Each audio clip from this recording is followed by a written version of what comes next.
Hello, good morning, namaste, good afternoon, ohayo gozaimasu, and konnichiwa. Konnichiwa, welcome to Konnichiwa Pune 2021.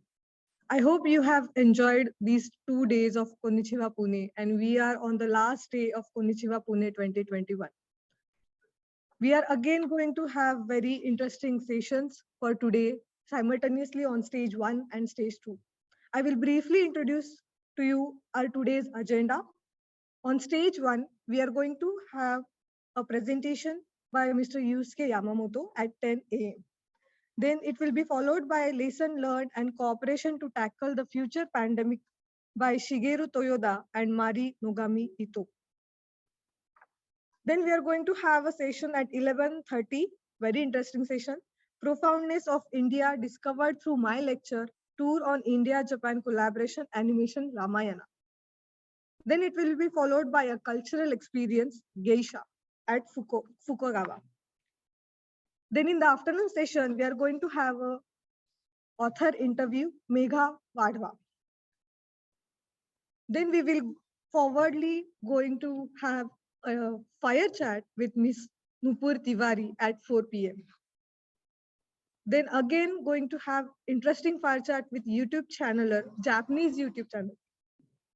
And we will have our closing ceremony of the day on stage 1 by Consulate General of Japan in Mumbai. Last but not the least, we are going to have a music show by Hiroko Sara at 6 a.m. This was the agenda for stage 1. I'll briefly introduce the agenda for stage 2. For stage 2 at 10 a.m., we are going to have a Bharatnatyam from Japan at Temple, and then going to have a presentation by Padma Shri Dr. Tomio Mizokami on Gandhiji in Hindi language. Then we are going to have a keynote at 11:30 by Mr. Tomonari Kuroda, Japan Foundation. Then we are going to have a presentation by Ms. Yoko Deshmukh, especially on Japanese translation as a career. In afternoon session, there will be a presentation by JF Berlin University. At 4 p.m., we are going to have a Japanese aspirants, especially a session for Japanese aspirants. Step up your career with the Japanese. Then at 4:30, we are going to have Indo-Japanese classical music crossover.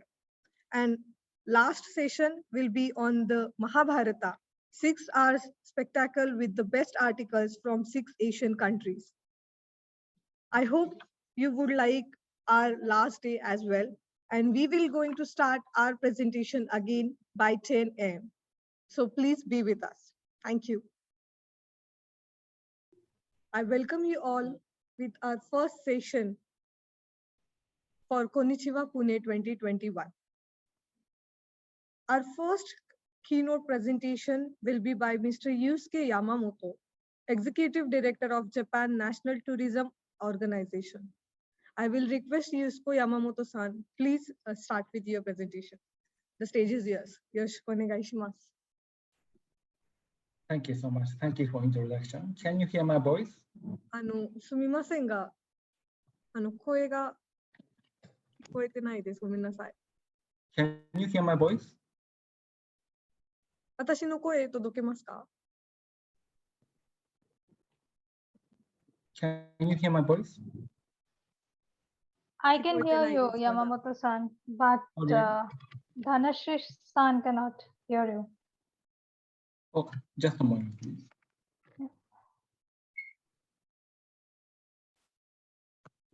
Can you hear my voice? 聞こえてないです。But I can hear him. インビタさん聞こえますか? Yes, はい。一旦切って再ログインすれば Okay. どうですか? Once I log out and log in, so just a moment. すみません。聞こえました。聞こえましたか? 聞こえますか? Yes, I can hear you, Yamamoto-san. Okay. はい、大丈夫です。Okay, so I will start. Thank you for introduction. Thank you so much. I'm Yusuke Yamamoto, Executive Director of JNTO Delhi Office. I work at Delhi from 2019. Okay. So I will start my presentation about the tourism of Japan. So today I will introduce the new trend of the tourism of Japan. And then my colleague, Nibeita-san, will make a presentation about the general information about the tourism of Japan. So I will share my screen.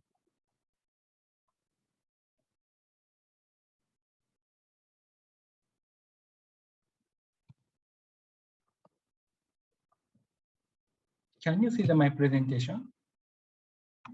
Yes, it's visible. Okay, thank you.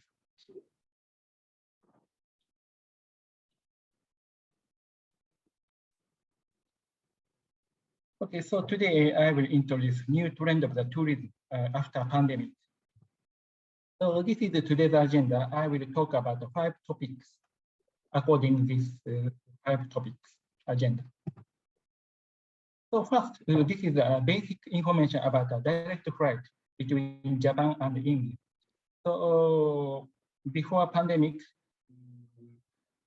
most of the flight from Delhi goes to Haneda Airport, and only Air India goes to Narita Airport around Tokyo. And before pandemic, new direct flight from south was planned and started from Bengaluru and Chennai. And flight from Bengaluru to Narita by Japan Airlines is suspended before launched. But they operate these flights as a special flight under air bubble. So actually, under air bubble between Japan and the Indian government, the special flight operated now. And the scheduled flight is still suspended by a restriction by government. And during the pandemic situation, Vistara started direct flight. This is a special flight under air bubble, but they started, once started, direct flight from Delhi to Haneda. But now this special flight also suspended.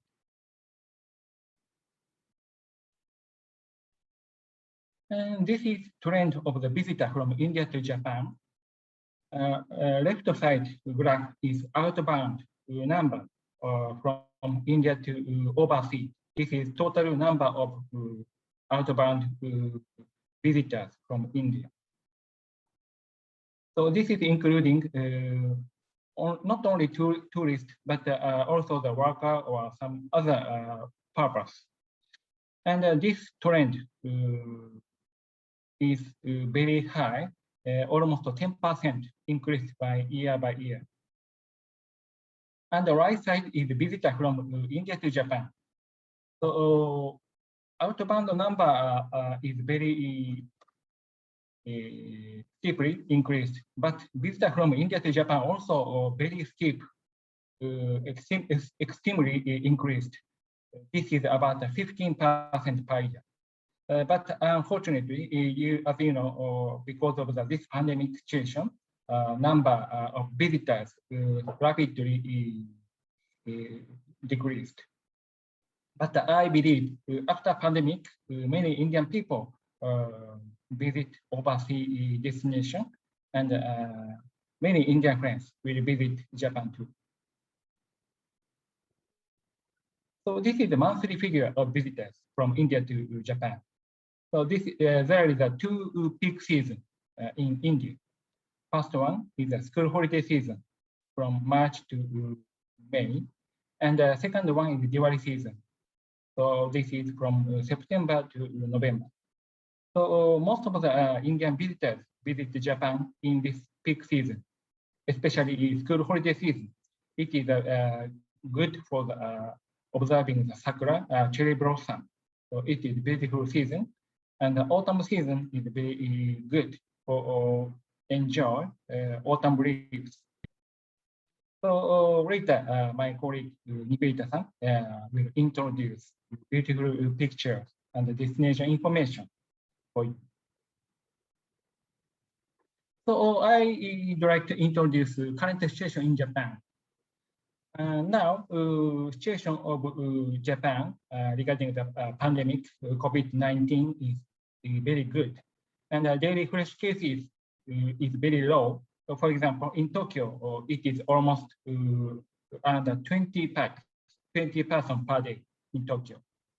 So city size of Tokyo and Delhi is almost same. So you can understand this is a very good situation. And now government of Japan started to lifting the start of state of emergency. It will finish end of September. So now situation getting better and the government start lifting the restrictions. And now government of Japan started vaccination passport. So now government of Japan approved Pfizer, AstraZeneca, and Moderna vaccine. So this vaccine is approved by Japanese government. But unfortunately, regarding the this vaccine passport, India is not included. But the government clearly mentioned they are now under negotiation with Indian government. So I believe, I hope it will approved in the near future. And from last week, actually from 8th November, government opened border to business traveler and the student and the workers. And the government now start to trial of the receiving overseas group tour. This is tourist, but only some countries not included.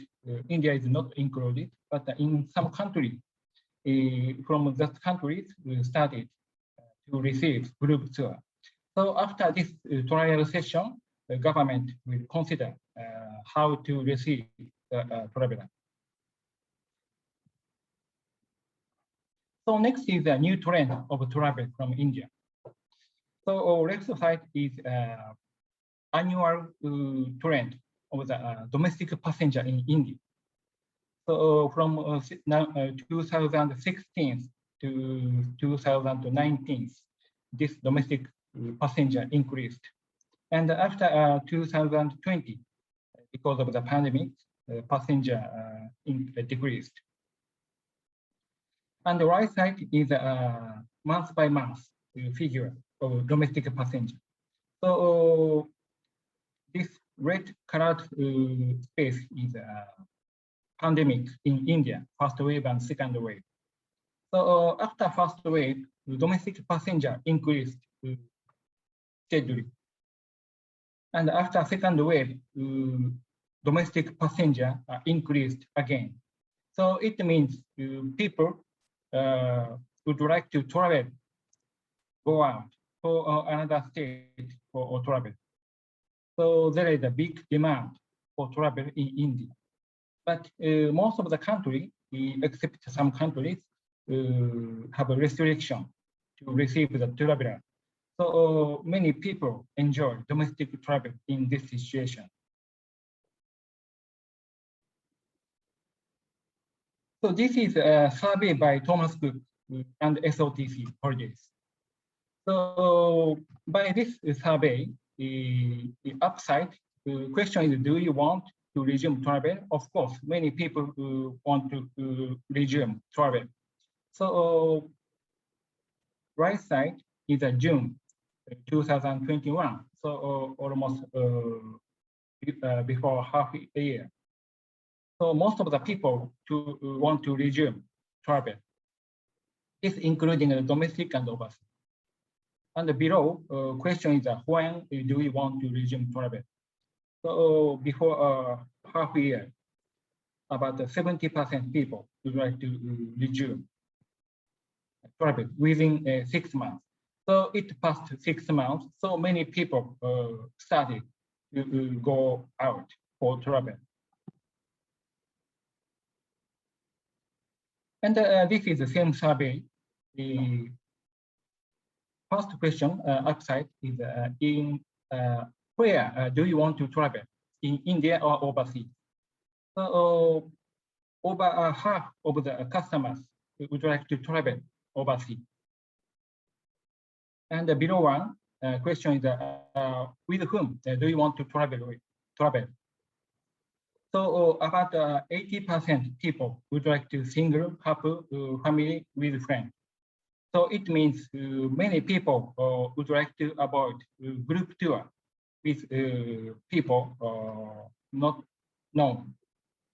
So people would like to travel, but a little bit suspicious with a group tour.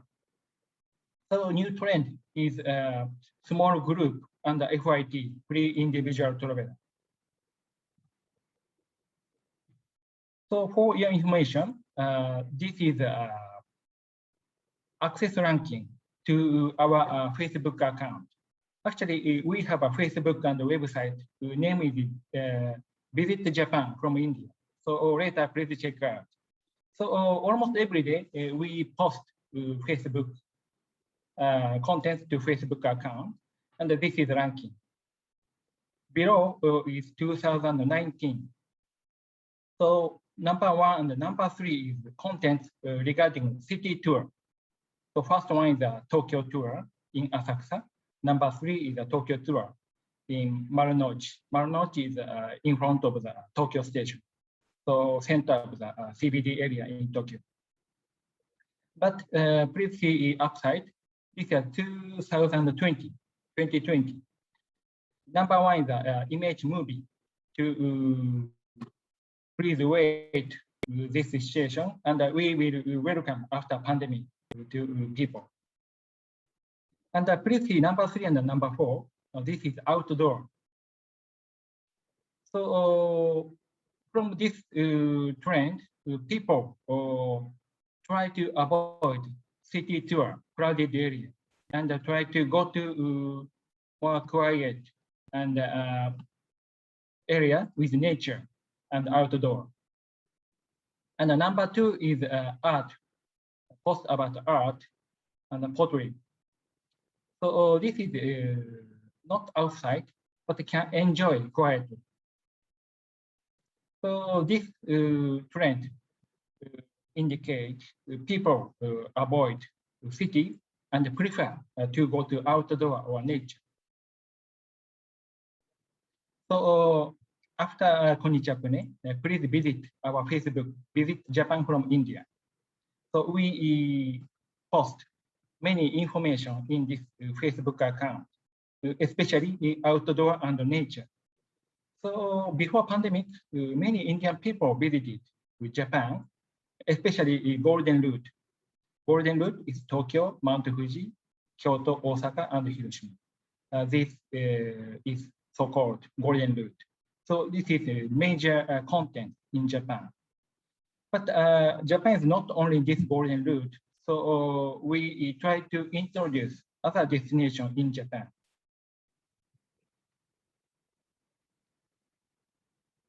And this is our campaign in this year. Actually, this is finished, but 43 lakh people enjoyed this promotion movie. We featured Mr. Tashiro. He is a former sumo wrestler, and he visited many places in Japan and surprised with hygiene control and sanitized destination and enjoy Indian cuisine in Japan. So please visit our website or Facebook, Visit Japan from India. So thank you so much. This is the end of my presentation, and Ms. Nibeta Roy-san follow to introduce other information about Japan. Thank you, Yamamoto-san, for the insights. And then without wasting any time, I will share my screen. So Japan surprises. And today we will talk about Japan, why you want to go to Japan, how to go to Japan, what you have to see in Japan, and some important information, insider information about Japan, which may save your cost also. First, why Japan? I think here everyone is a Japan lover. So today we have connected through Konnichiwa Pune. So I will just go very fast on this. Why you should go to Japan? to see the unique culture of Japan. As Japan is an island country, it has preserved its culture throughout, and it has amalgamated this culture with the advanced technology they have.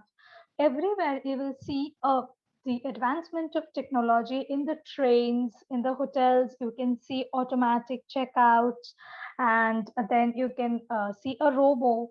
Also in a science museum, you can interact with a robo, but still you will see that human touch everywhere. So Japan has very intelligently maintained the human touch along with the technology.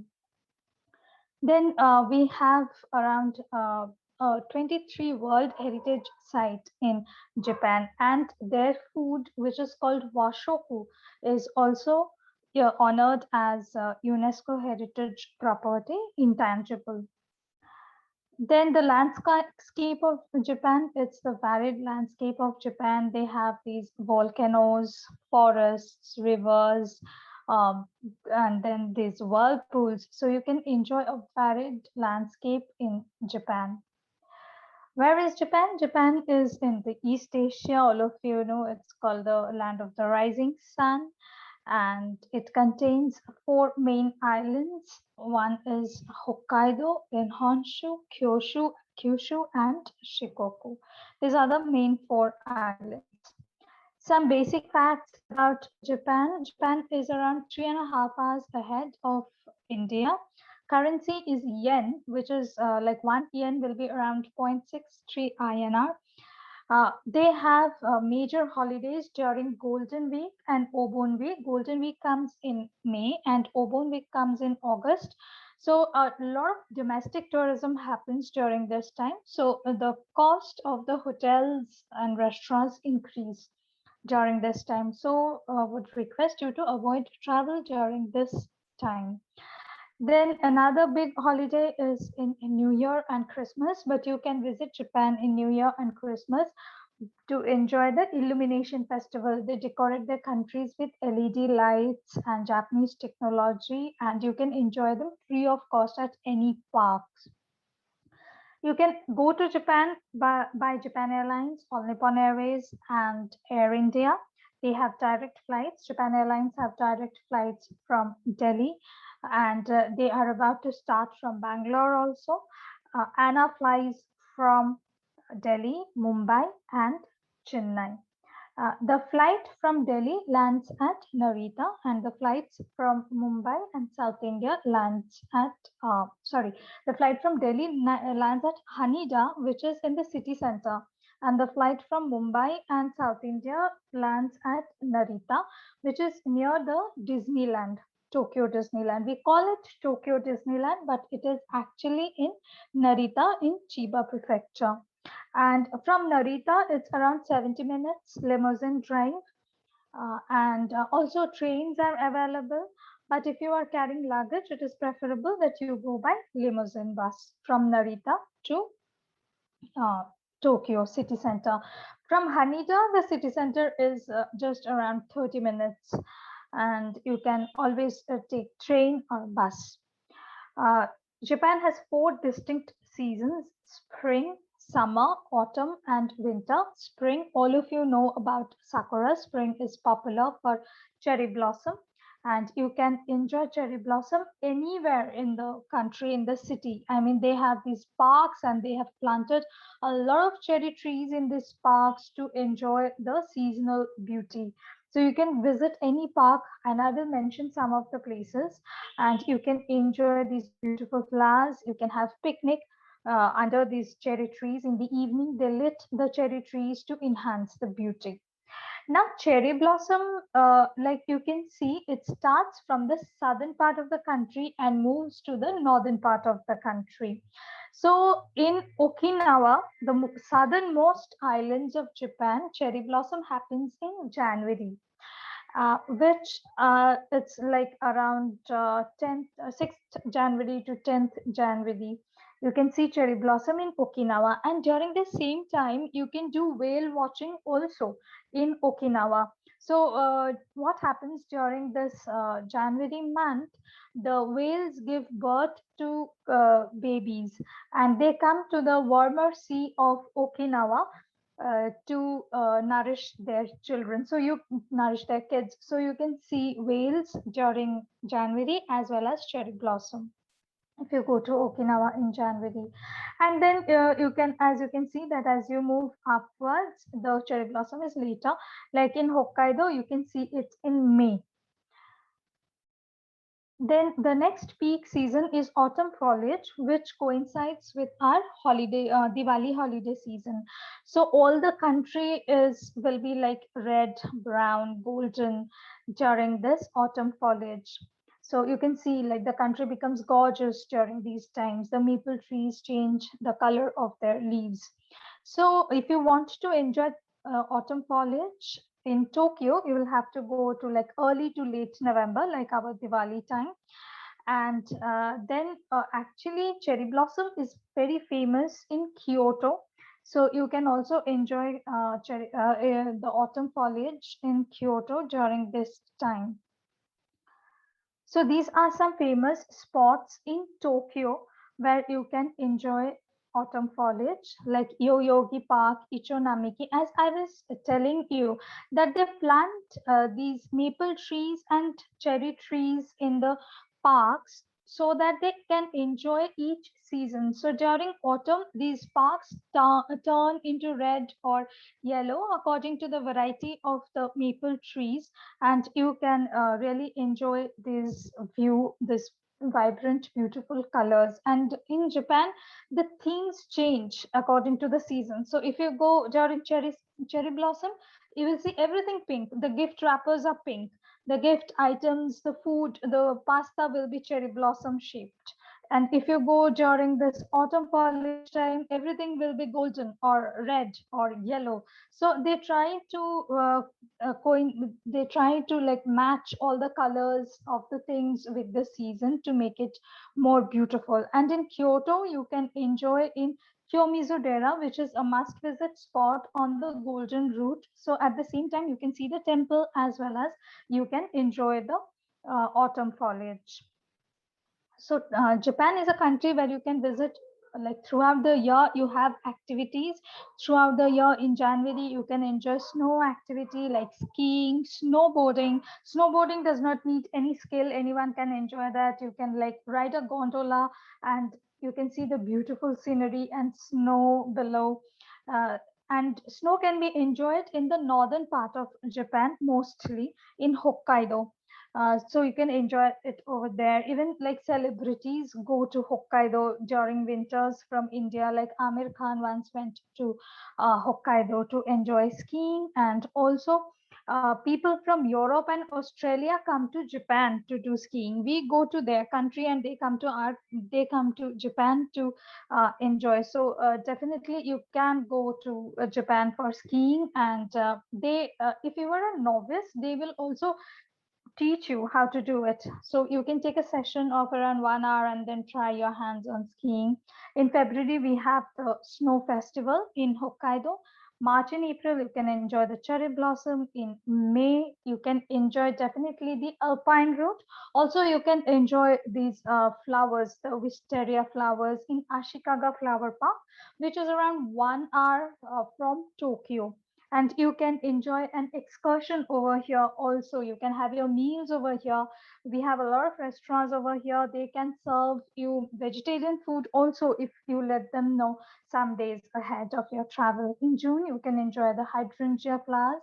June is like monsoon over there. In July, you can enjoy these lavender fields. July is summer.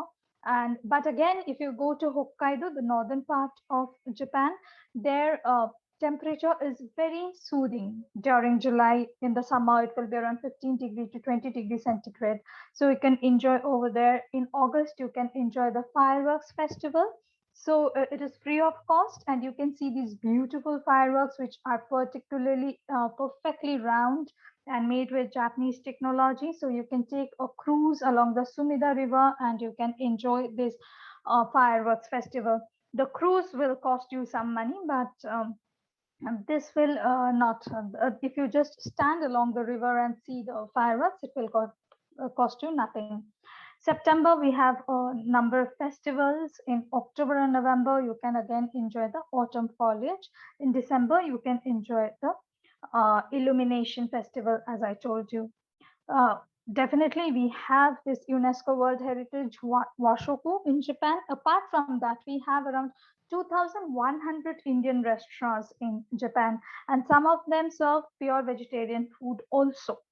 Nightlife can be enjoyed in Japan. Go to you can go to Roppongi to enjoy nightlife. There are a lot of pubs, cocktail bars, whiskey bars, and dance clubs. Also, a lot of foreigners come to Roppongi and like dance their night away. Then they have this izakaya culture where you can sit in a Japanese restaurant in a Japanese style, and you can order snacks and have drinks with the locals. You can see how they pass their time, how they enjoy their evening time in izakaya.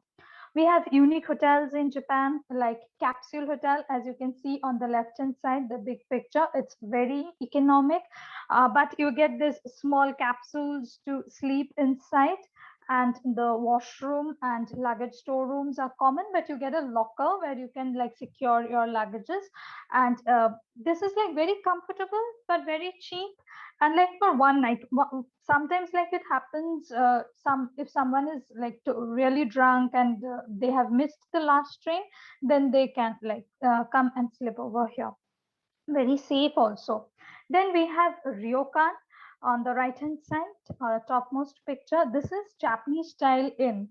This is really luxurious, and this is the way how a Japanese live, how a Japanese stay in their own house. So you can enjoy this. You can enjoy this for a night to see, to experience how a Japanese lives their lives. And there will be an onsen in this ryokan. Also nowadays, private onsens are available. Your breakfast and dinner will also be included. Then we have this dinosaur hotel also, where these are all robots and they will check you in automatically. Adventure in Japan is very safe. You can really try skiing. I have already talked about this. The second picture is Suzuka Circuit. This is in Osaka. And this is near Osaka, around 1.5 hours from Osaka, and you can really like they have a perfect eight-shaped racing track, and you can drive the carts over here. Then you can do snorkeling, diving in. You can really swim with a whale in Okinawa in Blue Cave. So you can experience that, and it will be very safe. You will be inside a net and the well will be outside, but it is really a good experience, lifetime experience for you. Hiking, definitely you can do in Mount Fuji. Then we have river rafting near Kyoto in Hozugawa River. So you can enjoy all of it. Japan is perfect for a family holiday. As all of you know, we have Universal Studio, we have Tokyo Disneyland, and Tokyo Disney Sea is one of its kind in the whole world. So your kids can always have a memorable time in the Tokyo Disney Sea. Fashion in Japan is definitely like remarkable. As you know, big celebrities shop from Japan. Like Lady Gaga does her shopping from Japan. We have Uniqlo. We have Uniqlo in India also nowadays. We have GQ, but the Uniqlo in Japan is cheaper than the Uniqlo in India. So this is Golden Route, which was explained by Yamamoto-san. So you start from Tokyo, then you go to Mount Fuji for a day trip, and then you can stay in Hakone, or you can you can come back to Tokyo, then go to Kyoto, from there to Osaka, and then from Osaka you can go to Hiroshima.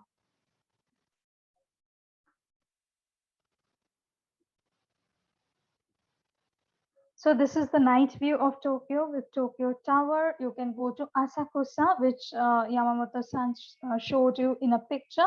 And here you can enjoy the oldest Buddhist temple of Tokyo. Along with that, you can enjoy sushi making. I mean, you can learn how to make a sushi from here. and you can learn vegetarian sushi making. You can see Tokyo Skytree. You can enjoy kimono wearing. Nightlife, I already explained. Shopping, I already explained. You can go to Akihabara for gadget shopping, and then from there you can go to Ginza for luxury shopping. You can do a sumo stable stay near Asakusa temple also. It will cost you around 20,000 Japanese yen. uh, Sumida River Cruise, I have explained. Disneyland, already explained. Now, Mount Fuji, you can go to the fifth station of Mount Fuji by bus. And as I told you, it can be a day trip, or you can go and stay in Hakone, which is around 1.5 hours from Mount Fuji, famous for its onsens. Onsens are hot springs, natural hot springs. You can take the cruise in this pirate ship in Lake Ashi in Hakone. Generally in onsen you cannot wear clothes, but this is Unesan Spa, where they allow the people to wear swimsuits inside the bathing baths. I'm extremely sorry to interrupt you, Nivedita-san, but we are out of our time. And Okay. yeah, we have to start with our another session. So Okay. I would like to thank Mr. Yosuke Yamamoto-san for very useful information, how to travel Japan, what are the conditions, what are the, detailing for post-pandemic while traveling to Japan. And thanks a lot for Nivedita-san. You are taking us to Japan virtually, and it was really enjoyable. Thanks a lot. Thank you. Thank you so much. Thank you so much. Thank you. So following with our next session, I'd like to introduce the topic, lesson learned and cooperation to tackle future pandemics. Our speakers are Mr. Shigeru Toyoda. He's an international cooperation advisor with Kanazawa University in Kanazawa, Ishikawa-ken. He is a pharmaceutical industry veteran and has 34 years of experience working in Takeda Pharmaceuticals in their various overseas offices in senior management position. He was also a director of Takeda Science Foundation in Juso and international cooperation advisor of Kansai Pharmaceutical Industries Association. He has a dual master degree, in one in pharmaceutical and another on business administration. I welcome you, Mr. Toyoda-san, on board. And we have another speaker is Miss Mari Nogami Ito, is a veteran researcher with 40 years of research experience in the field of exomes, molecular biology, system biology, biomedical innovation, health, and nutrition in Osaka. She is also an honorary lecturer at Imperial College London. She is also serving lecturer coordinator, Center of Computational Life Science, Kobe University, and External Evaluation Committee. Initiative Female Researcher Active Support Program, Ministry of Education, Culture, Sports, Science, and Technology, etc. Over to you. Okay, this is Shige Toyoda speaking.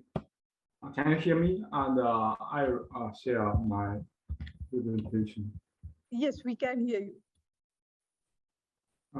Can you see? I can see your screen as well. Yes. Yes. So thank you for inviting Konnichiwa Pune panel session, and stay to in Japanese time to 3 o'clock. Anyway, my theme is lesson learned and cooperation to tackle future pandemics. And this is the panel, so I will make a presentation 35 minutes. Decision making in Pfizer and verification from live data of new corona vaccine, evaluation criteria for efficacy and safety, raw data that should be unknown in inoculation.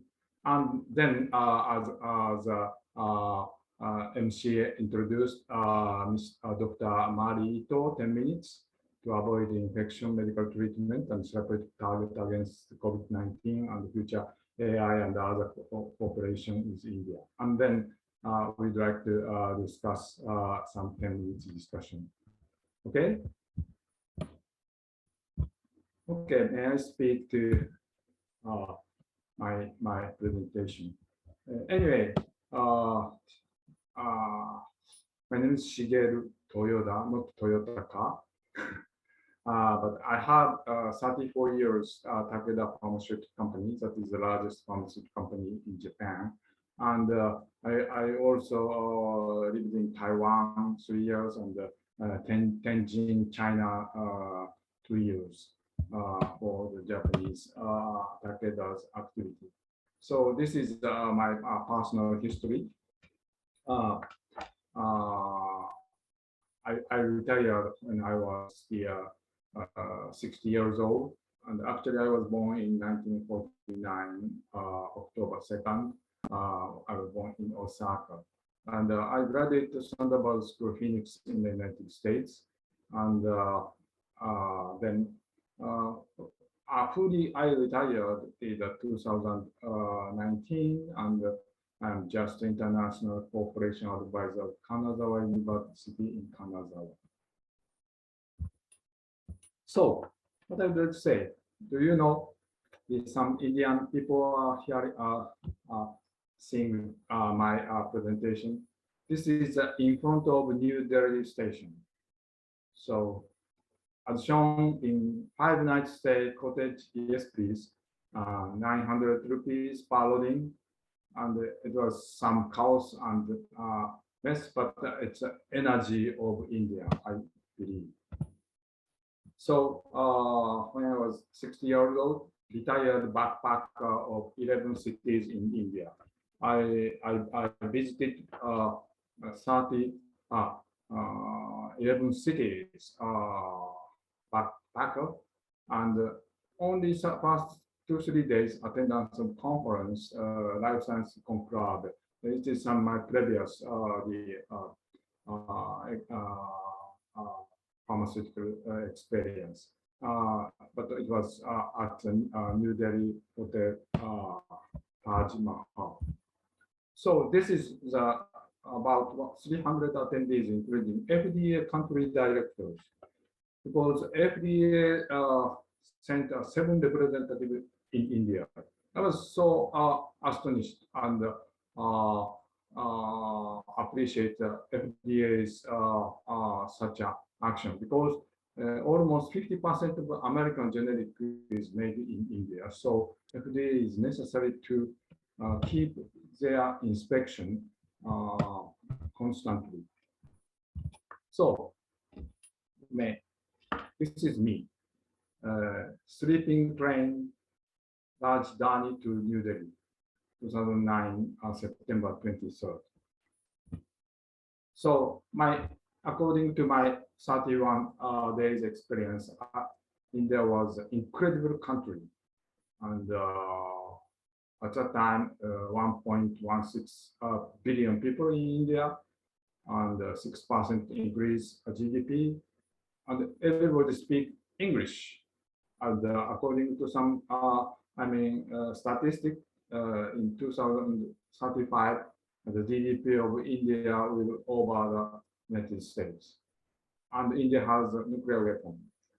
And Prime Minister Modi political power wins by the election of May 2019, and will change with stability for 5 years in the future. Political stability is also quite important for the economic countries. India was and be an incredible country. It's my impression. That is something, my introduction. So why not collaborating with Indian power? So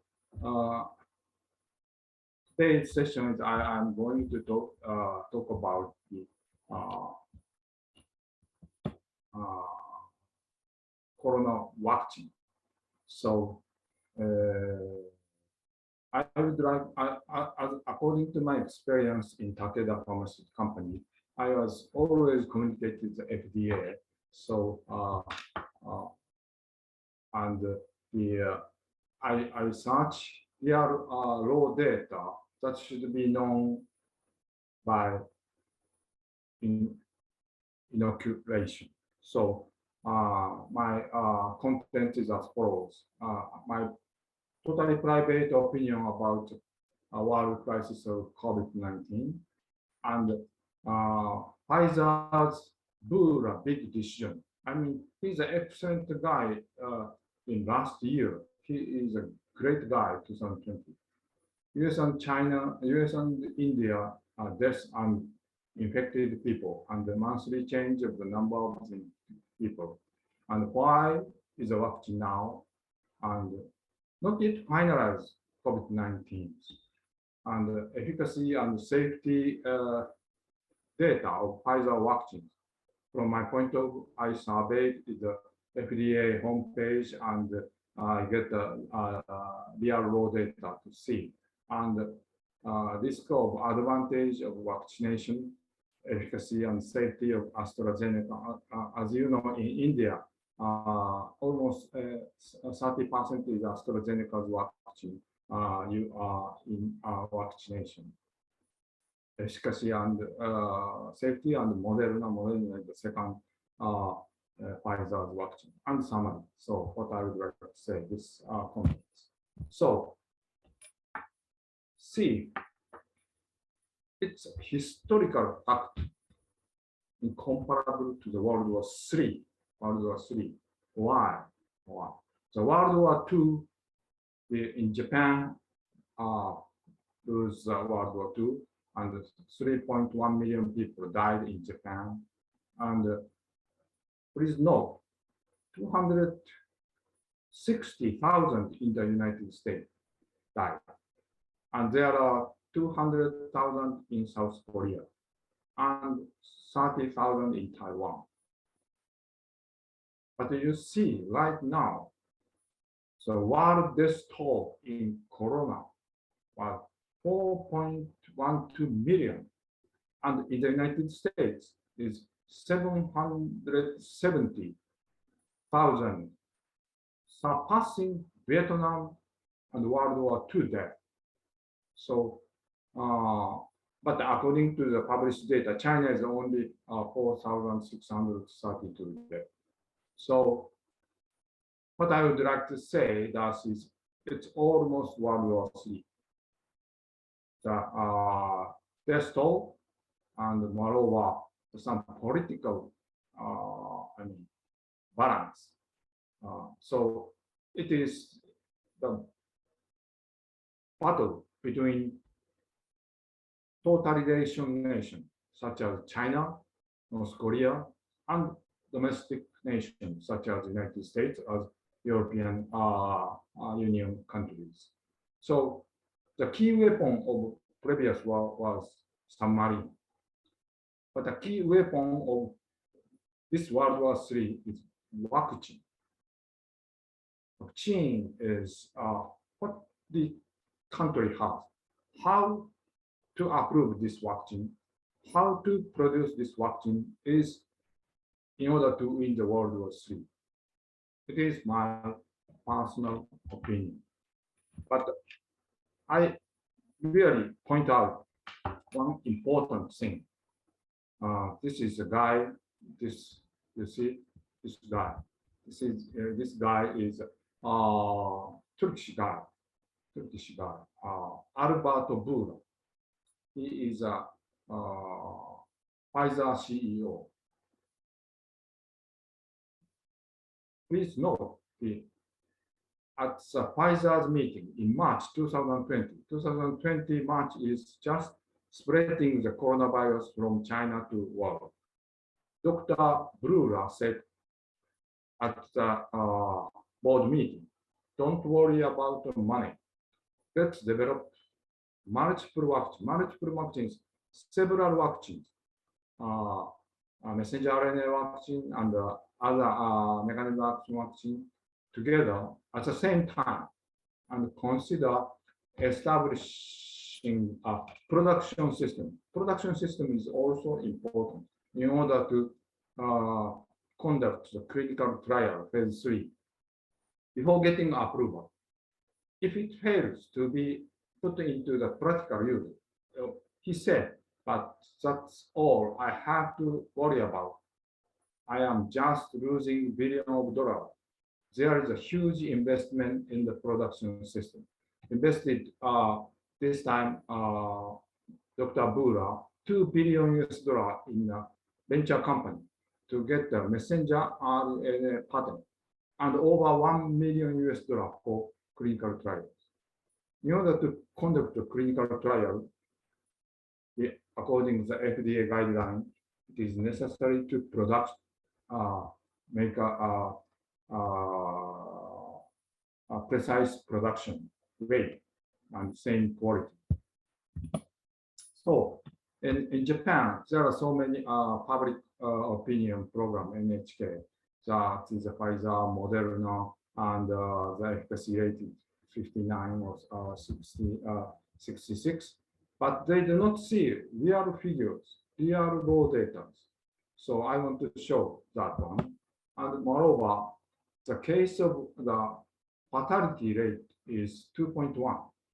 The usual seasonal influenza kills 1 in 2000 means 0.05 fatality rate. So it's not the influenza. It's a corona vaccine the higher fatality rate. And Japan is 1.3, India is 1.2 same. But in Mexico or China is very high. Those are the mother population is different.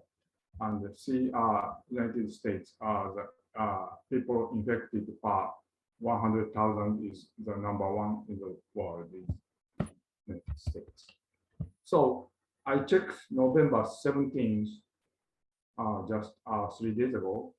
From March 6th, only March to right now, or 8 months of died people has increased 94%.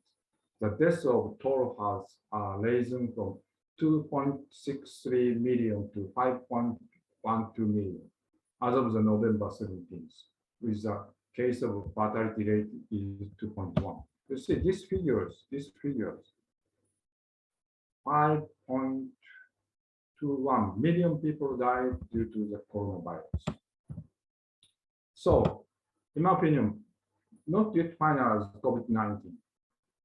We are still the World War III. We need finished to finalize World War III.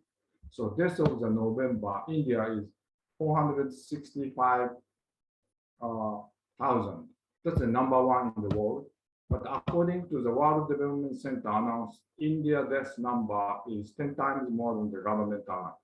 So it means 4.64 to 4.9 million deaths in India. Means almost same death number in the world.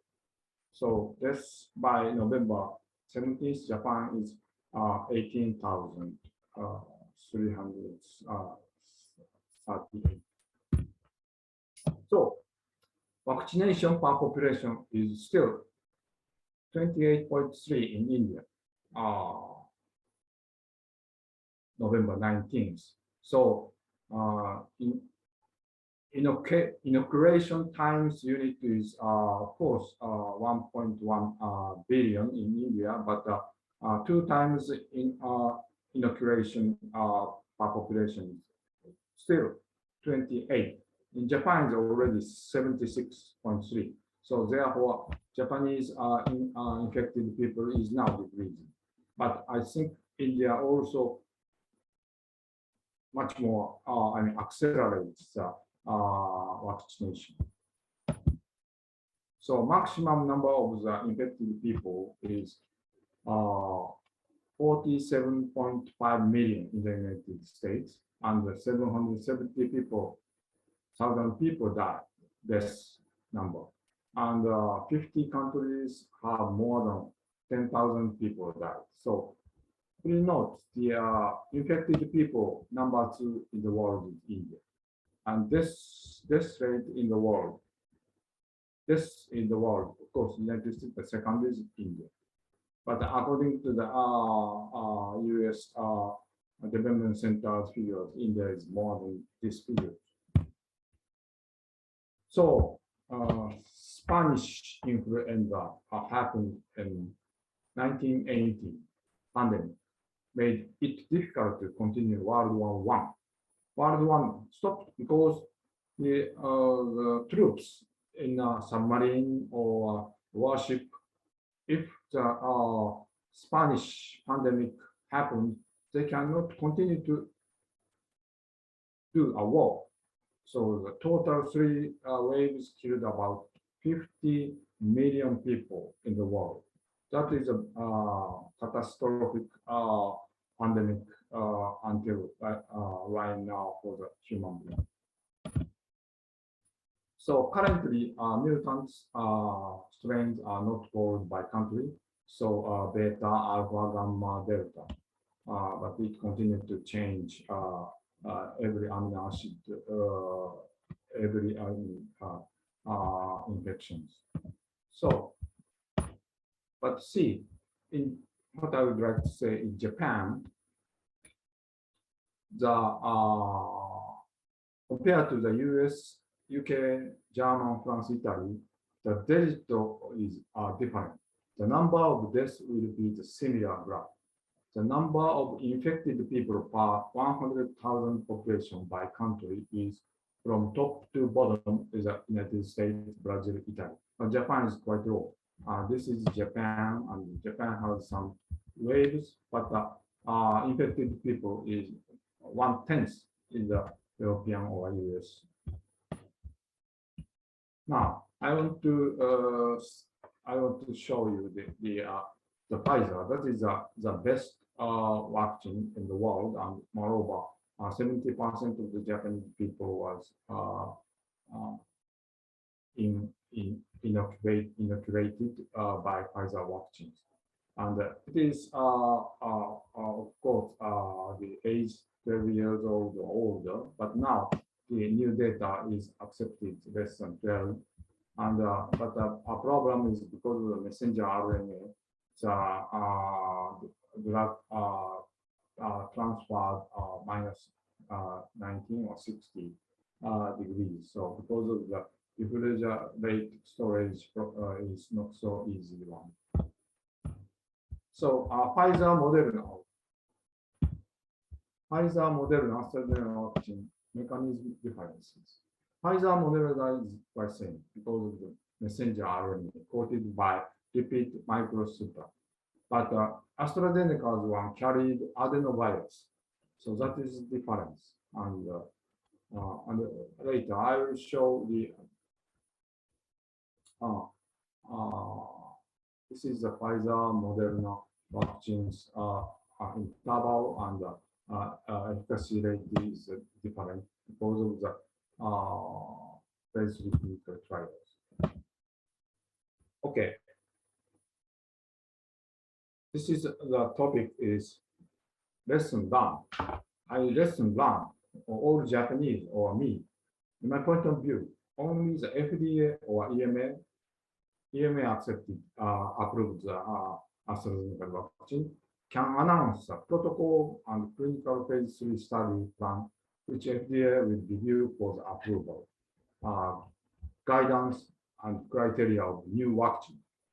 So I personally to survey the FDA homepage and see their criteria. They show before to conduct the Pfizer, they show what kind of efficacy data if the Pfizer shows the FDA approved. It is very clear, but Japanese FDA cannot do that.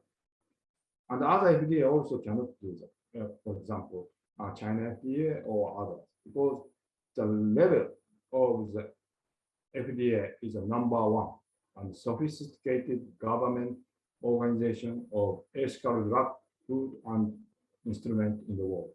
So I'm experienced to fight and attack the FDA almost 5 years to get approval of the Takeda Pharmaceuticals anti-acid drugs. So FDA always very clear, but they show the highest guidance and guideline.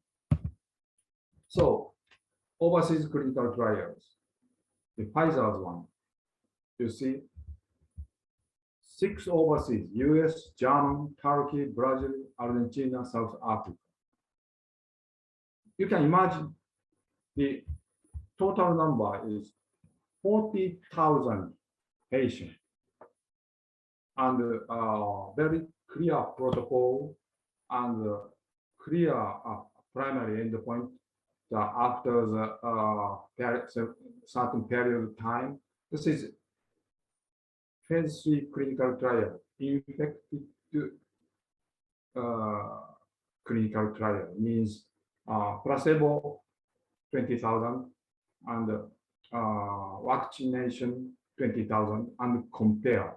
So that kind of primary endpoint is very clear. FDA shows one or more suspected symptoms such as fever, cough, and shortness of breath, and to test the positive nucleic acid amplification test such as PCR.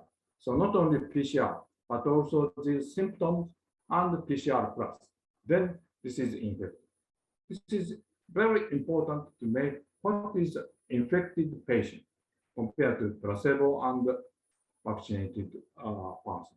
So without these clear criteria, we cannot conduct the clinical trials. So the total follow-up period, it's also something complicated. 1,000 per year means how many 0.5 years, 0.3 years, and how many persons they are compared to the vaccinated one and placebo. The number of the patient, number of the people, and then the vaccinated 80,000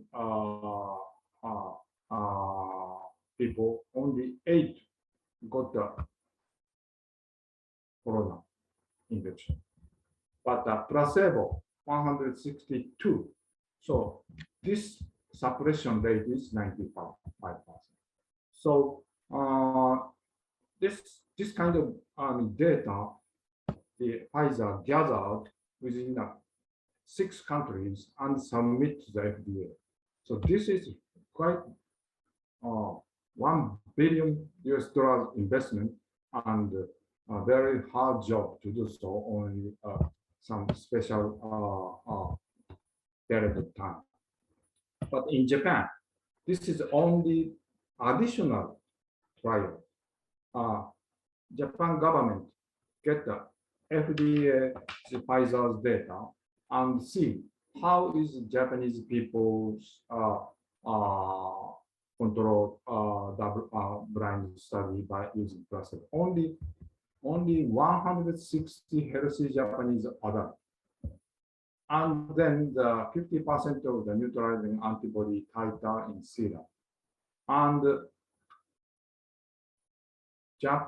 in Japan, according to Japanese FDA guidelines, they could not show the infected clinical trial guidelines. They do not have. Only they show only small amount of numbers of the healthy volunteers, how the neutralizing antibody titer in serum, and then they accept this Pfizer drug. So almost US Pfizer's Andra decision and Andra big investment, Japan just next to FDA's approval, we also approve. So it is clear in English shown, including serum neutralizing antibody titers are being observed to the same extent in overseas clinical trials and involving multiple country, race, and ethnic groups based on what was shown. It is thought that the effectiveness of the vaccine can be expected in Japanese as well. So only small number of the, piggyback clinical trial Japan approved. So I think it's a pity the Japanese FDA has no power, no protocol, no guideline to approve the vaccines in Japan. That is the reason why Japan cannot start a new clinical trial. So this is the Japan trial, the neutralizing antibody titer in Japan trials. So vaccinated 160 placebo only 40. So as you can imagine, Pfizer's clinical trial, 80,000 placebos. They just saline to injected and compared to the active vaccines. So such a big clinical trial, Japan cannot do. And this is the Pfizer's. Pfizer's almost 40,000 patient and adverse event. It's clear pain is compared to the placebo, 77% pain, and feeling tired is 55%. So after the vaccination, you can see this result. So, and why we can make a vaccine? Of course, in Japan, some of the people died due to the vaccination. But what I would like to say right now is, what is the risk?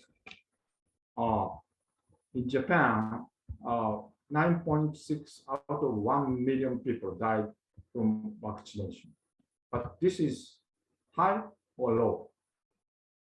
Of course, 1 in million people have died from the flu vaccine too. So the risk of infections, 1 million infected, 160 deaths per person. So it means compared to 9.6, 106. So in my point of view, or it is necessary to vaccination for many people. So this is a lecture of former principal of the Japan Coast Guard School, Miyake Aviation Branch. Safety is an acceptable danger. So it means vaccination is safe. Once aircraft take off, it has no choice but to land or crash.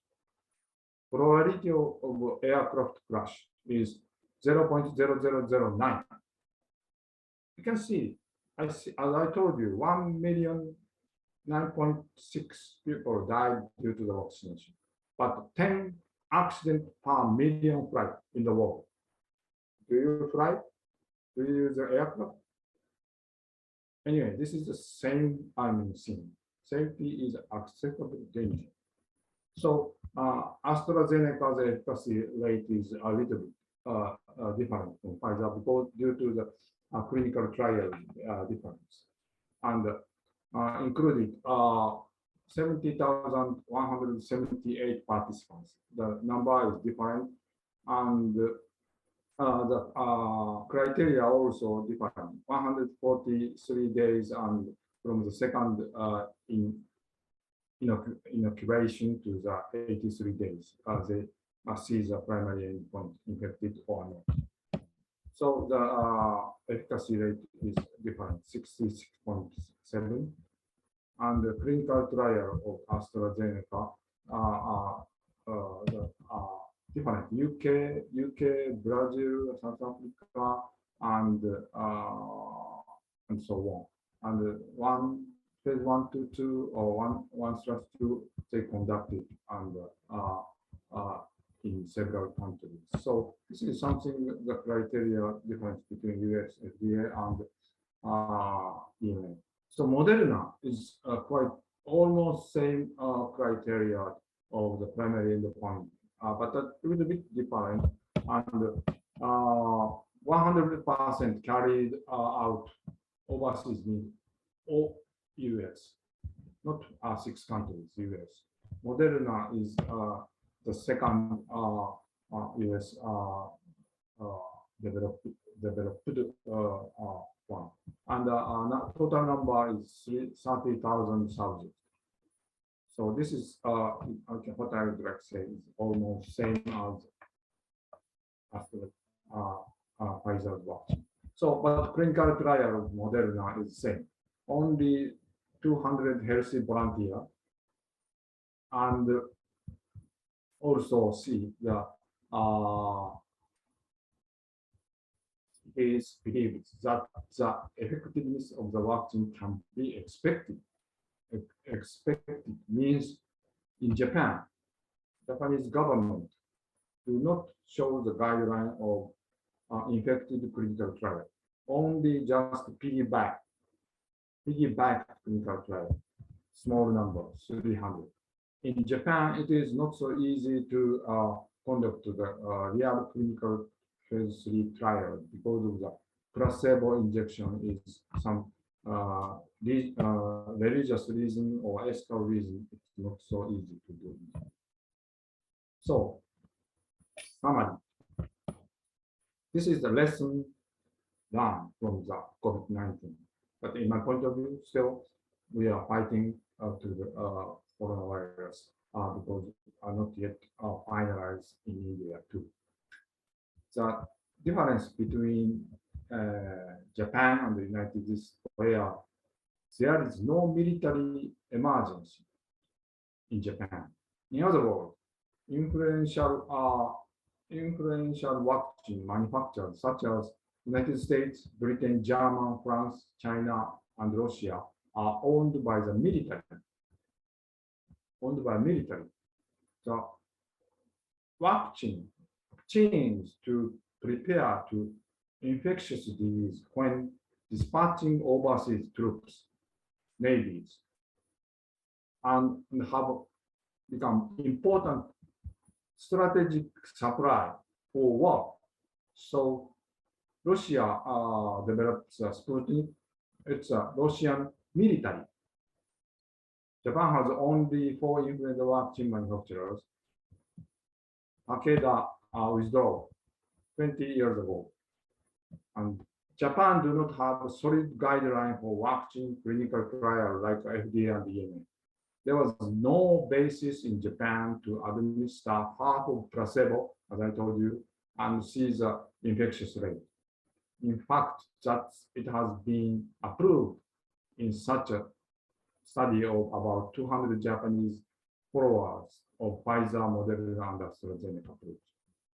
And moreover, GCP, good clinical practice and good manufacturing practice. Good manufacturing practice required by manufacturers and others. You see, which was the basis of new drug approval, also piggyback of the US FDA. So Pfizer, Moderna vaccines approved in Japan, but the Japanese government can have a power to see GMP in Pfizer's manufacturing facility. So because the FDA approved, okay, we approved. So meanwhile, Mr. Yoshihide Suga, Japanese former prime minister, met Pfizer's CEO, Andra Bura, in the United States in April 2021, and imported Western vaccine, Moderna Pfizer vaccine, for the Japanese population because the current administration had the goal of Olympic at that time. So I think it can well. So former Prime Minister Suga did a very good job, and we, Japan, invited Andra Bura for Olympic game, and it was not announced, but this was the lesson what I learned. And we have the FDA's power on the FDA's approval guidelines in Japan, get the Pfizer vaccine. So, message of Konnichiwa Pune is, please understand what I would like to say of the Pfizer vaccine, Moderna vaccine, AstraZeneca vaccine. Still, India is fighting. Not yet, only 28% was vaccinated in India. In order to finalize, maybe more than 50%. And then please understand, understanding the best strategy. So please send a material request to share to the email or emails, then I will send my materials. Okay, thank you very much. This is my presentation. Thank you very much, Toyoda-san. It was very informative with the detailed statistics. I would now like to request Ms. Mari, please start with the presentation. Yes. よろしくお願いします。こんにちは。Konnichiwa. I am Marito. So let me share my slides. Can you see my slides? Yes, it's visible. Okay. Thank you very much. And first of all, thank you very much for giving me such a great, wonderful opportunity to talk in front of you in Konnichiwa Pune. And following the presentation by Senior Toyoda, actually he is my senior in Osaka University, and he's, actually excellent, the talk based on the very, precise data and the fact. And actually he pointed out, clearly that what Japanese government, need to learn anyway. And so I would like to touch upon the clinical problem of COVID-19 and future, countermeasures. So, okay, the first, in addition to the profile, you introduced already, let me, introduce a little bit, more about my research interest. Yeah, what I have been aiming for in my long research life. So this is, so you can see, this is a metabolic map, a map showing how, substance change in our body. And it's like a route map showing the destination of a substance. And looking at this, I thought that people might get sick when this map was wrong. I mean, this map is going too wrong. So since then, I have been looking for answers to the questions of where the illness come from based on this map. Okay, and actually nowadays, recently the science is really advancing, and I am doing research with the help of artificial intelligence now. Okay, so now let's return to the COVID-19 topic. And actually over 200 of millions of people, have been affected, and unfortunately, millions of people have died around the world. So many lives have been lost in India and Japan as well, as Senior Toyoda introduced in his lecture also. And the various symptoms caused by COVID-19. Now, you can see in this picture, and especially in the right-hand side, the severe disease, symptoms in the severe cases, the thrombosis, and systemic immunity, pulmonary fibrosis, and multiple organ failure due to inflammatory. And so, furthermore, actually, the fibrotic, here, the fibrotic lung is really, severe, problem that called after effect, like long COVID also. So this is how, become a big problem. So of course, the important thing is not to take it. To this end, that each of us needs to be careful not to take it. And in addition, our body has the force of immunity. It is important to, keep our, immunity in a good, phase. And we need to keep the power of immunity. So as shown here, the immune function is influenced, by, your lifestyle. For example, on the right, the, unhealthy, bad eating habits, or, the disturbed sleep, lack of exercise. Here, actually, I have been, doing telework, since April of last year, so 1.5 years already. And I definitely, actually I am the lack of exercise anyway, and also stress. And so they, cause a kind of bad influence to the immune system. And yeah, here. But the good diet, you can see the many vitamins. Actually, it's taking the balancing, with vitamin and also oil or this metal. That these, things are keeping your immune system good. And I like to add also mushrooms and probiotics. And so keep your, immune function good is very, actually important. Okay, so finally, let's think about the ways to counter the upcoming pandemic, including COVID-19. Again, the first, the prevent infection is very important.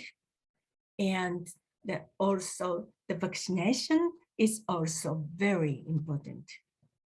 And next, the hospital, acceptance, right here, the B. And, actually, we need to enhancement of the medical system. There are people who have lost their lives without being accepted by the hospital. Never let that happen. It is to improve the hospital reception system. Okay, and the third C, the medication. Yeah, actually drug development. It's good that new oral medicines, are approved and, developed also. So this is very good news. And now, so research on drugs using AI is becoming more, active. So this slide shows the course after infection with SARS-CoV-2, and it is necessary to develop a treatment, method or drugs, drug discovery, definitely needed for all these points, especially the lung fibrosis that I mentioned before. So this is the cause of the long COVID. And actually, this, fibrosis remains over a year after the recovery of the, acute phase of the COVID-19. And so this is very important to focus on these 4, drug target points. And now I am doing anyway, actually, so to try to develop the drugs for these, 4 points also.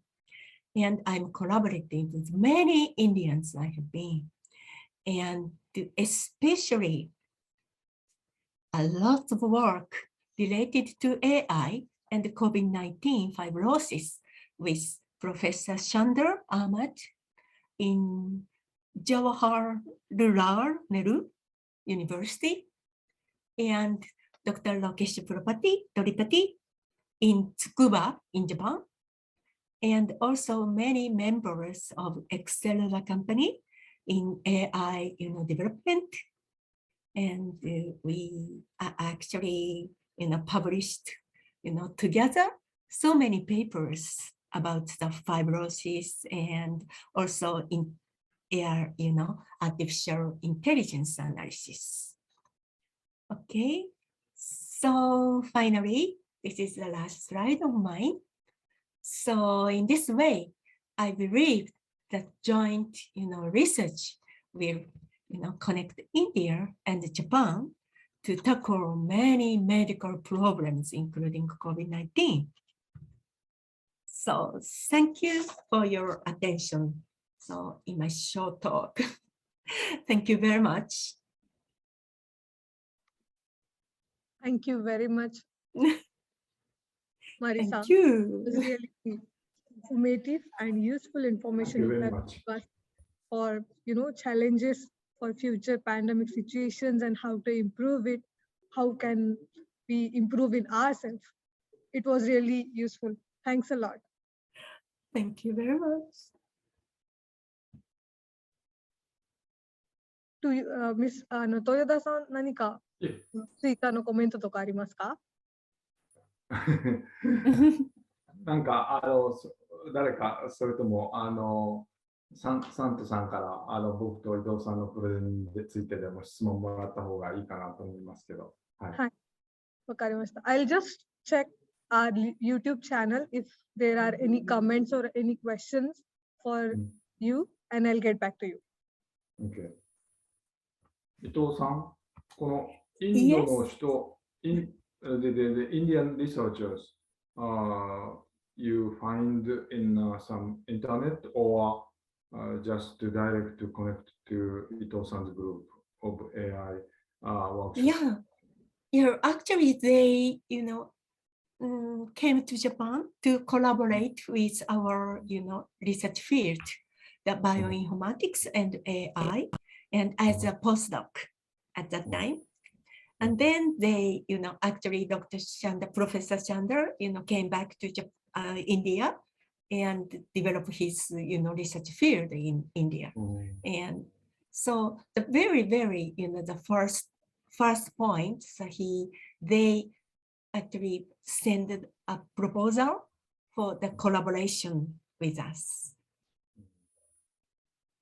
So actually, that is very good opportunities for me to take this, chance to collaborate with India, researchers, because they really expertise in terms of the, calculation using AI and developing AI and also statistics or any, a kind of, technique and also very big knowledge, about this, technology. Thank Okay. you. Oh, thank you. Yeah, we have our Vice President of IJBC who would like to ask some questions to you. Sure. Hello. Please.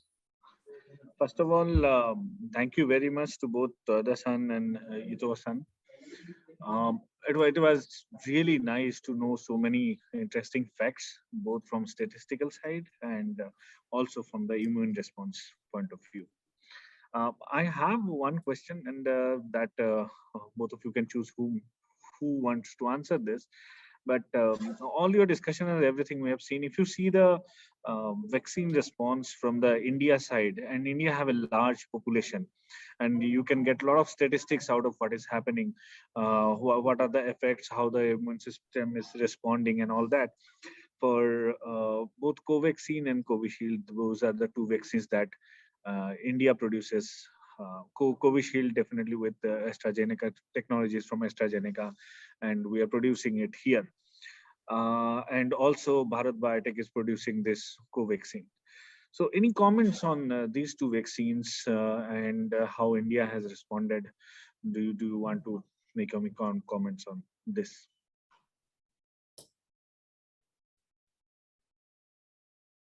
So maybe Toyoda-san. Okay. I checked India's vaccine is mainly AstraZeneca's licensing technologies and made in India. And but the another one is Korean vaccine, right? No, that is that is indigenous. That is from Bharat Biotech. The technology is developed in BioNTech. Technology BioNTech, Covaxin. Covaxin, yes. Covaxin is developed in India. Yes. So that is anyway. Why India do not import or use Moderna or Pfizer's vaccine? I mean, I have my own opinion, but I think we already have we have a definitely large population with us, and every country will prefer if we can develop our own technology and be technology sufficient. That's definitely one of the aims. And with our national motto, if you see, we want to become self-reliable. So That might be the reason that we are believing in our own technologies and definitely AstraZeneca technology. And that's giving us a good result. Currently, if you see the numbers, and after almost majority part of the population is now already vaccinated, at least one vaccine, almost everyone has got, more than 80% is now vaccinated. So, and we can see that it's resulting well. We do not see another surge yet. There might be one, nobody knows, but at least we don't see one yet. So I believe that's basically the reason that if we ourselves have a good technology, why we should import? Because import will have a lot of implications, including financials. So that looks like the rationale, at least from my side. In Japan, the Pfizer vaccine is all Moderna vaccine is all.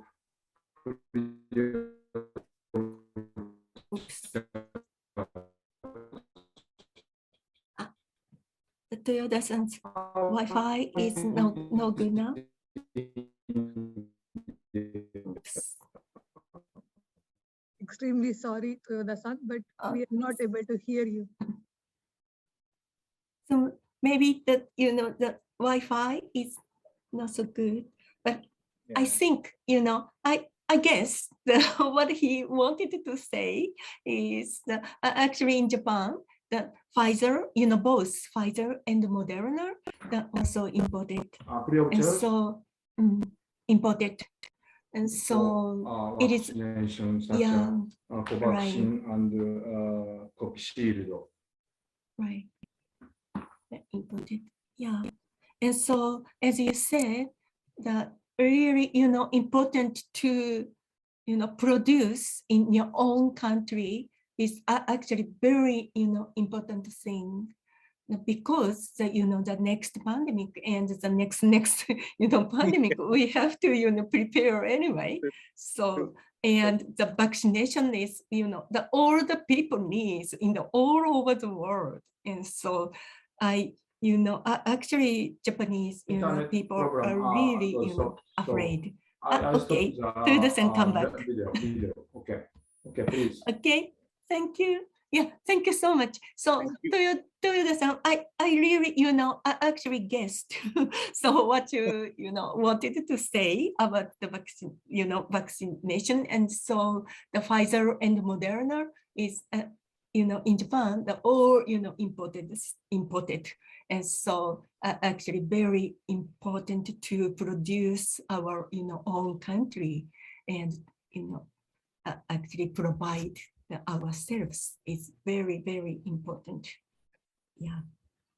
And also that what a question is that does that kind of a vaccine is it AstraZeneca's one also produce the certain efficacy to the Indian people, or the different actually genetic background or the nations, and so eventually the clinical test that actually tells that kind of the efficacy in all over the world. The point is also against the mutated one, and so that we need to collect more information to the new vaccine material, the efficacy against the mutated virus. And so I think in India that also the I hope the vaccination population is really increase and increase. Is that right, Toyoda-san? So thank you very much, Toyoda-san and Ito-san. Sorry, this is Toyoda. Something internet problems. Some discussion was interrupted. Anyway, please go ahead now. I stopped the video. thank you very much for all your opinion, and it's really nice listening to you. And I believe that there are a lot of things we can definitely do, both the countries, as far as the vaccine manufacturing on the immune system response is concerned. With the large amount of population we have and the large amount of data that we are generating, those will definitely be helpful for the whole research fraternity in future, for more vaccine development or other healthcare, solving other healthcare issues across the globe. So once again, thank you very much, and looking forward to interact with you in future. Thank you very much. Thank you very much for joining with us. Thank you. Okay. Now, not taking much time, I would like to introduce our next fascinating and exciting session. The name is Profoundness of India, discovered through my lecture tour on Indo-Japan collaboration animation Ramayana. The session is the conversation session with Megumi Ishiguro, and the conversation is taken by Tomo Kawane-san. I would like to introduce Tomo Kawane-san first, and I'll hand it over to you to introduction for Megumi Ishiguro-san. So Tomo Kawane-san advises government and corporate entities interested in conducting business or setting up industries in India and Japan. From May 2021, she is a member of Management Committee of Asia Eurasia Research Institute, Tokyo. She has lived in India for last 28 years. She graduated from Suda College, Suda University of Tokyo, with her thesis on Gandhian philosophy.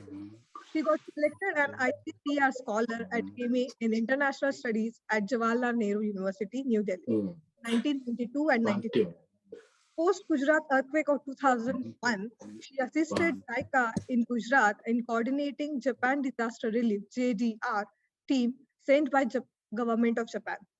Consulate General of Japan at Mumbai invited her as their first external consultant to expand their funding program for grassroots organization in Western India.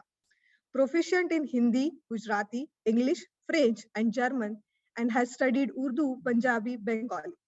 Her contribution, Japanese language in India, a reflection, has been published in English and other international languages. People's Linguistic Survey of India, PLSI, Volume 37, Oriented Black Swan, 2018. Over to you, Tomo Kawane-san. Yoroshiku onegai shimasu. よろしくお願いします。はい。よろしくお願いします。じゃあちょっと最初に英語で言わせていただきます。Thank you for joining with us today. Sorry to interrupt, Kawane-san. I am listening to voices of yours. So I guess you are sitting in the one room. So Okay. Yeah. Fine. Okay, I shift to another room. Extremely sorry. No, it's okay. How about now? Is it better? Yeah, it's completely fine. Okay, fine. So today I'd like to introduce Mr. Megumi Ishiguro from Japan. And he has an ample experience as an animator to work in Japanese animation, not just in Japan, but in various countries. So I would like to introduce him and just listen to him, please. Okay. じゃあ、石黒さんのちょっと待ってください。Can you just unmute him? Yeah, thank you. じゃあ、今日はよろしくお願いいたします。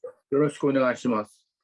で、それでですね、インドでラーマヤナのアニメーションのお話をされたっていうことで、いろいろインドの皆さんもお話を伺いたいかなって思ってるんですが、まずどうしてアニメーターになったんですかっていうところを一番、はい。いや、たまたまアニメスタジオが家の近くにあったもんですから、非常に安易な動機で入りました。ちょっと待って、画面が止まって、大丈夫。はい。聞こえてたもんか。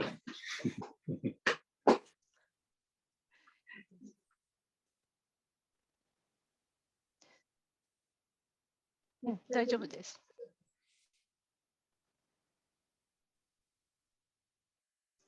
So initially, he started doing animation because the animation company was just nearby his home. ご近所。近所だったんですね。そうなんですよ。でももう何年になりますかね、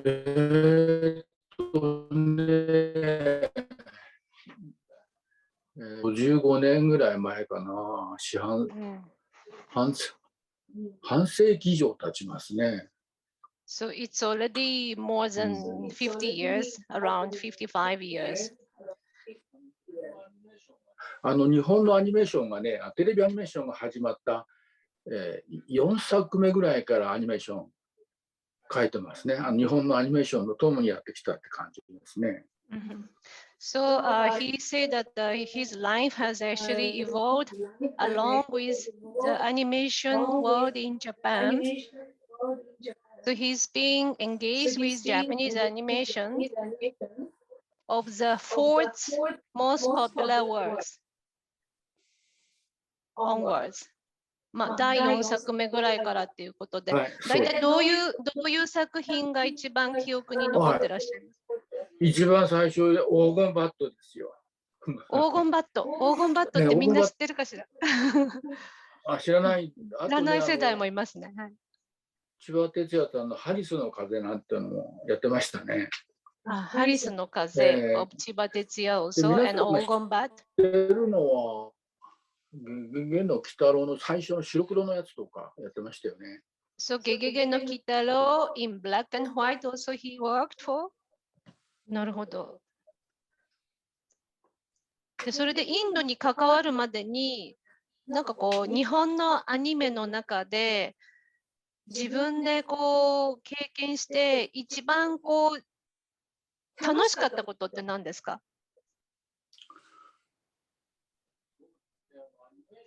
そうですね、アニメーションやってるのは、結構大変で、絵が描けないとか、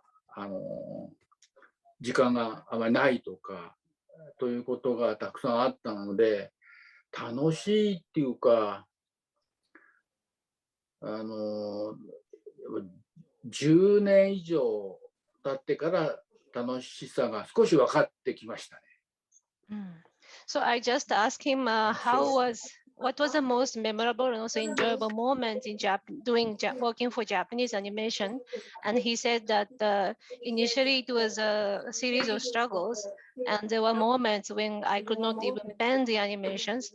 However, after engaged in this animation world for about 10 years, I started feeling some joy. なるほど。で、それで、やっぱり若い時に、アニメの世界を知るようになって、で、それでインドの人たちも、一生懸命こう書こうとしている人たちがたくさんいると思うんですけれども、そういう方たちに何かこうアドバイスというか、メッセージみたいなものはありますか？インドのアニメ事情って僕よくわからないんですけど、一人で何かこう楽しんで描いてるアニメーションというのと、それから経済、いわゆる商業主義にのっとったアニメーションと2つあるんですよね、アニメーションの世界で。仕事としてのアニメーションと、それから自分で、楽しむアニメーション、どちらを選ぶかっていうことでだいぶアニメーションに対するあり方が変わってきますよね。その人のあり方。まあそうですね。I just asked him what kind of message he would have for the people who are young and also would like to engage themselves in the field of animation. And he said that there are two kinds of animations in his mind. One is for your own sheer enjoyment, and another is seeking some economic profits. Means commercially you'd like to become successful in the field of animation. So based on the attitude which you carry, towards which aspect of animation you'd like to strive for, then the kind of message and also motivation, importance would differ. なるほど。そしたら、あれですね、ご自身はどうだったんですか？どちらのっていうか、まあ、両方あるかと思うんですけれども。僕は全くのそのプロとしてスタジオで、テレビ、映画、それからビデオとの仕事をやってきました。I have engaged myself in the field of animation professionally through studios and projects. なるほど。それで、なんか実際にそのインドのアニメに関わることになったんですが、その時には最初はどう思われましたか？関わったというか、これからだとは思うんですけど、自分の好きな短いアニメーションっていうのは南米とかに公演に行った時も作られてる方に随分会いました。だからそんなにそのハードルは高くないんですけど、それだと底辺がこう広がらないっていうか、たくさんの人ができない一人一人の仕事なんでね。だからぜひそのインドでアニメーションが根付くとすれば、経済的なテレビだとか、そのパソコンによるその公開だとかっていうことを目指したもので定期的にやる、週一度とか、そういうことがインドでスタートできないと、あんまりその人が広がらない、人がたくさん参加 しないと優秀な人が出てきにくいですね。なるほど。それすごく大事ですね。大事なんで、たくさんの人が関わるってことがとても大事だと思います。He says that through his earlier experiences in South America, where he had held a series of discussions and also lectures for the people in South America, he felt that it's okay to deliver his lectures to a certain section of people who are having like much high awareness about this work of animation. But what is important is to have lots of people to participate in the field of animation. So same kind of aspect could be also seen in the field of animation in India. He thinks it is very important to have more youth and more people who are involved in and also interested in doing animation in India. So only after having a large number of people participating in the field of animation, it could be possible to have a quality work in India. なるほど。そして、インドの若者、そしてアニメーターの方に、2020年2月のご講演の時に、たくさんお会いになったかと思われるんですが、その時に感じた印象っていうのはどんなものでしたか？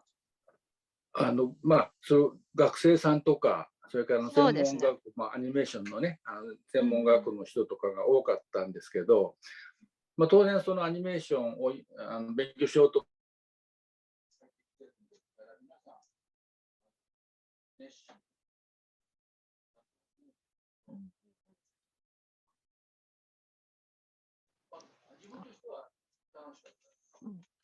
ちょっとこれスクリーンが止まっちゃいましたね。止まっちゃいました。じゃあ私一緒に入りましょう。もうしょうがないので。本当。じゃあここですいません。ちょっとそこの椅子お願いできます？ごめんなさい。ベビーじゃあ苦しいでけん。じゃあちょっとこれ止まっちゃったので、止まりましたね。なんでだろう。じゃあこれをピンにしますか。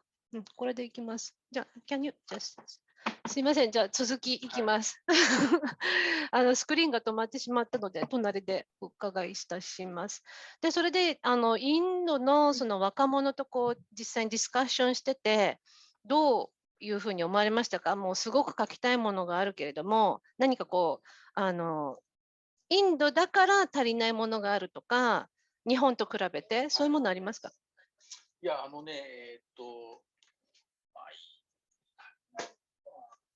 ないとは思うん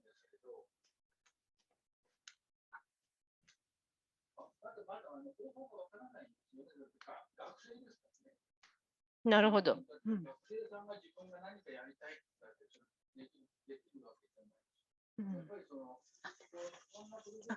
音が止まってる。ちょっと待ってください。音が止まってる。あ、なるほど。ちょっと待ってくださいね。音が止まっちゃいました。まあ、このままいきますかね。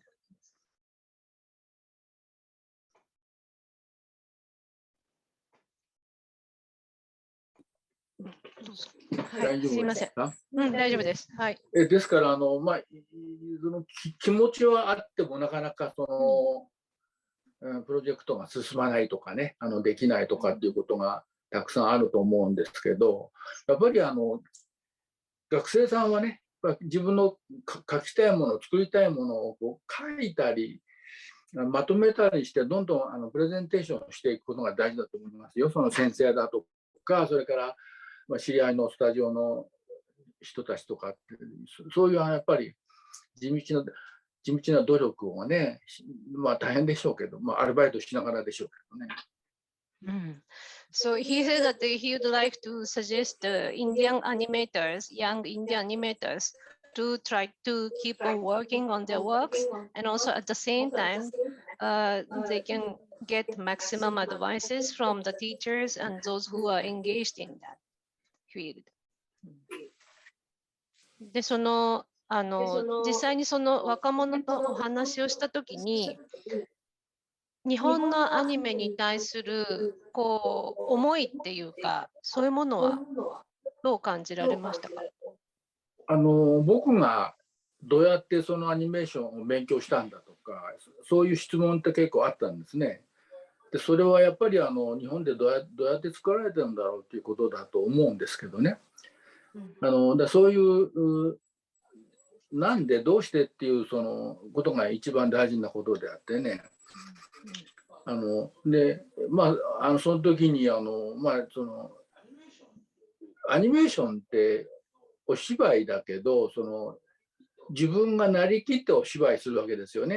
要するにアニメーションっていうその世界の動きがあるんじゃなくて、実際のその人がどう動くかっていうことが一番大事なんだって。彼らは日本のアニメーションがどうやって作られてるんだっていうことを質問するんですけど、それはあなたの中にありますと。日本もそうです。決して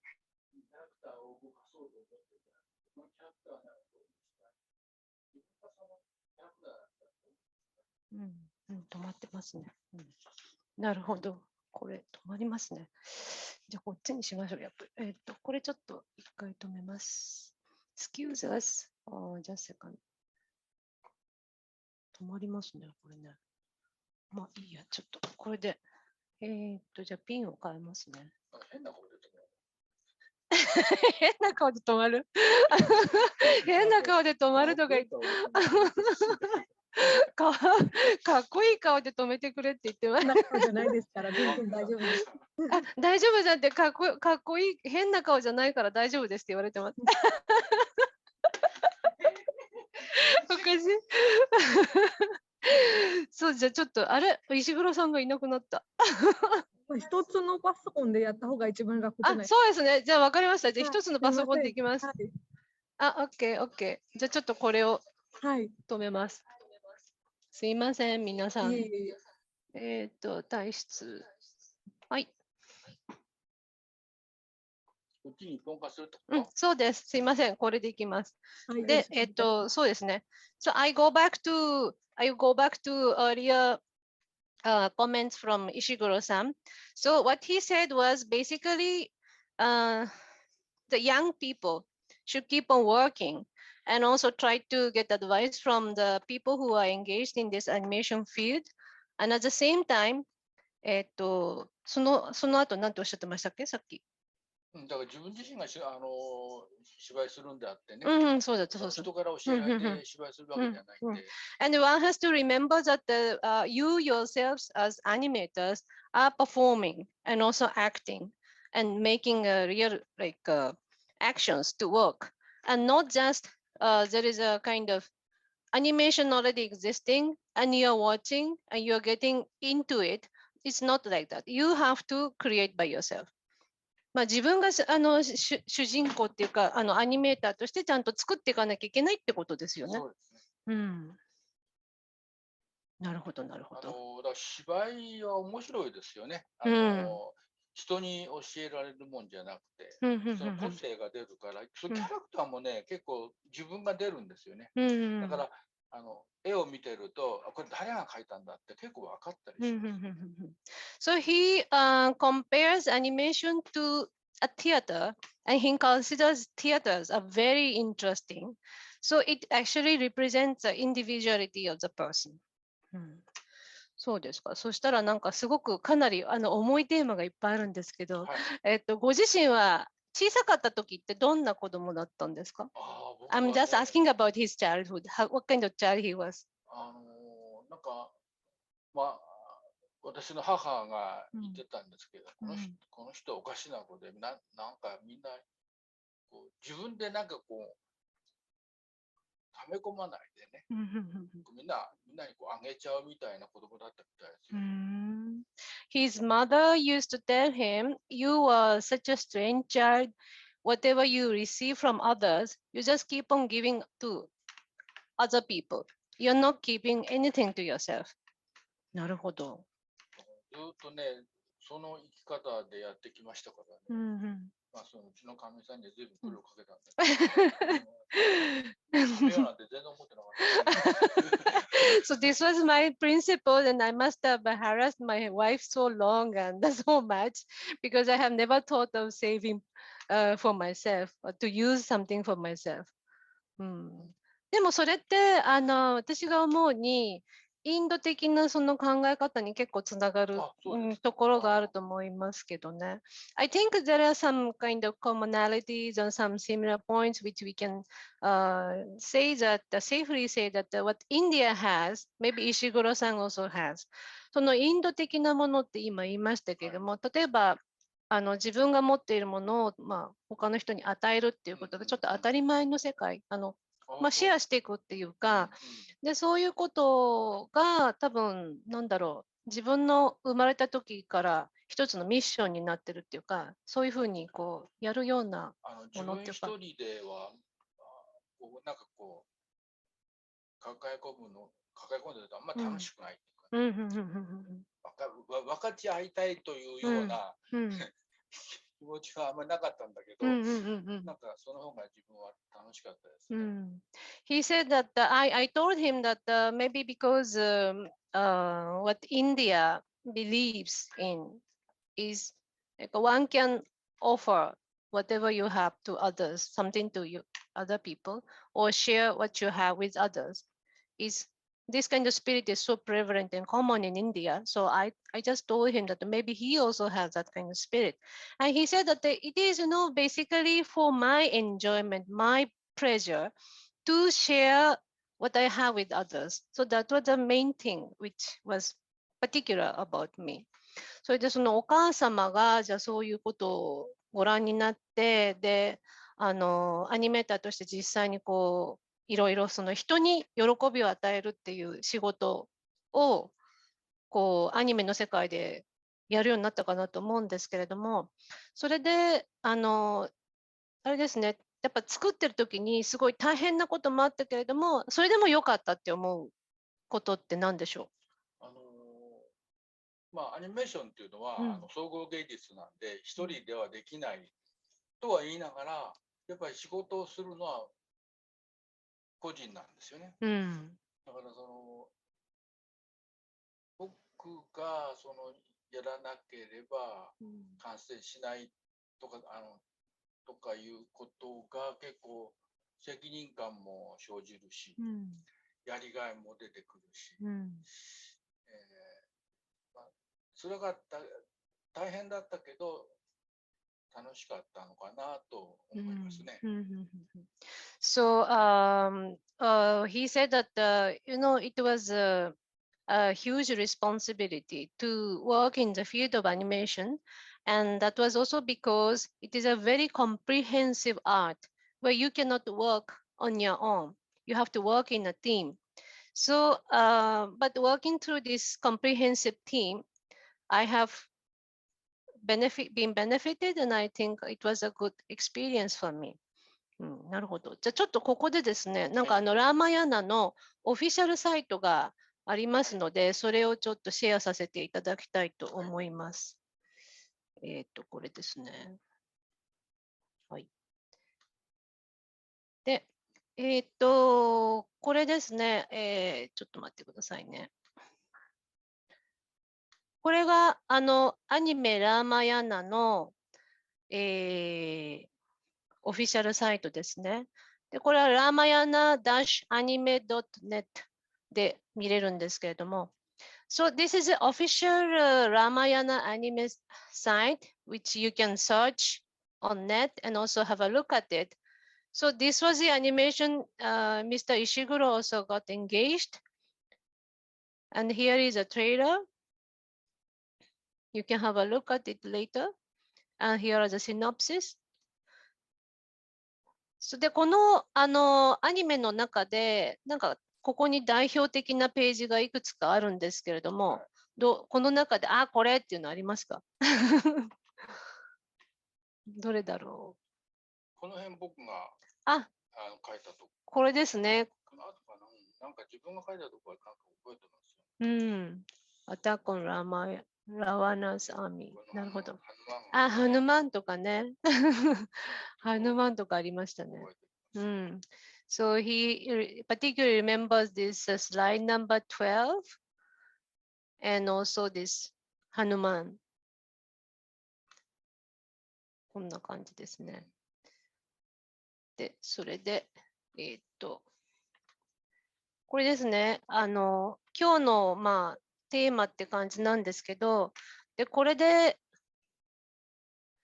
この、ライセンスホルダーの皆さんのお話では、これがまだ、来年の話だということなんですけれども、これちょっとインドの皆さんにこのところだけご紹介させていただきたいと思います。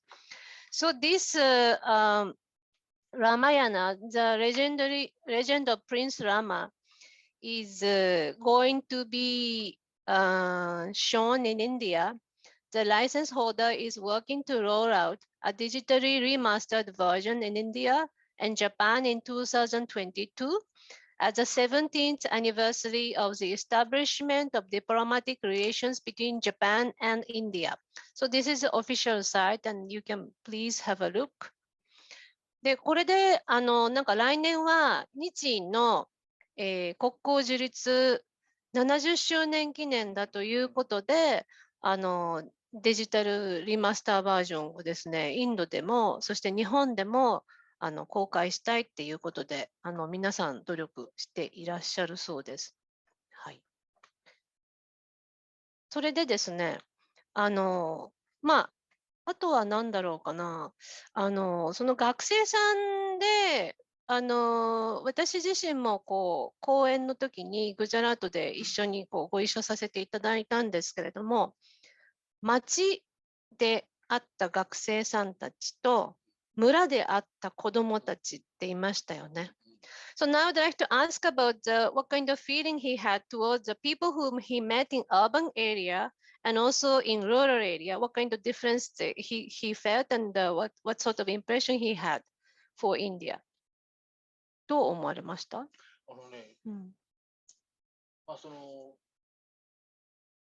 日本の子供たちよりもなんか積極的でしたよね。歌とか踊りとか、子供たちはね。村の子供たちがですね。そうですね。学生さんもその延長線上に大きくなったって感じで積極的な子が多かったんですけど、日本だと日本のアニメーションの学生とあんまり教えに行ったことないからよくわからないけど、うちに入ってくる新人さんたち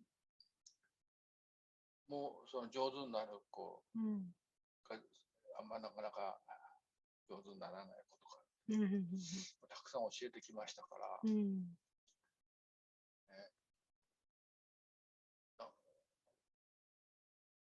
すぐにはわからないですね。何がいいんだか。ああ、なるほど、なるほど。ただ、絵が嘘だみたいに上手なこの方が可能性は多いということはなるほど、なるほど。確かですね。So he felt that in urban area, I mean, if you compare urban area and also rural area, he felt that in rural areas, especially children are more, ready to sing and also dance. They are more active and open. And looking at what he had experienced in Japan, dealing with young animators or animators who are struggling to become professional, he did find that those who are good at animation or drawing from the very beginning tend to become really good animators. で、そのアニメーターの方を育てるときに、一番大事だなって思うのって何でしょう、思うことって。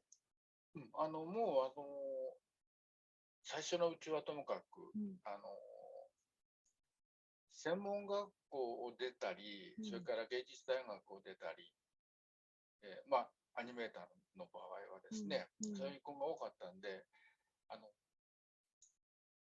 教えることはその学生時代に描いていた絵と、やっぱりそのプロが要望する絵ってちょっと違うんですよね。どう違うかっていうと、学生の頃っていうのは課題もあったりして、勉強もするんですけど、そうですね、プロは要は与えられた仕事がどんどんだから正確さとスピードと結構いろんな要素が求められるので、手が遅いとかいうことで、書けないっていうことで悩んだりする子もいたり、私たちはもうそういうことがもうなかった時代なんで、振り向きだけで1週間とかね、大変な苦労しました。なるほど、なるほど。So, when it was like his turn to let the animators grow, earlier it was like not very easy to have longer time to practice, but now they are trying to give them ample opportunities to nurse. So even to express the 振り向きっていうのは just to turn the character, it might take even 1 week to convey how to be drawn properly nowadays. But earlier, he did not have that luxury to take that much time. So he had to do it very quickly. じゃあ、ご自身がそのアニメを実際に描いていた昔っていうのは、もっとそういうことを早くやってとか、もう当然やれるでしょっていうふうにもう思われちゃってたわけですか？だからスピードもね、芸のうちっていうか、なるほどね、才能のうちなんで、テレビの場合はね、あとだから、映画の場合はクオリティ、もちろんテレビもクオリティなんですけど、満点から70点とかあるじゃないですか。でも映画だったらみんな90点以上。なるほど。そういうクオリティの部分で差はあったとしても、一生懸命やるっていうことですよね。So, in his understanding, if you compare TV programs, animation in TV and also animation in theater, there are certain differences which could be said that around 70% perfection could be still accepted for TV, but for the theatrical production, you may have to strive to achieve 90% or above 90% perfection. で、それで石黒さんご自身はその両方を全部見てきたと思うんですけれども、特にその映画になった作品で、もうこれはすごくおすすめしたいっていうものはありますか？僕は昔のね作品、僕が参加したのはずいぶん昔なんで、もう20年も昔なんですけど、蛍の墓なんかはまた地味ですけどね、ぜひ見てもらいたいなと思いますね。He recommended the Hotaru no Haka as one of his most, how should I say, good, best work, not most, but the best work. So he would like to request you to watch. So there is some question coming here. Okay, okay, Danashiri-san to everyone. I would like to ask some question to Ishiguro-san if time permits. Yeah, please, carry on. Yes, Yeah. thank you very much for giving me this opportunity to ask questions.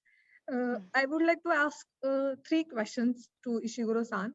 One, while creating Ramayana, what was his feeling like while creating and after completing the work? It was the first question. なんかラーマヤナを作っていらっしゃるときに、どんな気持ちでしたか、その制作中は。そしてそれが制作して作品になってご覧になったときにどう思われましたか。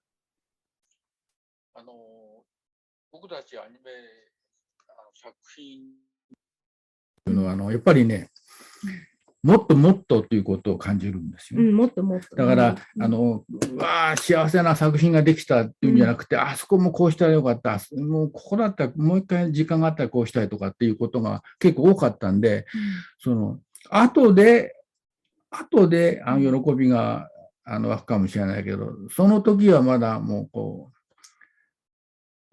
もっとっていう気持ちがあったですね。So when he was actually doing the production of this animation, at that time he would like to strive more and more and more. And he only the focus what he was thinking was to do better work than what he was doing at that time.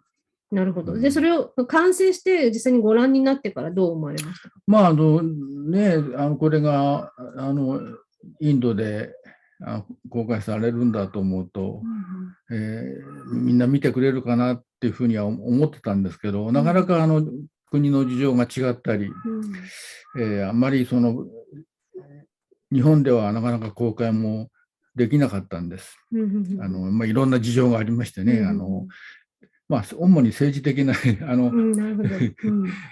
ょうどいろんな事件があったりしても、だからちょっとね、日本だからもっとたくさんの人に見てもらえればよかったなっていうのはあります。So after it was completed, his only wish was to let Indian people watch, you know.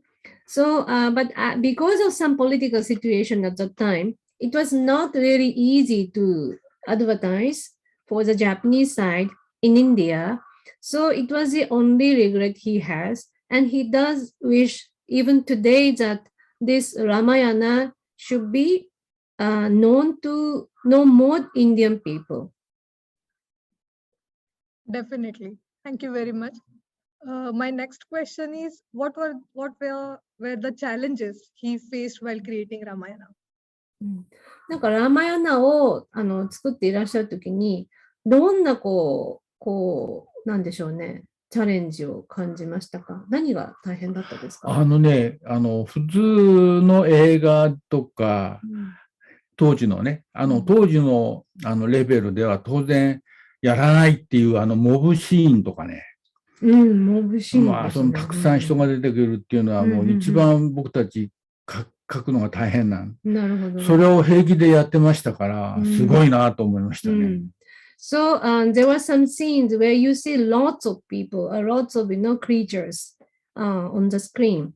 So that was the most difficult scene for him, this mob scene. So, but somehow he could manage, and it was done. So that was the thing.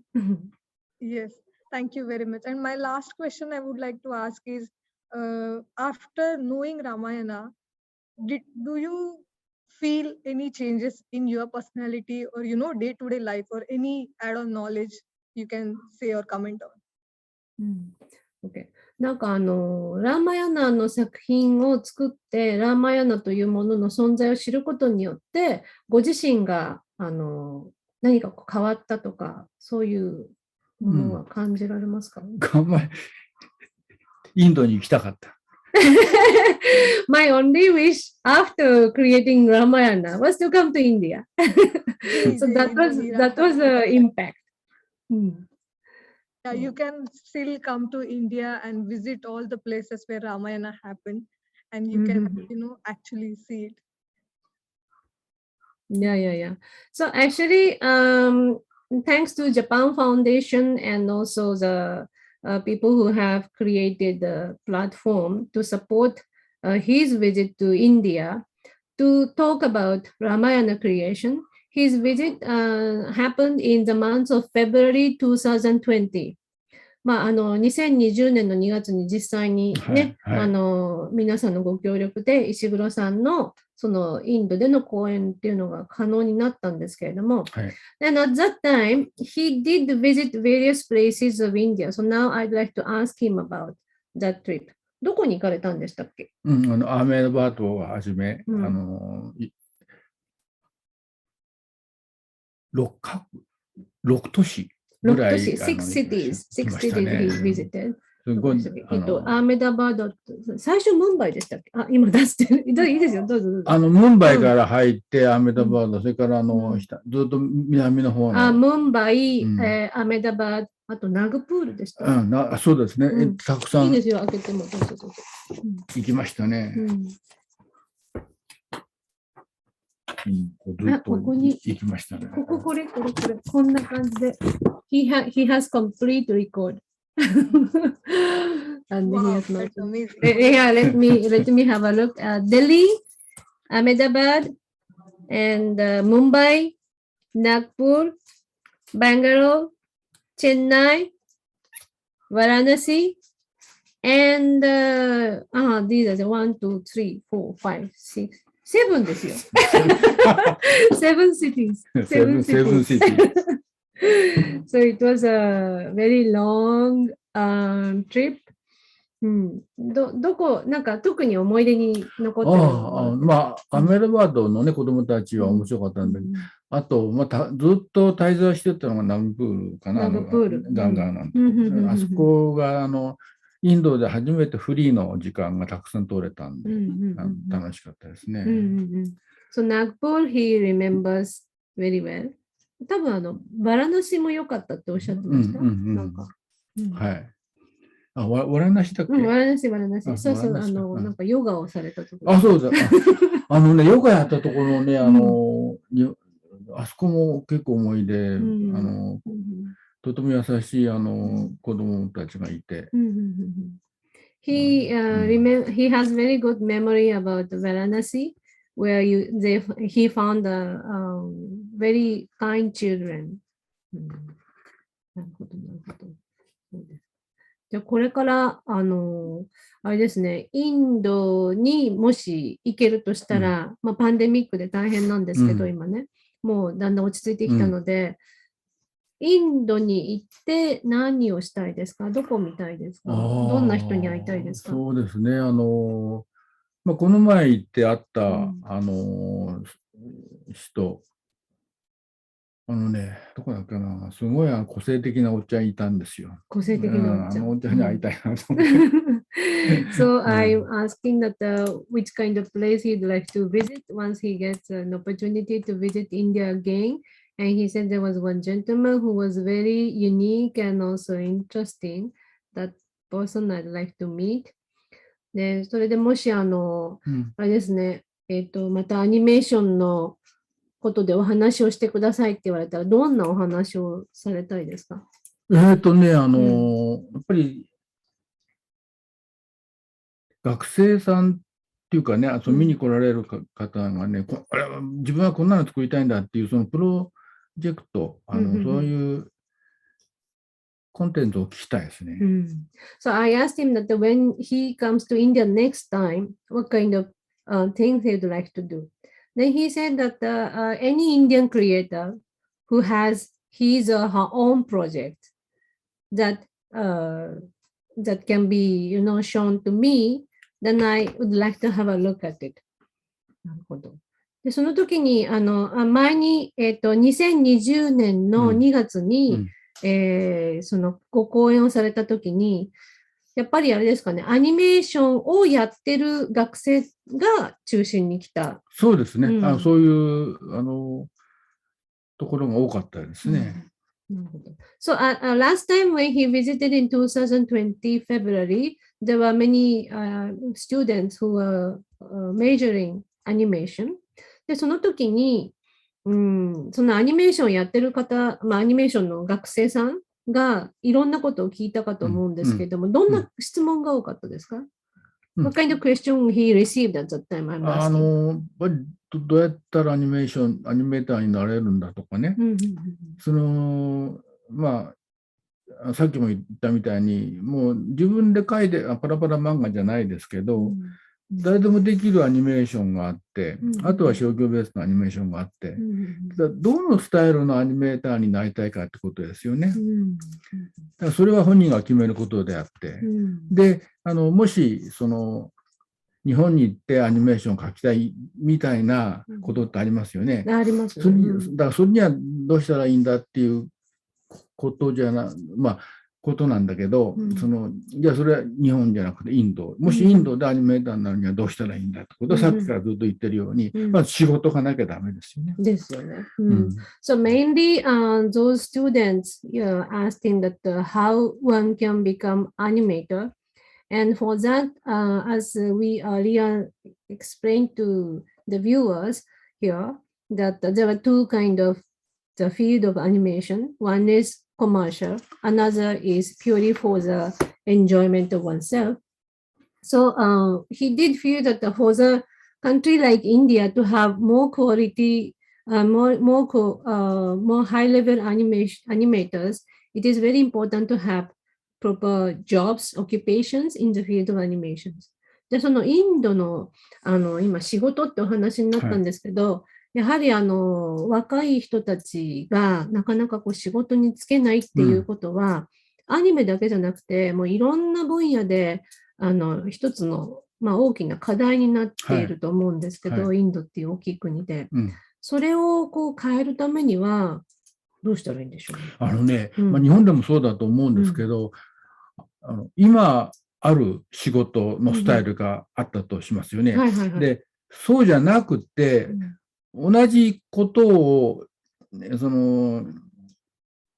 言いたいんだけど、自分だったら別なこういう切り口で行きたいと。コマーシャルにしてもね、自分だったら今のコマーシャルじゃなくて、自分だったら品物をこういうふうに売りますと。で、そういうところから入っていって、いきなりアニメーションね、仕事のアニメーションをするんじゃなくて、自分のやりたいことに通じる仕事を探すと。なるほど、なるほど。これはもうその人のものですね。なるほど。So I asked him that, okay, now, I mean, he did mention about the difficulty or much more requirement for the Indian youth to have job opportunities. Only then this animation in India could flourish.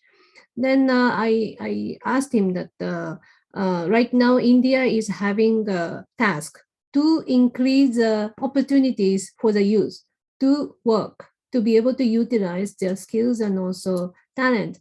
So what kind of challenge or maybe possibility India would have for this? Then he said that only after you stick to your own desire and work and try to strive for it, then this commercial opportunity may open. だから自分の、やりたいことを中心にして、で、それが仕事になるように、一生懸命頑張りなさいっていうことですか？頑張るっていうのは、もう普段、街を歩いているとか、勉強してる、食事してる、すべてに自分の興味のあることをやっぱり注意するんですよね。なんていうのかな、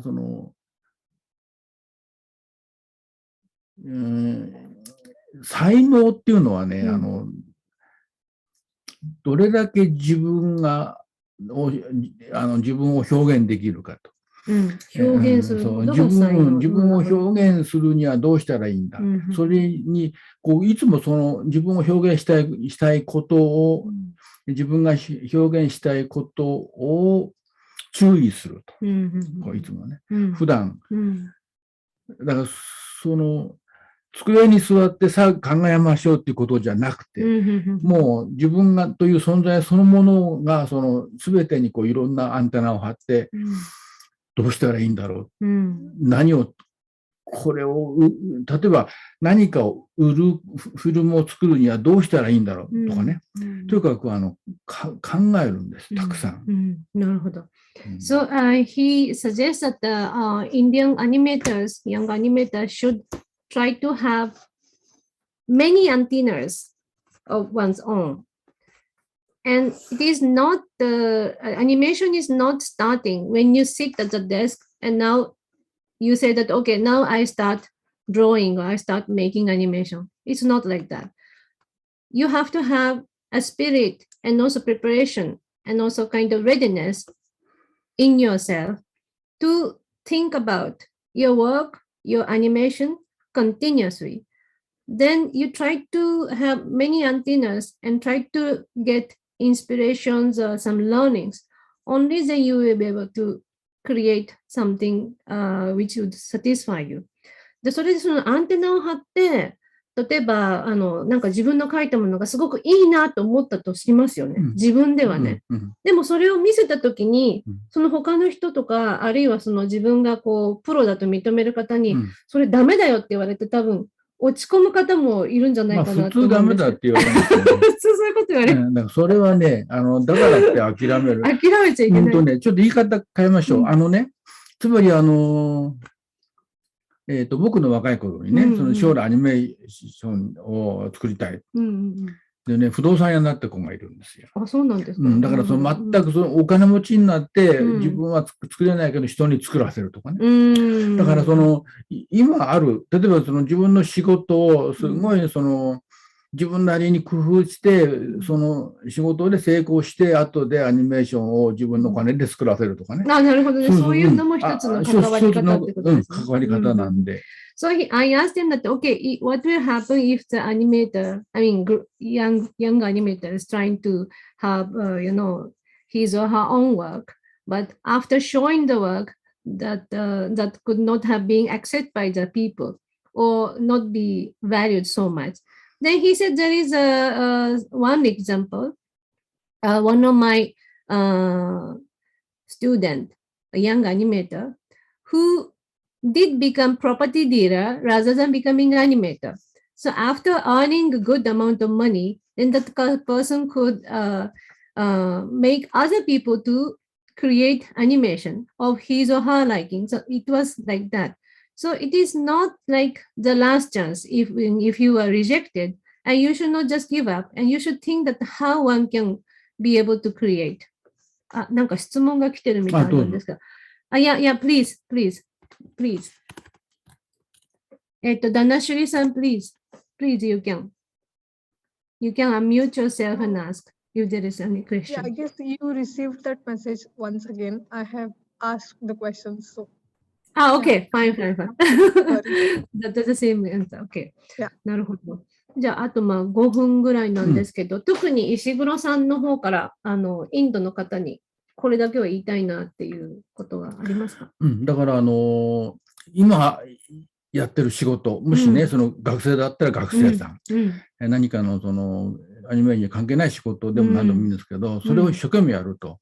で、その世界で、自分がどうしたら、その世界でトップっていうか、オリジナルな存在になれるかっていうことが一番大事なんですね。なるほど。自分の世界で、その世界でオリジナル今あるね、仕事の世界。だからアニメーションをやらないから、あとはそのアニメーションやりたいためのアルバイトをやってるんだっていうことじゃなくて、一生懸命やると。その結果に、将来、アニメーションに関われることがあるかどうかちょっとそれはわからないですけど、とにかく今一生懸命やると。So he said that to Indian animators, what kind of message he has to encourage them Then he said that whatever you are doing right now, do your best and it should be fine.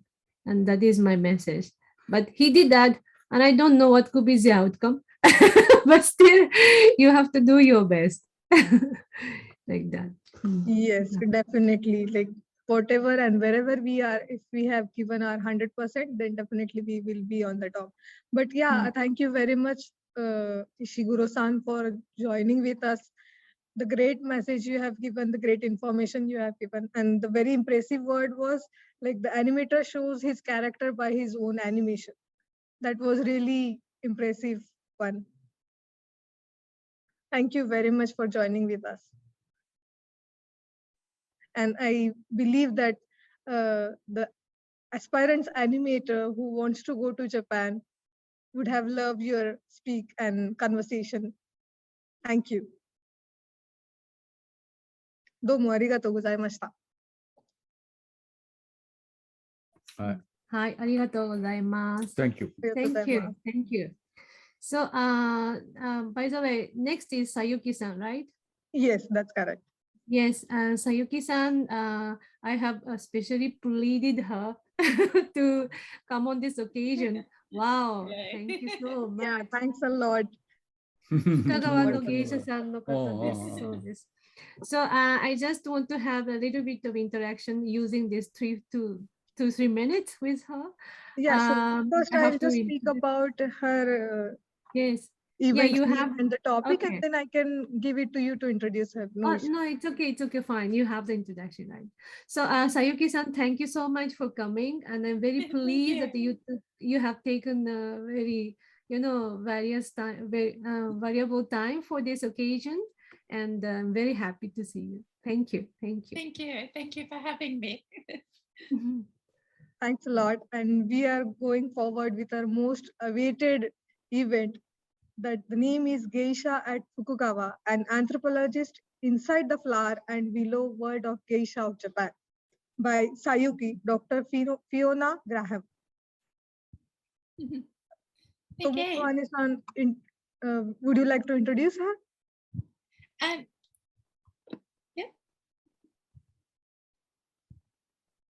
You are on mute. No, it's okay. It's okay. Sayuki-san is a perfect presenter, and she has a lot to talk about.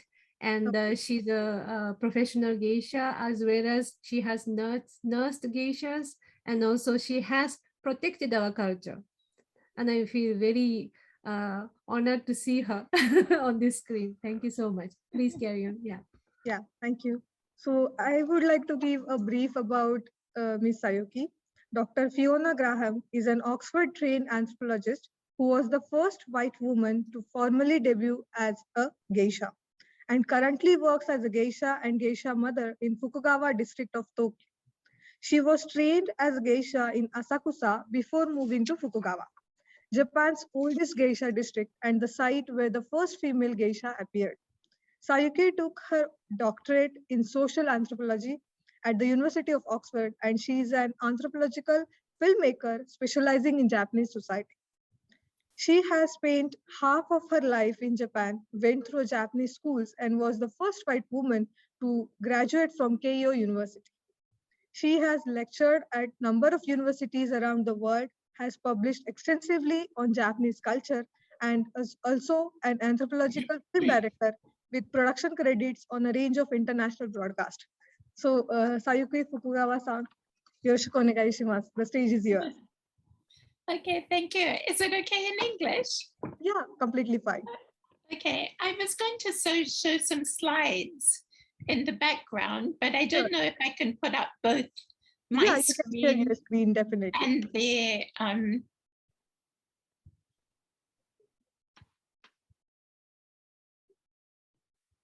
yes, the screen is visible. Am I sharing my screen now? Slideshow. Yeah. Yeah. You can see my screen now? Okay. Yeah. Okay. But you can't see me, I think. Yes, I can see you as well. Oh, okay, great. Okay. Okay, well, I'm going to talk a little bit about how I became to be a geisha. It wasn't anything very planned. I first arrived in Japan when I was 15 years old, and I was an exchange student in high school. So 2 families swapped daughters. And so I had a very deep immersion in Japan. I was with a Japanese family, going to Japanese schools. And then eventually I went to Keio University after that. And so I had a very Japanese life for about 10 years before I went to Oxford. And first I took an MBA at Oxford, and I wrote my thesis on Japanese management there because I was also working for a Japanese company for 2 years. So I was very, very immersed in the business world as well as a normal employee in a normal Japanese company. So I think I was the first foreigner to work in the life insurance industry at the time as a normal employee in a Japanese company. But while I was at Oxford, I discovered the subject social anthropology. And this is a subject which has the unique research method of field work. So anthropologists should go to the country they're studying, become a part of the society, become very immersed in the society, learn the language, and study from the inside, not from the outside. So this is a subject that really suits me and something that was very close to my heart. It's something that I'd been experiencing since I was a high school student. So I changed my major from business to social anthropology. And then after I got my doctorate at Oxford, I started making television programs of the kind that you see on National Geographic Channel or Discovery Channel. And I made programs like, for example, I followed the president of Nissan Motors around for the BBC, and I made program about Japanese society. For example, another program was looking at dangerous festivals in Japan, where some people even die in order to do a festival, and looking at all the social implications of that.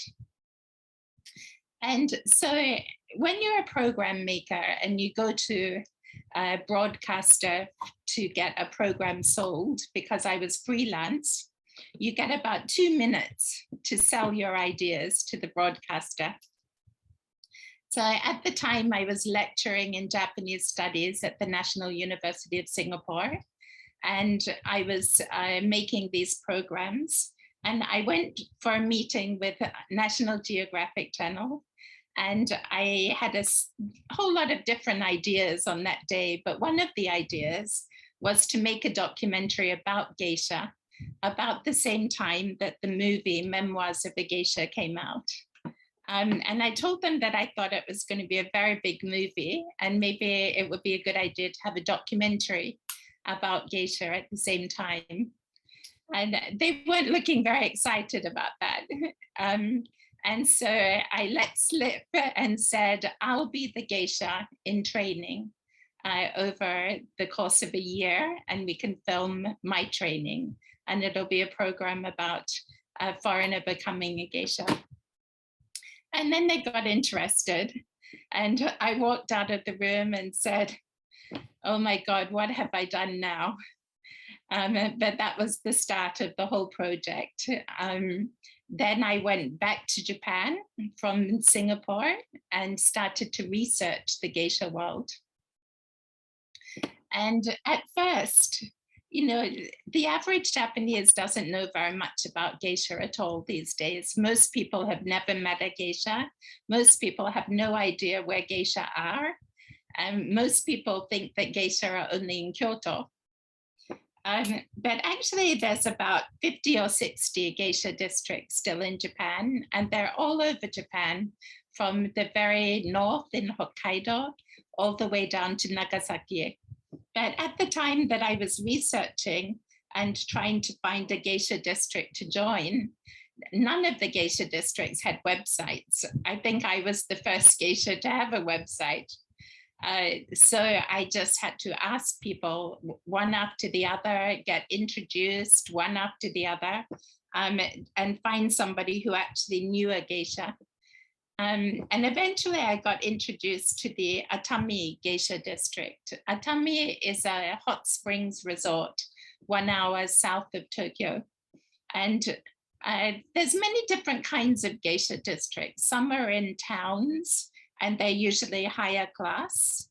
And some of them are in sightseeing places like hot springs resorts or beach resorts.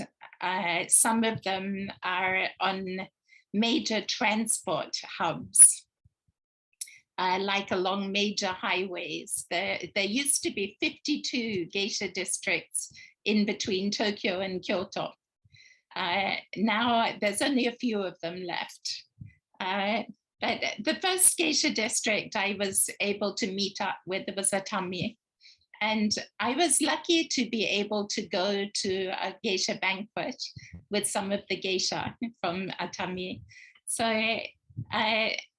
we went to a large hotel in the hot springs resort of Atami, a very beautiful hotel, very high class, with a very large banquet room.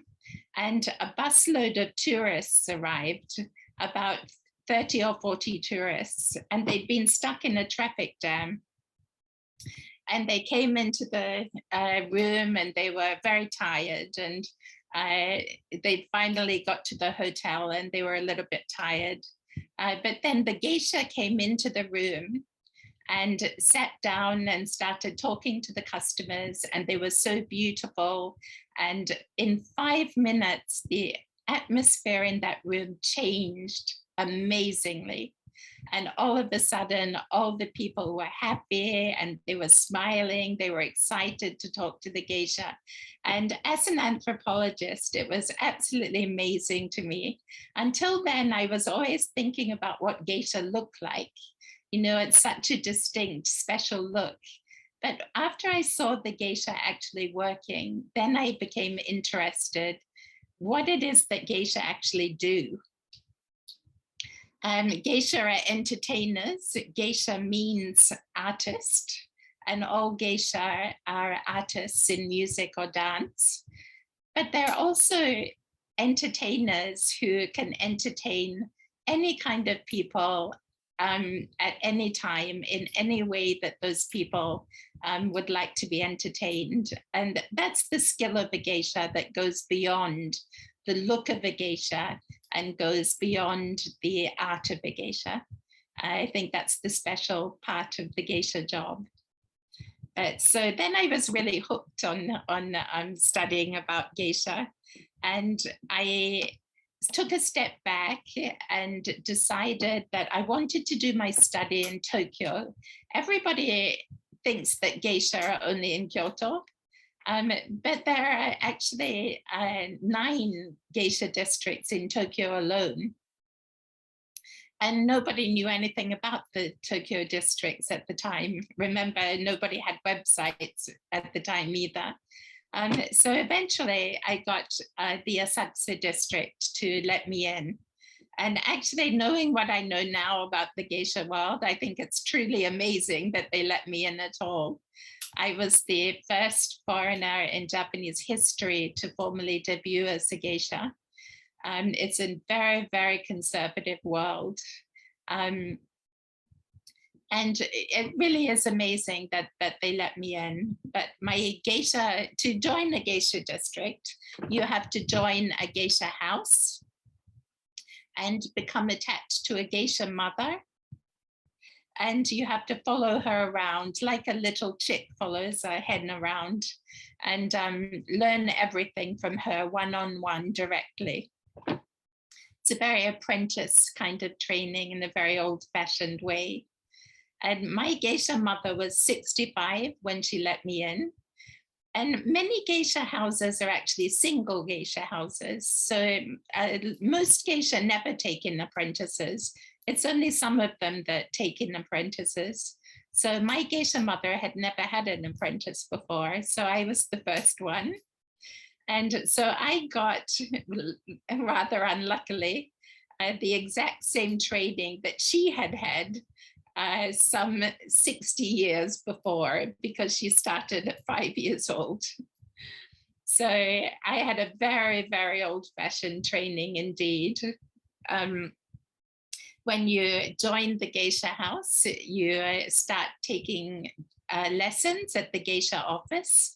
In my case, I was required to do lessons in dance, tea ceremony to learn good manners, and learn how to sit and stand and greet people and comport oneself.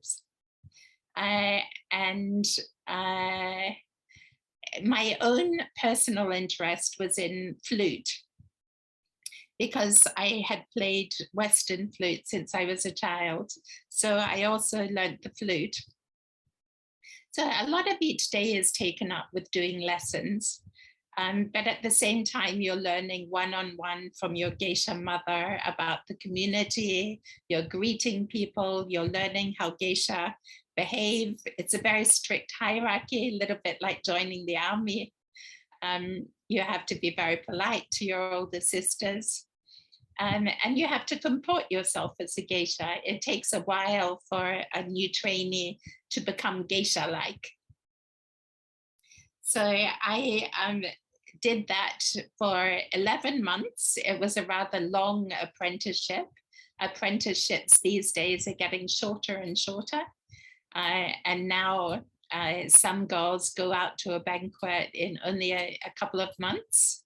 But I did 11 months. I did the very old-fashioned training. So I had to finance my wardrobe. I had to make the kimonos from scratch.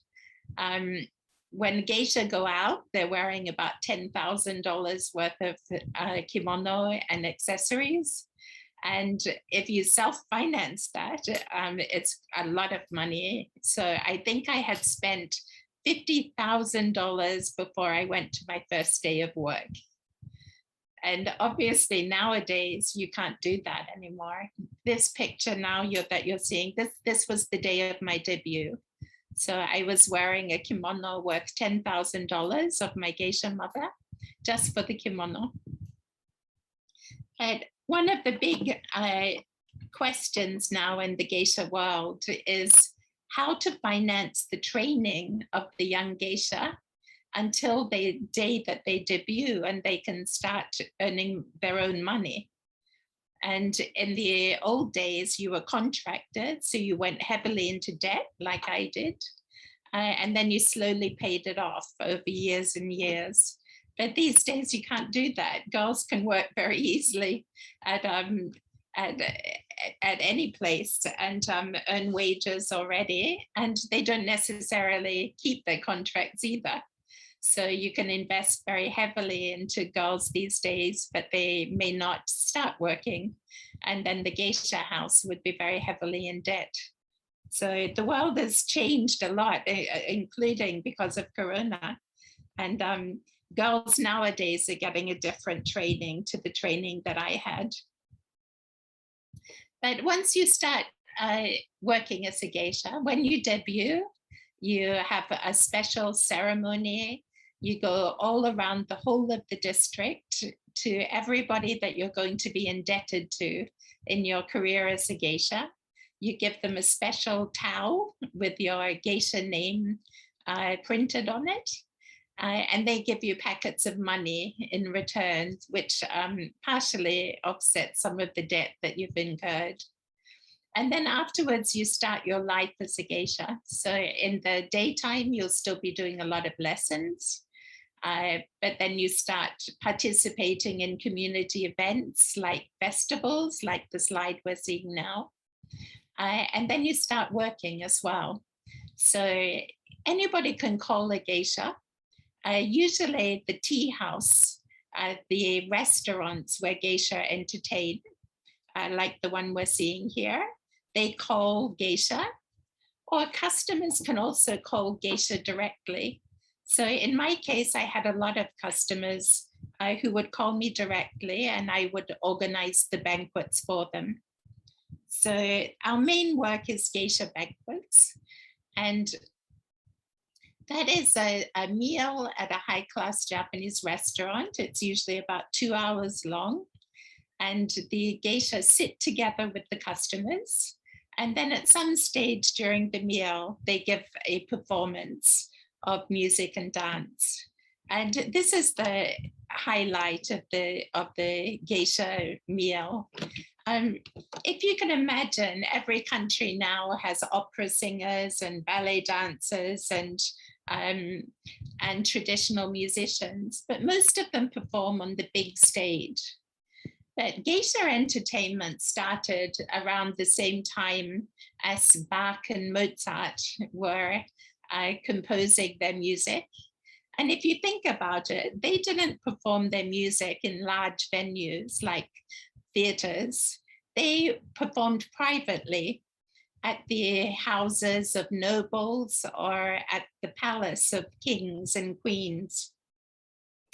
And geisha entertainment that started around the same time has never changed. We're still doing private entertainment. So to call a geisha out is a little bit like calling an opera singer or a ballet dancer out to perform at your own private party. And as you can imagine, it would be quite expensive to do that. To call a well-known or very talented ballet dancer or opera singer out. I think that's a little bit what geisha entertainment is about. And geisha also entertain on the big stage as well. Usually once or twice a year, geisha will participate in a large-scale entertainment on the big stage. But after 4 years in Asakusa, my geisha mother retired, and normally I should have been able to take over the geisha house. In the Asakusa Constitution, it stated that anyone could become a geisha mother if they'd worked as a geisha for 4 years. But Japan is a very conservative country, and I was the first white geisha ever. And they decided overnight to break their own rules and decide that foreigners couldn't become geisha mothers. So all of a sudden, I left the Asakusa district. My geisha house no longer existed because my geisha mother had retired, and I couldn't take it over. So at that stage, there was a bit of coming and going, but I had to choose another geisha district. And to choose another geisha district, firstly, all the geisha live in the geisha district. So it has to be a town that you like. A good geisha district will have history. It will be a sightseeing spot where lots of people gather. It probably has a large shrine. It probably has a popular festival. And eventually, I found another geisha district in an amazing, amazing coincidence. I was out of Tokyo at the time, and I was looking online for a new house to live in.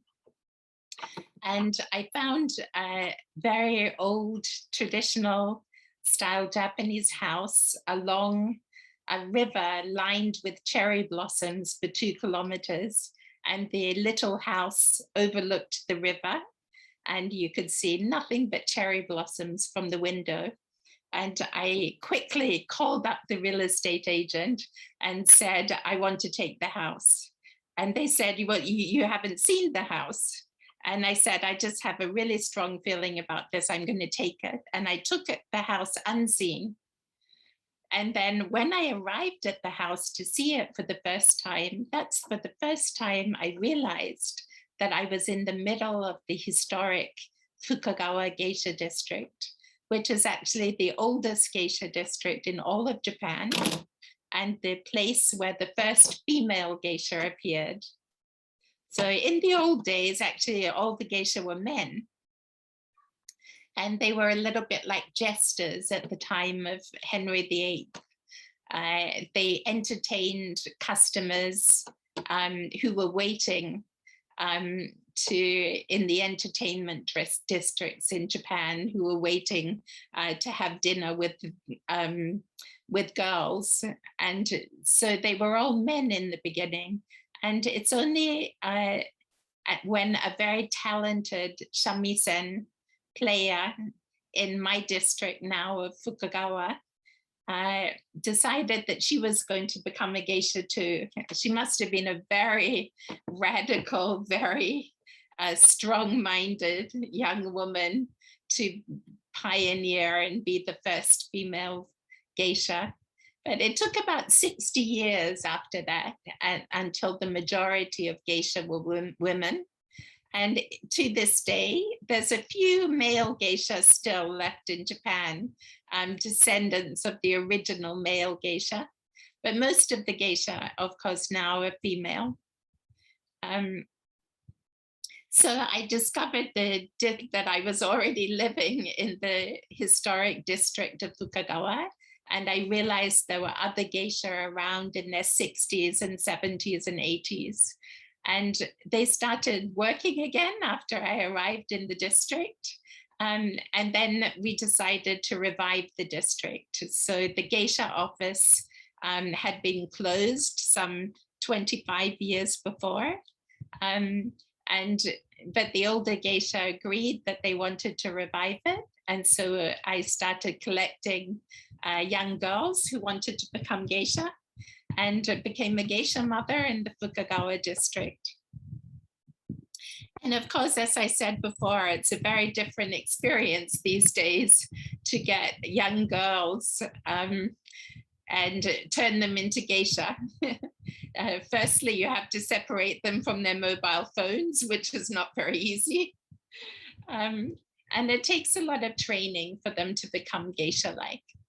So, but also, girls these days won't do a training like I experienced myself. And mothers are very reluctant for their girls to become geisha if it involves them giving up their education. So at the time I was lecturing part-time at university. I've been lecturing all along in geisha studies and in anthropology at several of Japan's universities.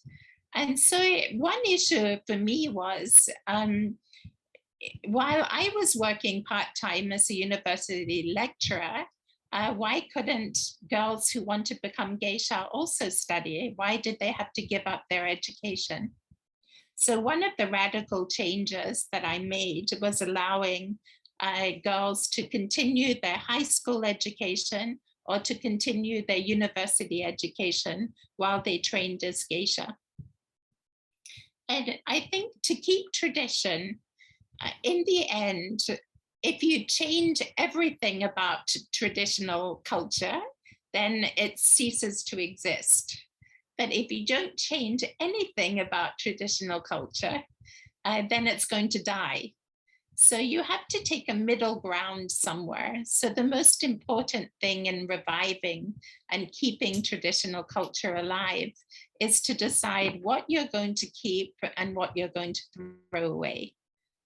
So in my case, I believe very, very much in keeping all the beauty and the tradition and the high standards of our arts, learning from the best teachers, spending a lot of time training.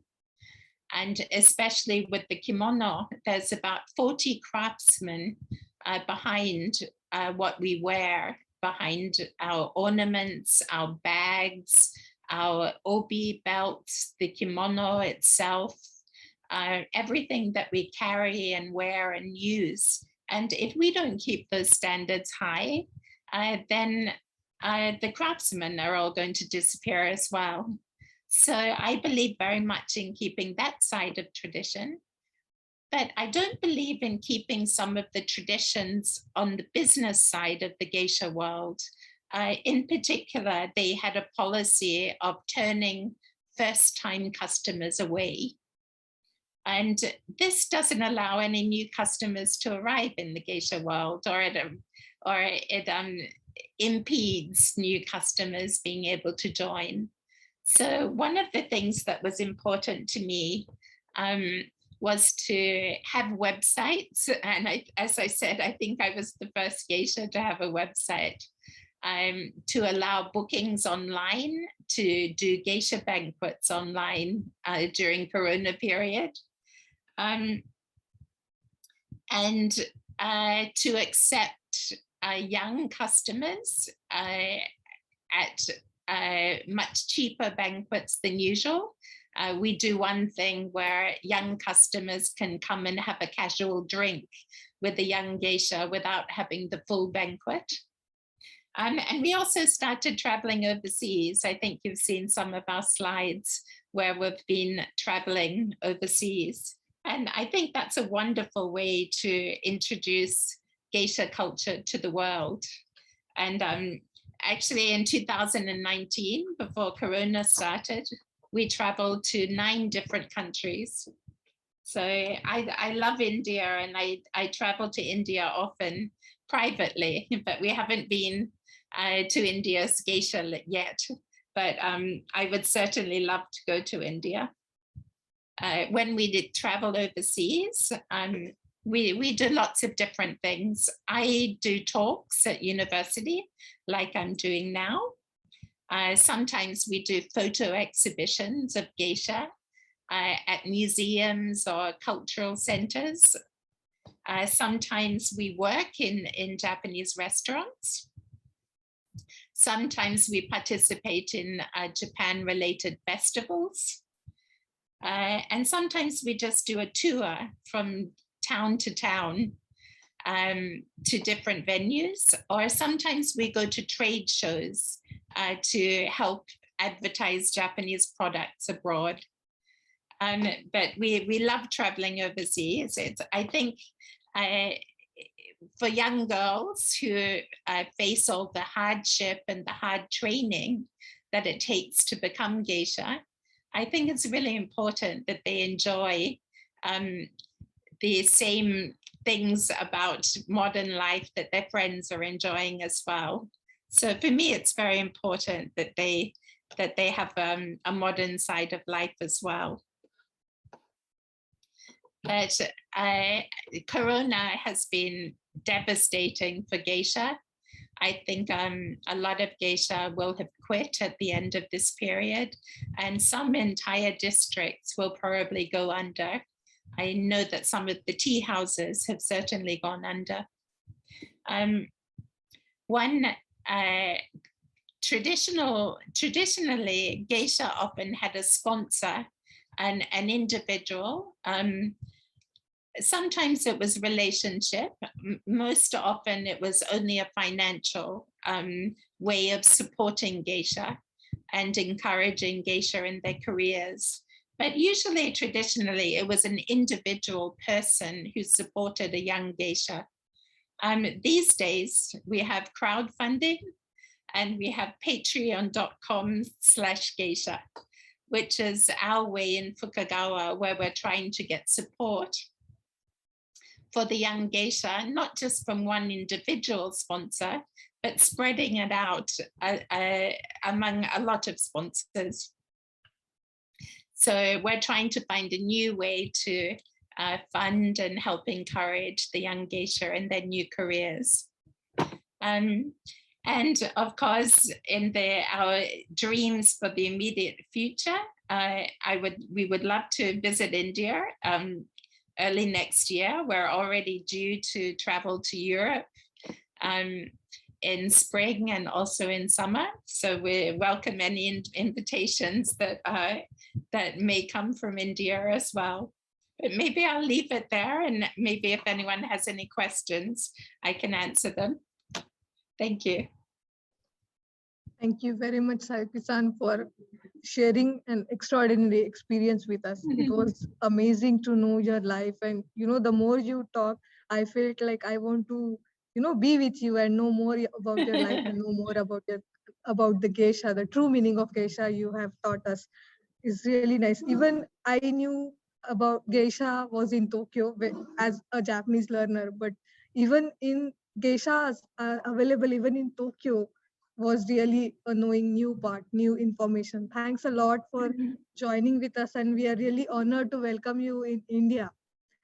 I'll be eager to meet you if I get a chance. Thank you. Thanks a lot for joining with us. Thank you. And there are many people who are watching us on YouTube are already commenting that they are looking forward to see you.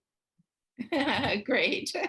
Well, they can email me at sayuki.geisha@gmail.com, or they can look at our website, sayuki.net or fukagawageisha.com.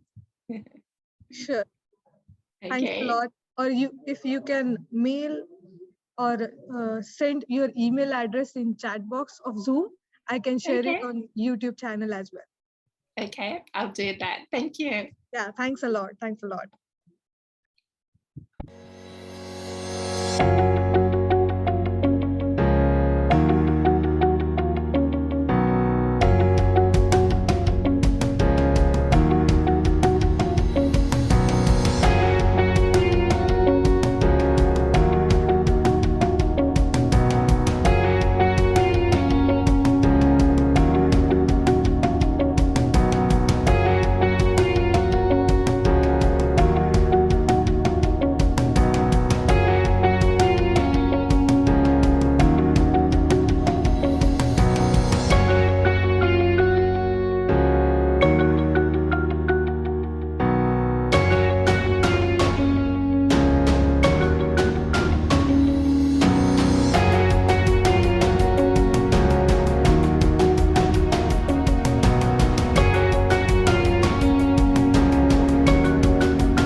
Hello, good afternoon, and welcome back to Konnichiwa Pune 2021. I hope you have enjoyed the morning session, and again, we are going to have some interesting session in the afternoon time. So I would like to introduce our next session is about the interview of an author, Miss Megha Wadhwa, Dr. Megha Wadhwa, sorry. Dr. Megha Wadhwa is a migration researcher and Japanese South Asian studies scholar. She is a research associate at Free University of Berlin and visiting scholar at Sophia University, Tokyo, which is also her alma mater. Her research passion lies in understanding the similarities and differences in the migration trends of Indians in Japan, Germany, and other places around the globe. Her research focuses on identity, ethnicity, race, social class, women, and skills in migration. She is originally from New Delhi and was a resident of Tokyo for about more than 15 years before she moved to Berlin in 2021. She is the author of the book Indian Migrants in Tokyo, a socio-cultural, religious, and working voice. She is also trained in fieldwork filming, and her recent documentaries are Daughters from Afghanistan 2019 and 7-minute documentary Indian Cooks in Japan 2021. This interview will be taken by our fourth and current president of IJBC, Mr. Siddharth Deshmukh. So I would like to request Mr. Siddharth Deshmukh to come on the stage and start the interview. Thank you. Hello, So nice welcome, to meet you. Dr. Megha Wadhwa. Welcome to Konnichiwa Pune to 2021. And at the outset, I would like to say thanks to you for taking out time and coming here for a very important and interesting conversation that we are going to have. So let's get started. And to get comfortable, I would like to ask, can I call you Megha or can I call you? Yes, please call me Megha. No, please call me Megha. Call me Siddharth. And I would like to listen to your story from India to Japan first, and then we will move on to your book. Okay. Yeah. First of all, thank you so much for having me. It's such a pleasure. And also I had this talk with Shefali a few months back. It was wonderful talking to her as well. And I've been looking forward to meeting you. So thank you. Finally, we're here. So I moved to Japan in 2007, and why Japan came to my map was because my grandmother, she took a world tour, and when she came back from the world tour, I asked her, like, what all countries did you visit and what did you like the most? And she kept talking about Japan a lot. And the things that she told me in the time are still there. Like, she was talking about how people are very sweet and very clean and Fuji apples and things like that. So that's why I chose Japanese language after school, along with my, my bachelor's. So in the time I was being trained by Professor Ashok Chawla, who is also the advisor at the PMO office, at the PMO. And I was working for Marubeni in the time.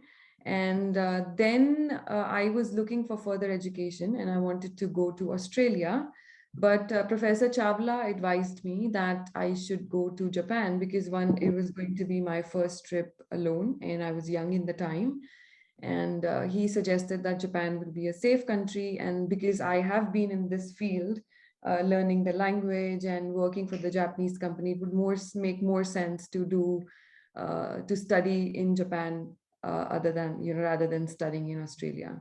And that's how I landed in Japan in 2007. So thanks to Professor Ashok Chawla, that my journey to Japan became, because if he had not insisted on me going to Japan, I would have definitely Australia. Okay, so that brought you to Japan and everything changed since then. But how was your first year? You really enjoyed, or it was still you're feeling like, okay, I'm being forced and maybe No. I think I have a lot of gratitude for Professor Ashok Chawla that he insisted that I go to Japan, because it was a huge learning of 15 years. And as much as India has made me the person I am today, I think I spent my peak years in Japan. So that has made me, I have learned a lot from that country in that period of 15 years. And I have a lot of gratitude for Japan, and of course, most importantly for Professor Ashok Chawla, that he insisted that I go to Japan. I'm sure. Actually, I wanted to say that first year, definitely you never thought you will be staying there for 15 years. Oh no. So even Professor Chawla did not or... think, yeah, even Professor Chawla did not think. He had sent me only for 2 years.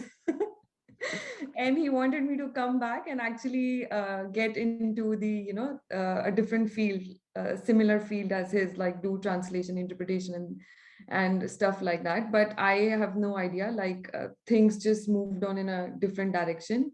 And yes, yeah. So I did not pursue only the language, and also probably I did not pursue the language to the extent probably he must have expected me to. And right. I just went on to, but everybody has their own path, and I'm sure he's happy. Right. About it too, yes. All right. So 2007. Yes. And then you left after that, almost after 15, 16 years after that, Japan. I understand it was you were in academic and the research goes on and the book shaped. So, but still, before I bring in book here, I wanted to ask you that you like 2007 Japan, 2015 Japan, which was like, where do you find yourself? Because when I was in Japan, it was 2000. I almost come back much more earlier than you, and then started traveling every year. And now also sometime I stay there for my business purpose and so on. But I think I'm stuck in that time. I still love that Japan. Really? But do you think Japan has changed? Yeah, I think things do change, but of course society doesn't change. I think we change. We are the ones who change. Japan does not change. It changes us. And then, but okay, so let me put it this way, I understand why do you think, maybe now when I go to Japan, I probably will miss the Japan that I left, because I feel the similar way for India. So I think this is a very interesting human psychology, I believe, that when you leave a place, you leave behind the memories that you had built in the time that you lived there. And when you go back, you cannot recreate those memories with the same people, with the same atmosphere. So, and that is the reason we miss that aspect that we left behind. So like, if you ask me 5 years down the line, do you like the Japan now or do you like the Japan then probably I would say exactly what you said, because I still say that I miss the India that I left behind.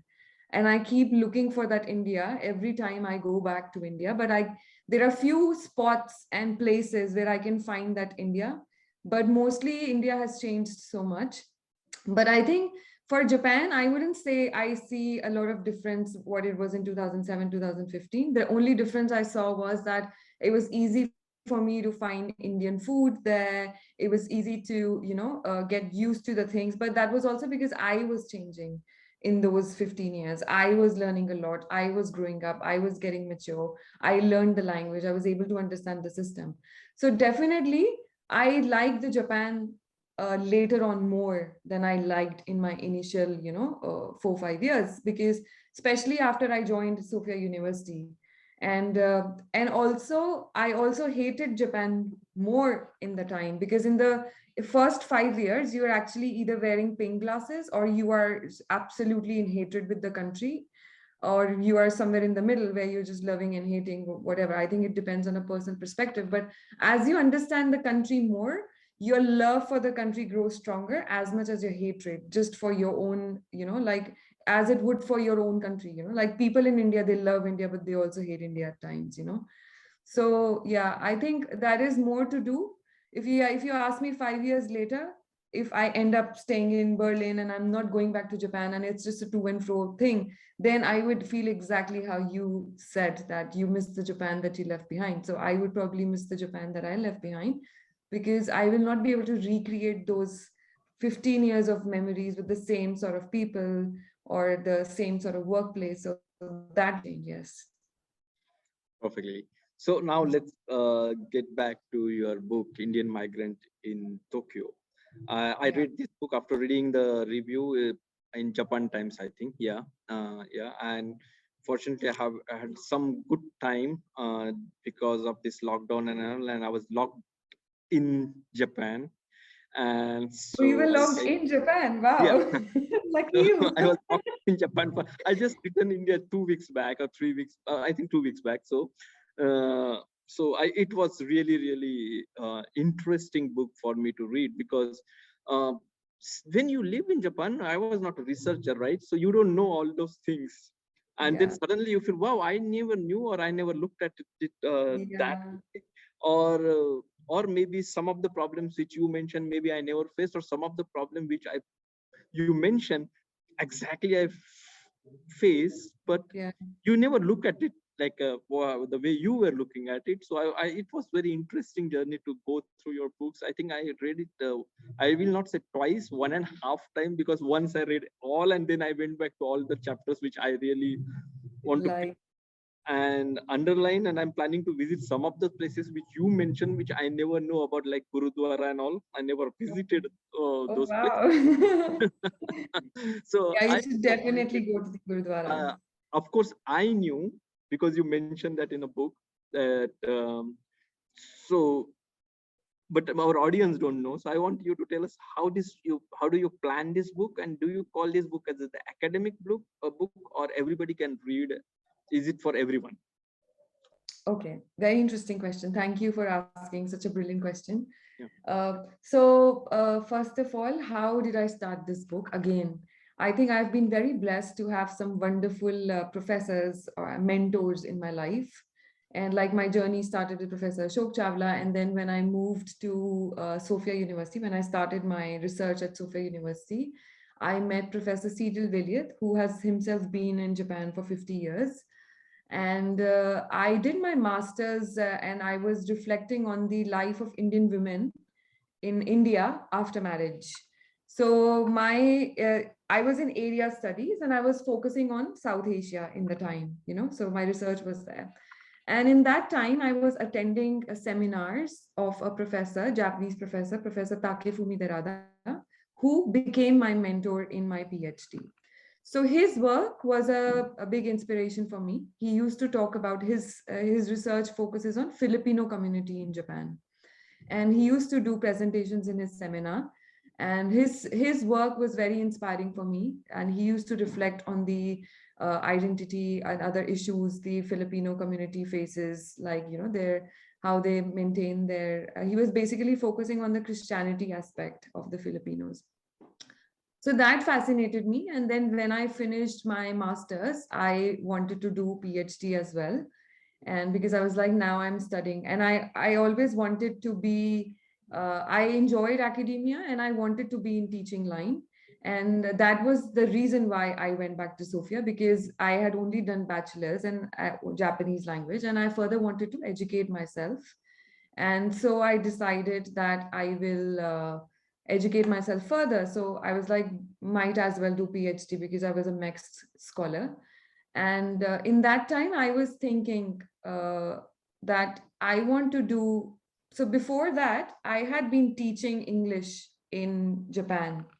And during that time, I could see that the knowledge of India amongst the Japanese people is very less. And it was just very limited to the cliches, like yoga or 3 times curry a day or things like these, which half of which were not even true. They were not even factual.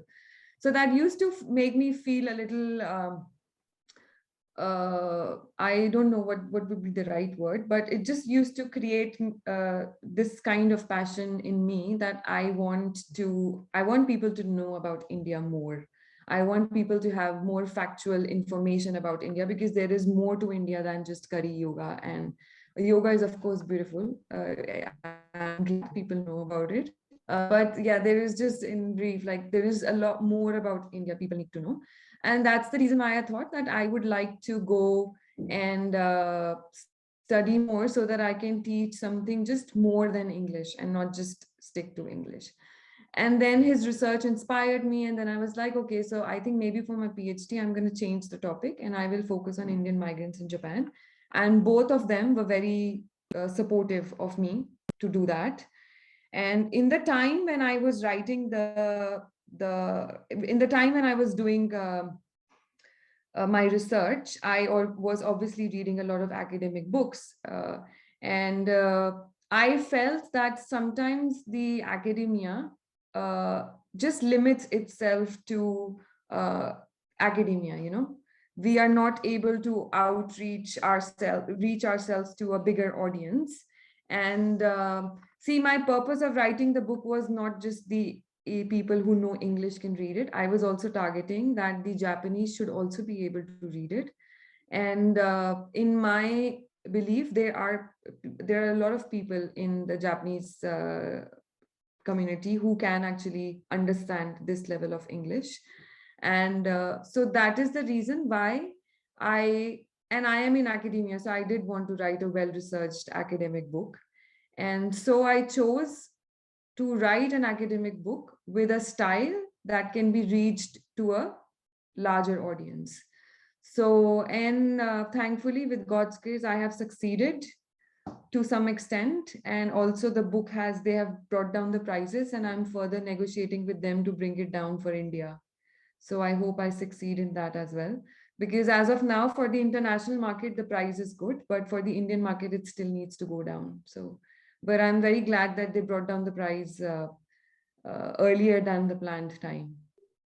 Great. Do you think if this book is also in Japanese, will help more Japanese people to understand about? Yeah, that is going to happen. That's going to happen. I think that will be wonderful, because there are many insight and stats and many interviews which you took naturally, and a lot of research went into it. And I think Japanese love that, and that may help to further maybe bringing two communities together. Yes. Yeah. Right. Okay. So that's about how you started the book. Now I want to ask you this one question, that migration definitely happened since ancient. Migration is happening. It will continue to happen in future also. And you pointed out how that migration is changing from India to Japan, and how previously who were the different migrants, and now who are the like more professionals are migrating. But there are so many, government makes many policies, many things, but I'm really curious, why don't they pick up such books, or they bring such academician when they make some kind of a policy? Like, for example, I'm recently hearing a lot about this technical training program, but I don't see anything there been considered which is mentioned in your book. Being an IT professional, running my company from 2005, and seeing how many IT people are there, and when suddenly, for stats we know you need 600,000 IT engineers. For stats we know you need around 200,000 IT engineers right now. But how do you attract them? Which exactly many problems which you mentioned in your book? Would you like to throw some light? Which are those problems you think are very serious and government should take a look? Because today at Konnichiwa Pune, I'm sure some of our Japanese officials are also listening to this interview, and it is purpose of this entire Konnichiwa Pune is that to bring academicians, government official, industrialists, everybody together and discuss about the real issues, and not only discuss about the newspaper headlines. Yeah, so you're putting me on a spot.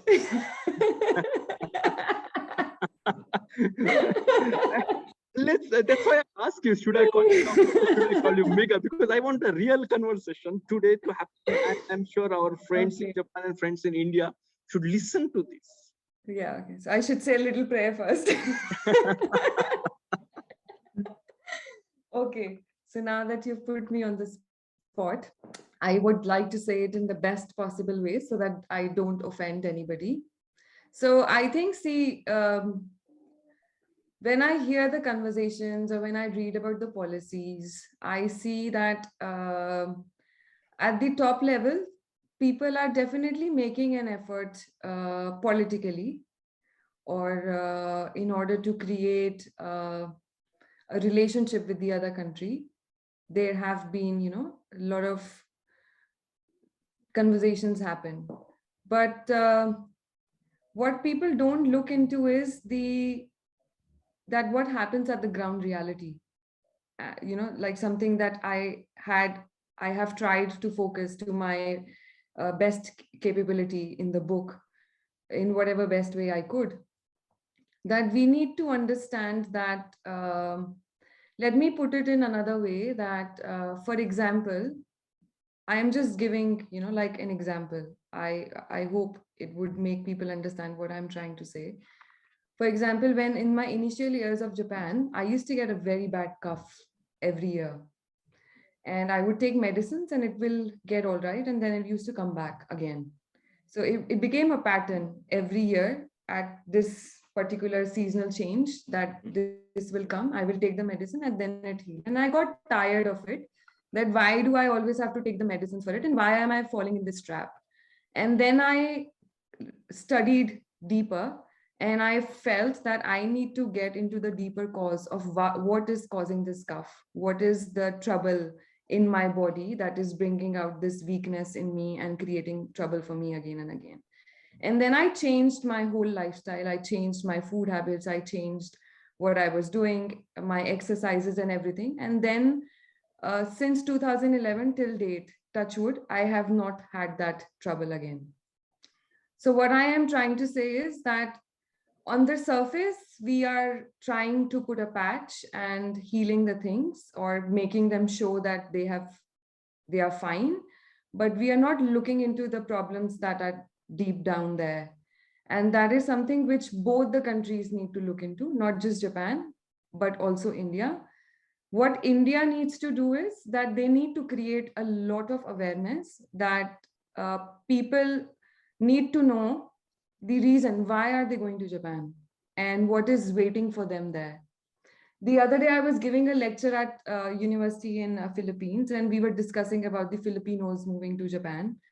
And the professor there told me that she has seen during her fieldwork that people who move to Japan, they do their homework before they move to Japan. And that is something which people really need to do. And I don't see a lot of people, even that I have interviewed, did their homeworks before they were moving to Japan. And so that is most important. And one thing is that they don't need to sell themselves short. They need to know exactly what are they getting and what are they deserving of. In the initial years, if you want to compromise because you're going to a new country, it's fine. Yeah, we understand. And then maybe from there you will grow. So you need to do your homework before you move to Japan. You need to have a good level of knowledge of the Japanese culture, Japanese language, so that when you get there, you can also negotiate for yourself. What Japan needs to do, and now this is not the solution of the problem that India does and the problem is solved. Because I often see, like even in this conversations, probably many people have compared India with the population of Nepalese and the Chinese in Japan, which is way more. But that doesn't mean they don't have problems. They also have a lot of problems. And that is the reason there are so many scholars who are working on migration studies for different countries in Japan, and they are looking into what Japan can do to make things better. So like if Japan really wants foreigners to be a part of their country, they have to also put in an equal amount of effort in order to make them feel welcomed. I have come across cases where my respondents have told me that they move to the country, they leave behind, they also leave behind a lot in order to succeed in their careers. But their growth stops after a point, like some people have told me that as early as 1 year, their career becomes stagnant. There is no new learning involved. Because there are some teachers who work as ALT in Japan. They tell me that, they don't get the opportunity to actually they are assistant language teachers, but they know better English than the Japanese teachers, So the Japanese teachers should actually be more encouraging of them to take over the class, but they have a sense of insecurity, which lets them to, suppress them or keep them behind. But they don't need to have that insecurity because their jobs are secured. The assistant language teachers are not tenured position, or even if they are, both of them will have their job. So why not just, create an atmosphere that is a good learning for the students as well. And similarly at the workplace, see, if I think I have seen that the people who are good in Japanese probably do not come across this problem a lot. They are able to find their ways to climb up the ladder, and the Japanese work culture works in a certain way that you climb up the ladder as in a certain level at age. So there is a way that people go about it. But then they have to create an atmosphere in their work atmosphere where people feel involved and where people feel that their skills are being enhanced at every level. Because what happens is when the people who are working in Japan compare themselves to their peers in India or in other countries, they feel that their progress is slight bit low, and that creates a lot of thoughts in their mind too. So I think that aspect will be important to look into, that from the Indian side, the language perspective and to educate themselves, and from the Japanese perspective, it is important that the companies also learn English. Definitely, it's a global language and there is a requirement for them to learn English as well.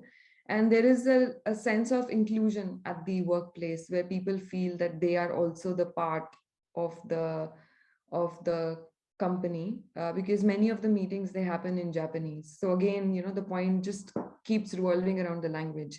People also have told me that when they work in the Japanese companies, they don't feel, the Japanese try to make them feel as a part of them, which is a good point. But the bad point is they also expect them to be like Japanese, but they can't be Japanese.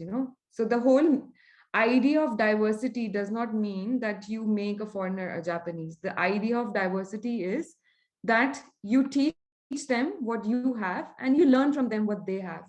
That is what the diversity is.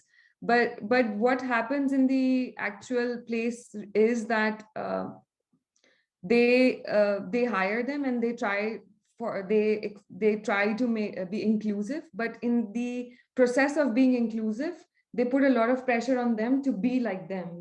Like they expect the foreigners to be like the Japanese, which is not possible because they have lived half of their life in a different culture and they can't be. So there has to be like a salad bowl, where there is a mixture of everybody and people are happy with there is this word tabunka kyose, which is being talked about a lot in Japan in the time. So people need to look into diversity from a right perspective, not from a perspective of making someone else, from the perspective of let them be and learn from them, and let them also learn from you, so that there is a peaceful environment created.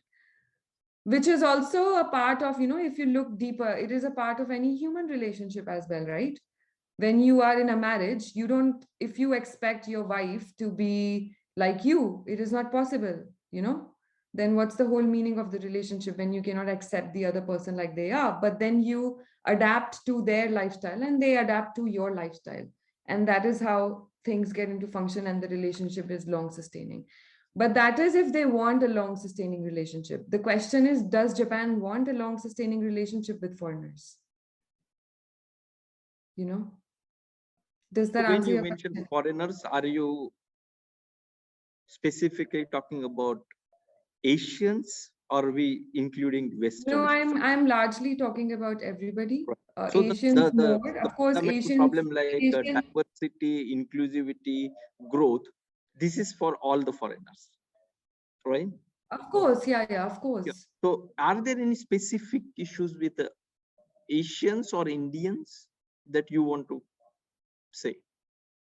Okay, for particularly Indians, of course, like, the issues with the Indians also overlap with issues with other Asians. But particularly for Indians, what I can say is that at the workplace, I think at the workplace, they're quite similar with other Asian people, but from the perspective of language is something that the issues come up. And also because, for example, there are people from countries that are, for them, it's easier to learn the language because their original language has similarities with the Japanese language.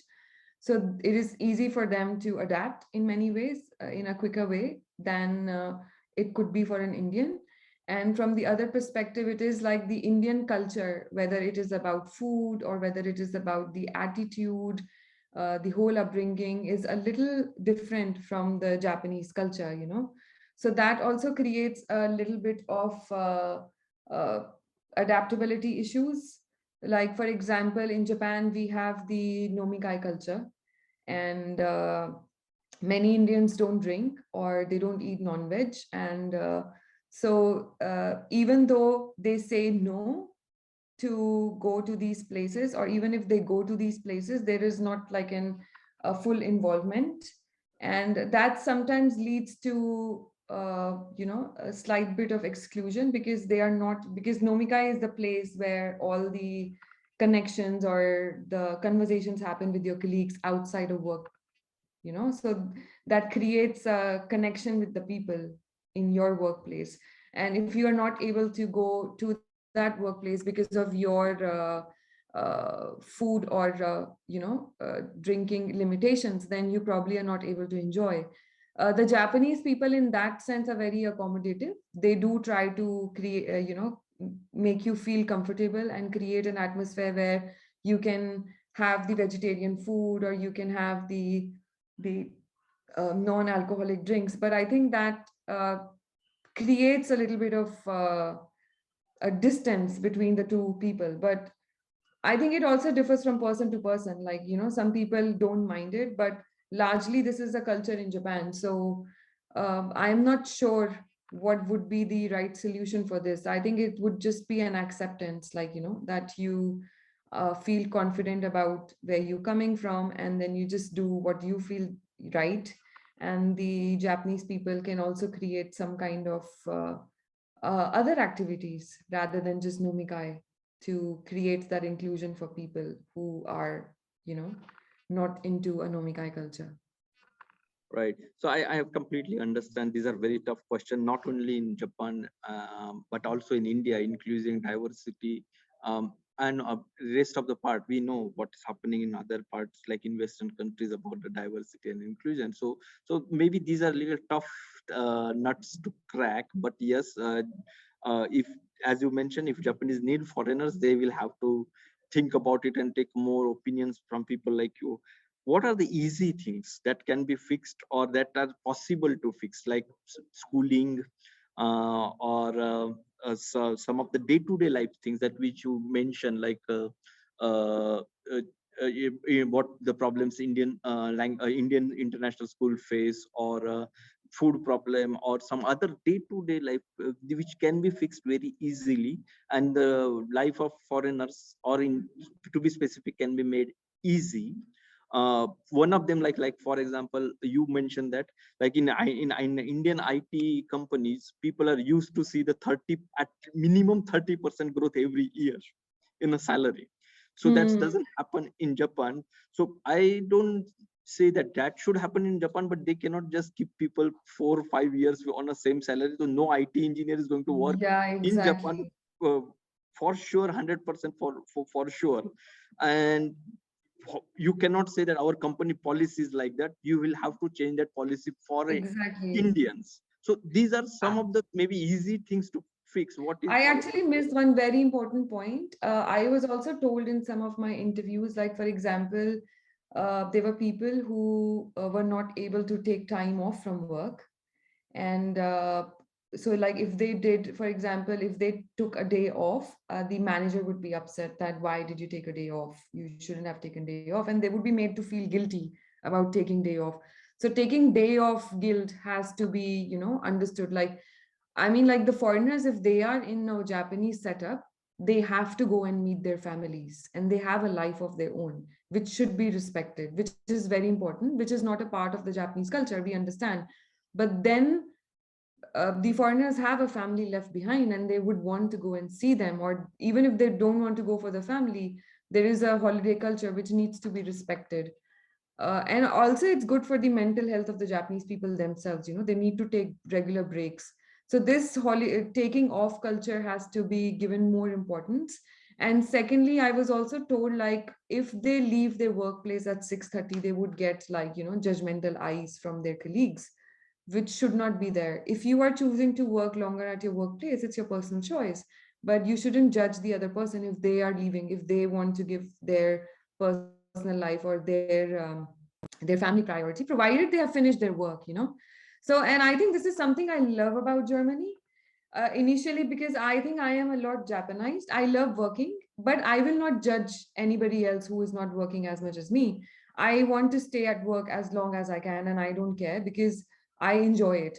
But that doesn't mean that I would expect the other person, or I would judge the other person if they leave at 6:30. So that is the thing. So which I really love. Like, here I get the freedom. If I want to work long, I am working long in my room. Nobody's going to say anything to me. But if somebody is leaving at 5 p.m., nobody's going to say anything to them as well, because actually they are leaving at their actual time and they have all the rights to leave at their actual time. Something very interesting my respondents in Germany are telling me is that when they worked here, and so Indian people also have this tendency, some, not just me, like some people, they just work when they move abroad, they just enjoy working and they work a lot. And especially if they are single, yeah, so they have, like, their investment goes a lot into work. So then a respondent of mine, she was like, she didn't take days off, and then she got a letter from the HR that you have to take day off. These are your pending days, you should be off, please don't come to the office. So I think, so this is interesting, and I love here that Sundays everything is closed. Initially you feel like, oh, why is it closed? But then you understand in a deeper sense, for the good of the society, people have a life, they are giving themselves a time off, and they are refreshing themselves, and they will be able to put in more work, more focused work, when they actually do go back to work after break. So that is something very important. This is one change that should happen, not just for the foreigners, but also for the mental health of the Japanese people. The karoshi culture is in Japan, which is a construction of Japan. It is not something which needs to be looked into. And that is also something which the researchers have been talking about a lot. So that is something to be looked into. And then, sorry, I think I diverted myself from the real question you asked. Okay, so you were asking about the little problems. That's fine, but point you mentioned are very important. Now, I wanted to direct you that what are the other quick fixes so that Indian migrant. Yes, yeah. So you were talking about the education. Yeah, so quick fix from the Indian side, I think there are many schools in India already that are introducing Japanese language as an extra language right now, right? Along with the other foreign languages like German, French, that were the popular languages. And now Japanese also has become, like, I have so many nieces and nephews who are learning Japanese and who have this, desire to go and visit Japan now at such a young age. So, and then we have a lot of, but still there is Japan beyond sushi and manga, which people need to know, both from the good and the bad side. And people need to know that perfection is a myth. No country is perfect. Every country has some kind of issues which they need to acknowledge, or which they need to know, so that they know what they are going for. And then from the Japanese side, I think the media needs to focus on the image of India, because the Japanese media is probably still stuck a little bit on the old Indian image of eating curry 3 times a day, or India, like there are these cliche images about India that are there. And then suddenly people are talking about Indians, mathematics, intelligence, and IT, and economy and stuff like that. But they also need to look into the other good and bad sides of India, both in depth, not just on the surface. So what both the education systems are doing they are not giving like a deep awareness about their cultures to each other. They are just stuck on the cliches on both the sides. So that is something which I do mention in my book. And I think my purpose of writing this book was that you need to think beyond the cliches. You need to know about each other's society in a way deeper sense than just on a superficial level in order to be able to understand each other. And that's where the quick fix will happen. Absolutely. Yeah, I think I also felt that while working, it's not only that we will be demanding, we need to change and we need to understand we are going to Japan. And as you rightly mentioned, no country is perfect. But when we are expecting many migrants, country don't need to be perfect, but country need to facilitate some of the things. And one of the important thing I read on your book, and that's I feel very interesting and important. And today on this forum, I want to bring that point and discuss with you. Spouses, when the spouses go to US or UK or Australia, usually they get job, or usually they start business. And some of the time we saw the spouse, sometimes the spouses become more successful than the original person they follow. Even in Germany, actually. Right. So, but that is very hard to happen in Japan. Definitely. And what is that your research said? And what is the solution you can propose? I mean, of course, not a perfect solution, but what is your thoughts on that? I think the Indian women are so smart, they find a solution for themselves. They are so powerful and they have found their niche despite of all the struggles. And I feel really proud of them. Their stories have fascinated me so much. They moved to Japan for their husbands, but they have created a life for themselves with their hard work, with, so many things, despite of all the challenges. So, like you said, like in other countries, they probably do not have to go through as much of a challenge than they probably did in Japan, the Indian women who were the trailing spouse. One, because they moved to Japan sadly, with the perspective that there will be many Indians. Now there are many, hopefully, if I can call 40,000 many, maybe not as many, but still. So they move with the thing that, okay, they are leaving India and moving to Japan. So imagine when you just are newlywed, you already have so many struggles you have to go through when you are in a new marriage, and you have to, even though there is a lot of excitement of getting married, but there are adjustments everybody has to make in a new relationship. Just like moving to a new country, first 6 months are difficult. So they are going through two things together: a relationship with a new country and a relationship with the partner, or living with the partner. So in that time, many of them, of course, don't know the language. Some people, some women are able to learn it. Some husbands are able to finance them and let them go to the schools, and whereas the others are not. And sometimes people say that, you can learn the language on your own, but I don't think that is something possible for everybody. Some people do need a formal education to be able to learn the language, and Japanese is a difficult language. Not everybody can learn watching YouTube videos. Some people need guidance in order to understand the language. So many of them are not able to learn the language for whatever reasons, or they probably don't have the interest. And some of them were actually well settled when they were in India, and they were doing some brilliant jobs at a good position. But when they moved to Japan, there is just like nothing to do, absolutely lonely. They have no friends and nothing. Now we still have internet, and it's easier to connect with the family. So many of them, they just end up having kids. And sometimes the women also say it themselves that there was nothing to do. So I thought, okay, might as well just have a baby, because I eventually want to have a baby. And then they get busy in their motherhood. What do you think? Can the Japanese municipal parties or I lost your voice, Siddharthji.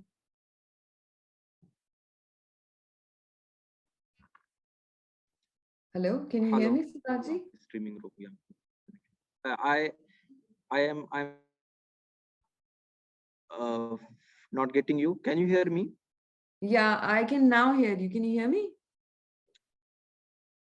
Yeah, so I was asking you question that do you think the local governments can create some kind of a community center where these women can actually learn some skills which are useful in Japan Absolutely, absolutely. and Actually, actually officially give them some jobs or position and visas?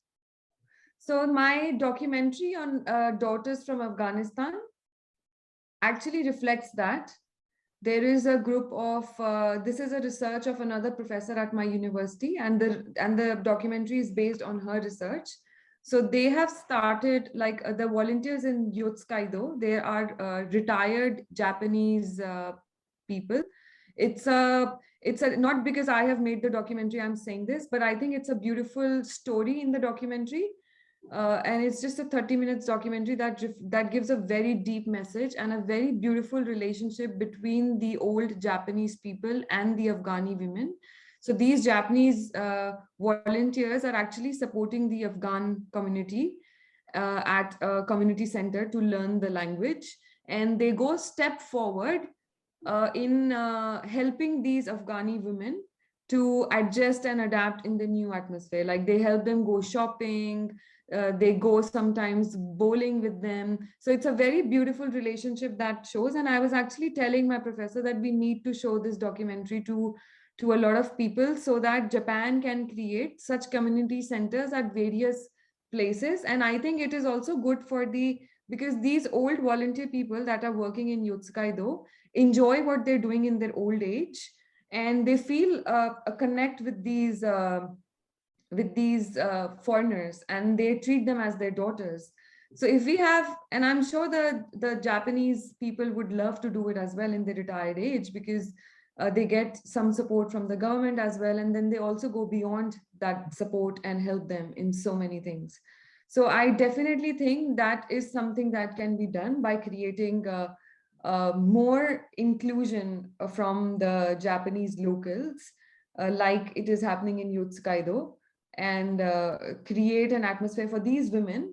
And many women actually do go to community center to learn the Japanese language, but it does not stay for long, for several reasons. Like either they feel like there is not of a lot of learning happening, or they have children and then they get busy. So that is the reason why these particular volunteers in Yotsukaido, they extend their capacity by not just finishing their connection with this community in the class. They are taking this connection outside the class, and they create that connect, so that these people, because they develop a relationship with these foreign community outside the class, these members, they keep coming back to the class because now they feel that sense of attachment, so that not only helps them adapt in the Japanese culture, but also creates a language interest for them.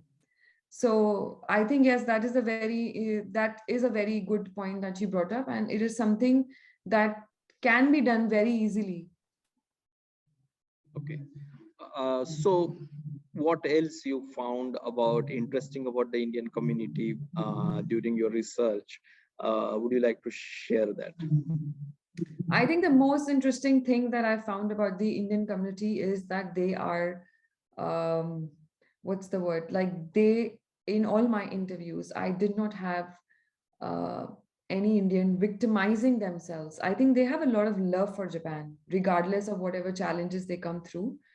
They may be angry, this or that, but in the end, they love Japan a lot, and of course, they want to, they want the same response from on a larger scale from Japan as well. But I did not see them victimizing themselves at any stage. Whatever challenges, whether it was with men or with women, came their way, they have come out as winners. They have made something of themselves, and they have not given up.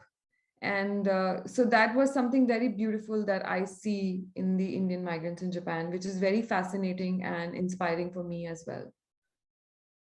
Right.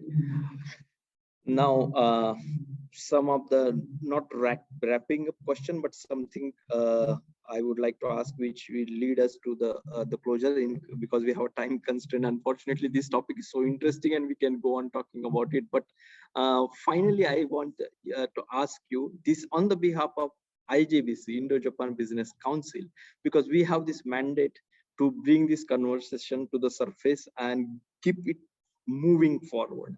We don't want to just do it once and forget it. What message organizations like us can bring to both government, to Indian government also, to Japanese government also, I mean representatives, different agencies who are into it, that this is what academia is saying, this is what researchers are saying, this is what the people who are expert of the matters are saying, and this is a real voice of the people. What you want that message we should bring? I think one of the important thing is that through your channel, a lot of awareness should be created. People should be told that, there are all types of people in the migration channels. There are people who genuinely want to help people to migrate. And there are also people who want people to migrate because they are benefiting majorly from it and they rip off the people. So that sort of awareness is required.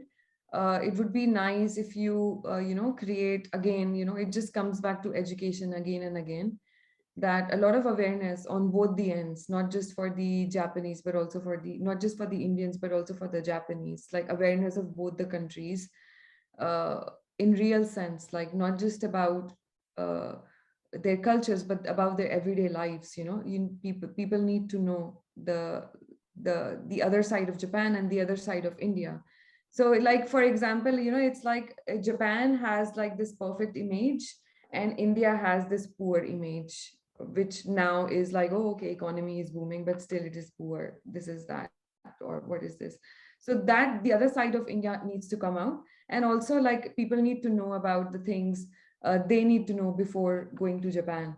So that is some sort of awareness. And also I think people need to look into the issues that the other migrants are facing and see like, how your situation differs from them, or how, you can, like, maybe I was wondering, like, of course it is about India and Japan, but I did see like the conversation about Nepalese comes up. So you need to also look into like what kind of problems they come across and not just focus on numbers.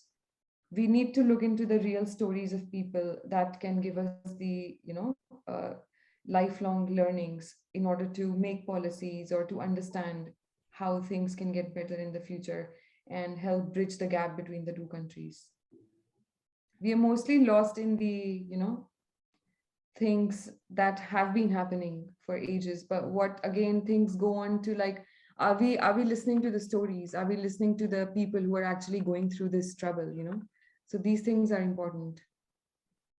And through your channel, I think you can bridge that gap. Great.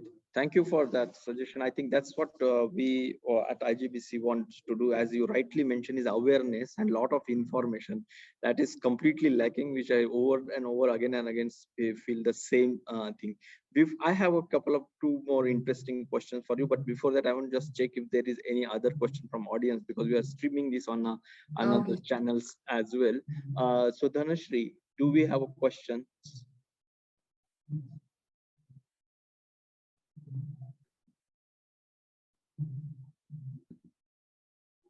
What about the education? And I want to study in Japan after 12th. There is one.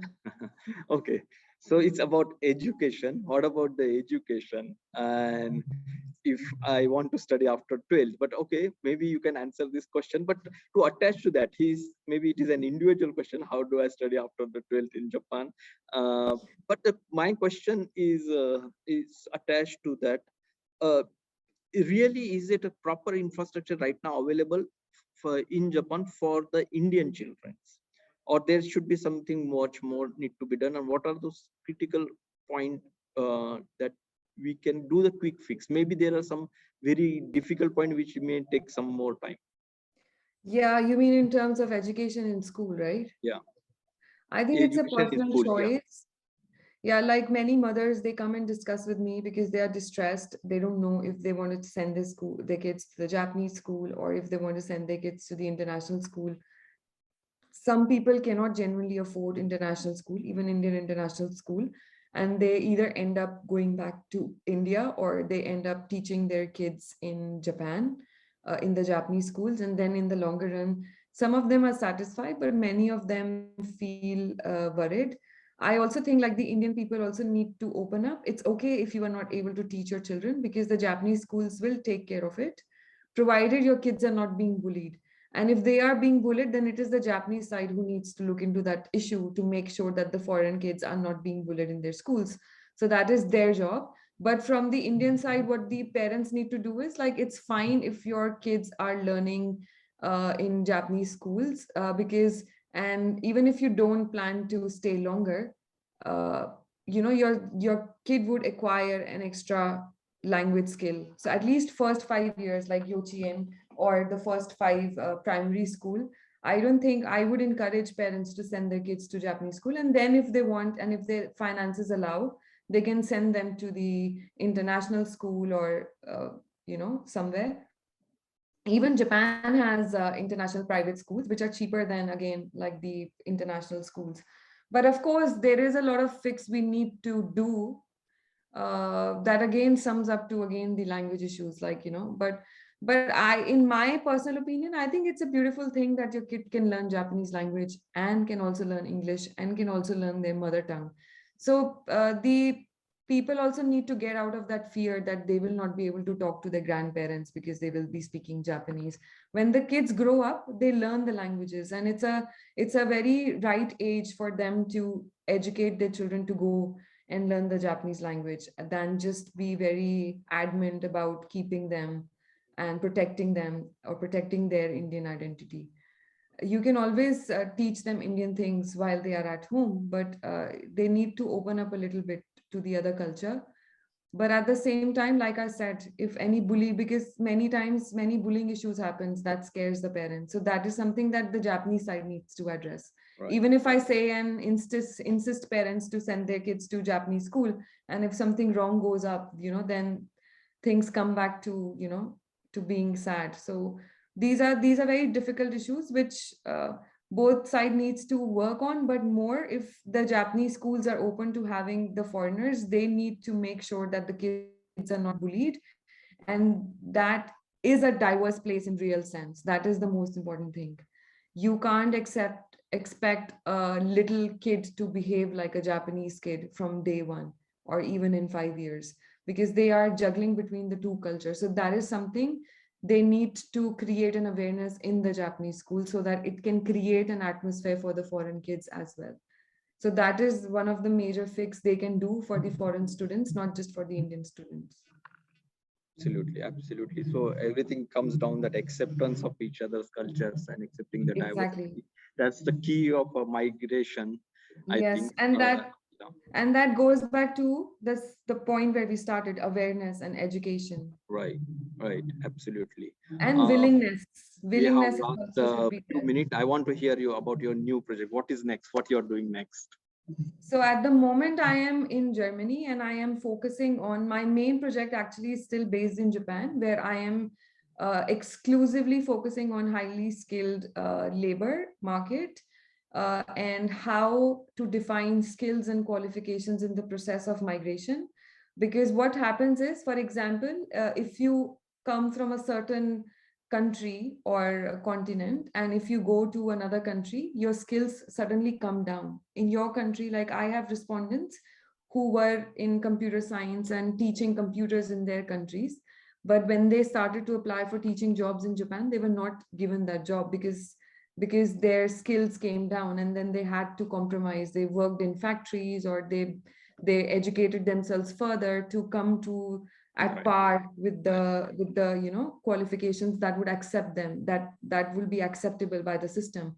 So my research basically focuses on it's a smaller project of a bigger project. The other members in my group are working on Vietnam, China, and Europeans, and what are their problems in terms of skills and qualifications, and what happens in case of the Indians, that how are their skills and qualifications are defined or are seen or are perceived by the migrants themselves and the host in the process of migration. So that basically is the main focus.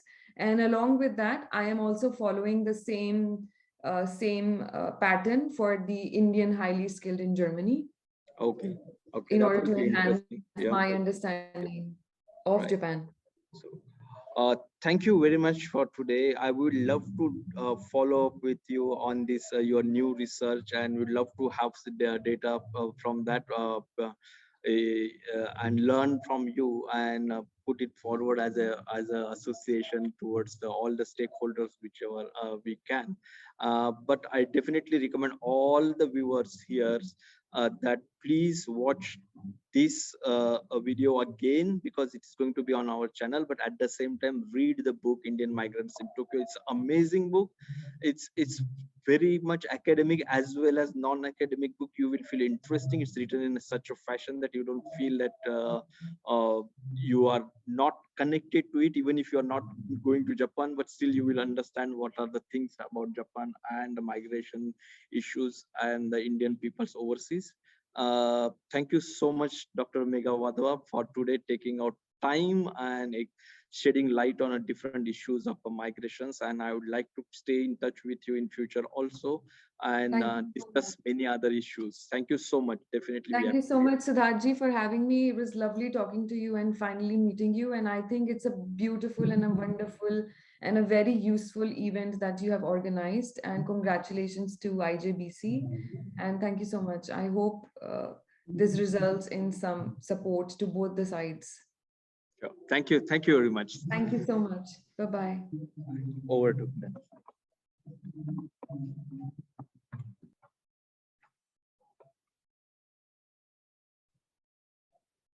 Thank you very much, Dr. Megha Wadhwa, and thank you very much, Siddharth Deshmukh. It was really a helpful and informative conversation, I guess, and I believe this book would be a perfect know-how. And in Megha Wadhwa's words, it would be a perfect homework for people who are willing to, migrate in Japan, not only for Indians, but all over the world. Thanks a lot. So moving towards our next session, it is a fireside chat with Ms.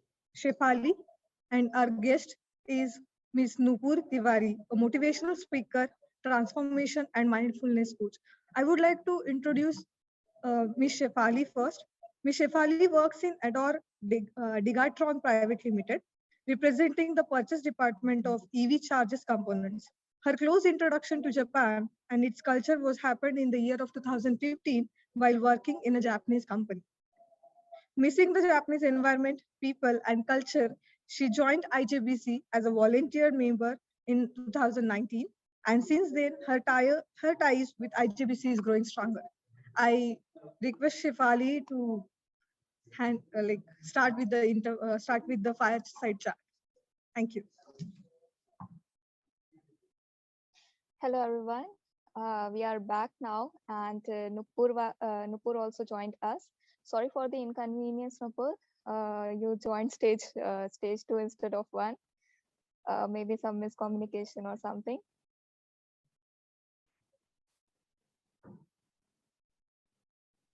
Am I audible, Nupur?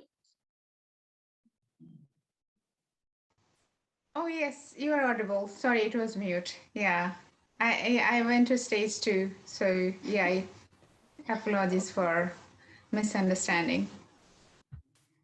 Thank you so much for joining us. And before I could start our interview, I would like to thank you for yesterday's session. It was really wonderful, and thank you for joining me today as well.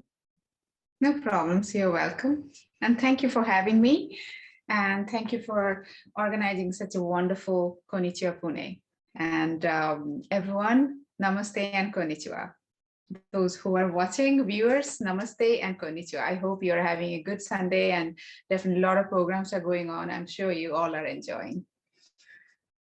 I hope.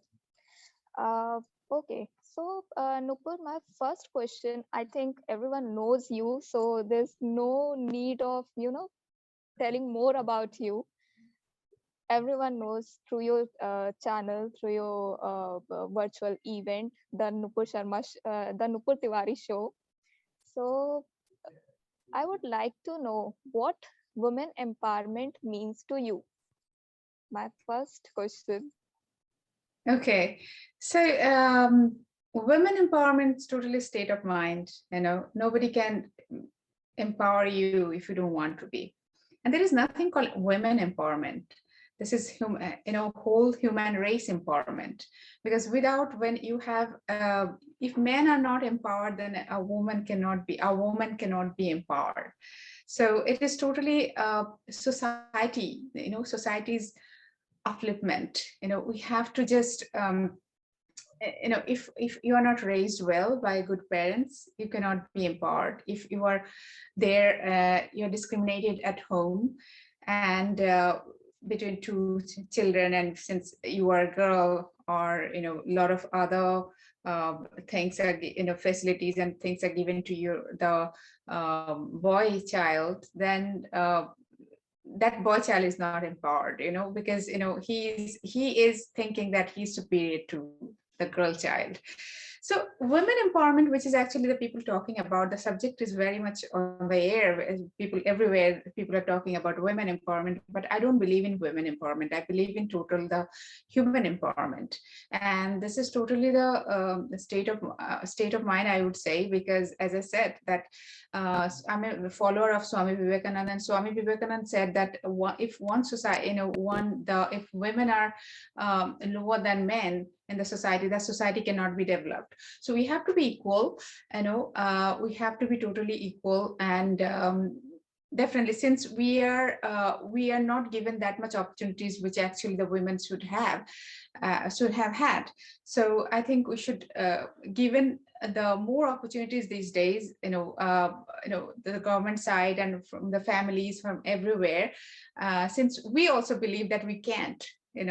So the women itself, we ourselves, we believe that we can't, and we are weaker, and we just, things are not built for us, and we don't believe we deserve, actually. So things start from there. So as I said, it's a state of mind. If you believe you can, if you believe it is yours, then it is yours. If you believe that it is going to happen, then it is going to happen. It's totally a state of mind.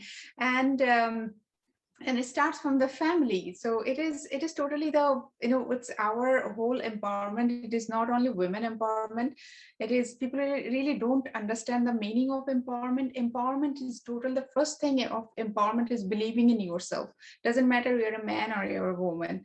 Believing in yourself, believing the thing you are doing. And that is the first thing. The empowerment starts from there. And definitely, men, since even I was told, even here in Tokyo, that if you say at the same stage, we are not going to be there. So I'm not talking about Japanese, but my fellow Indians, actually men. So they're not raised well, I would say. They're not empowered. It's not that I'm not empowered. I'm empowered. They're not empowered. So who needs empowerment here? Those men, they need empowerment here.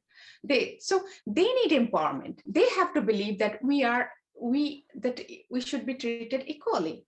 So they're scared of strong women. They're scared of strong women. So they're not empowered. They don't believe in themselves. They're scared. So here the empowerment, totally the both gender we need. And it has to, as I said, it's a state of mind. It is totally, you have to believe in yourself. It starts from there. And it's just, since it is a vast subject, I think 30 minutes is not enough to discuss it is. And I would like to request all the parents who are raising their children, treat your both children equally. And it's not the men and women, we are not same. We are not that equal. We are born differently. The amount of love a woman has, the amount of empathy, the amount of compassionate feeling we have, a woman has, a man cannot have. A man cannot give birth, right? A man can be, can take maybe 100 kilos. I cannot, it's not that if I try, if I go to gym, if I just have those, I can. I'm not saying, but we are not built that way, everyone, so the empowerment process is totally, we have to understand many things. We have to understand men and women with like two beautiful flowers. We are here to just complete each other. We are not here to compete with each other.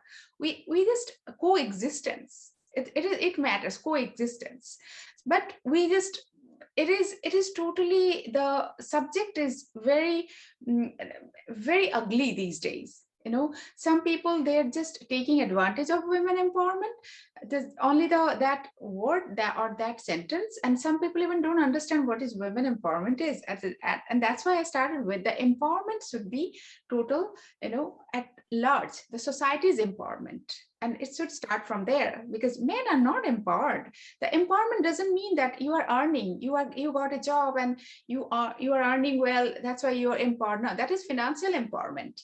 Maybe you are not emotionally empowered. Maybe you don't believe in yourself. Maybe you don't have that much confidence. Yeah, sure. So it means obviously it's like what I can say is basic human rights which needs to be there for both the genders, like men or the women. It is not right. It is the state of mind, I would say, empowerment totally. So yeah, maybe some other day we can discuss about it. It is a really vast subject. So Sure. yeah. So okay, coming from a society of India, like India, so do you really think that things have changed and still there's a lot of things needs to be changed? Actually, there are a lot of things to be changed, definitely. I left India at 2003, so there are a lot of, like, almost it's going to be 19 years. So I'm away from my country, like almost 19 years. It is going to be. There are a lot of changes, that I can see that the women could not think about at my time. The women, today's girls, are doing a lot of things. But still there are a lot of things they need change, especially the equality. As I said, we cannot be equal, but still we have to be, like, on some matter, on some things we have to be equal. There are still women, actually, they think that they are weaker, and men, definitely, since some men, they are not empowered, and they like to dominate women. So here, yeah, I'd say there are a lot of, actually, it should start from education, and it should start from home. Our education system should be that it should be like teaching both gender that you are same right and same thing, like the way I said, I started the women empowerment that way. And definitely it starts from your home. So parents, they have to change the way they look at their girls and look at their boys. I think it starts from mother. So women, actually, a mother is a woman. So I think the mother has to play big role when she's raising her children.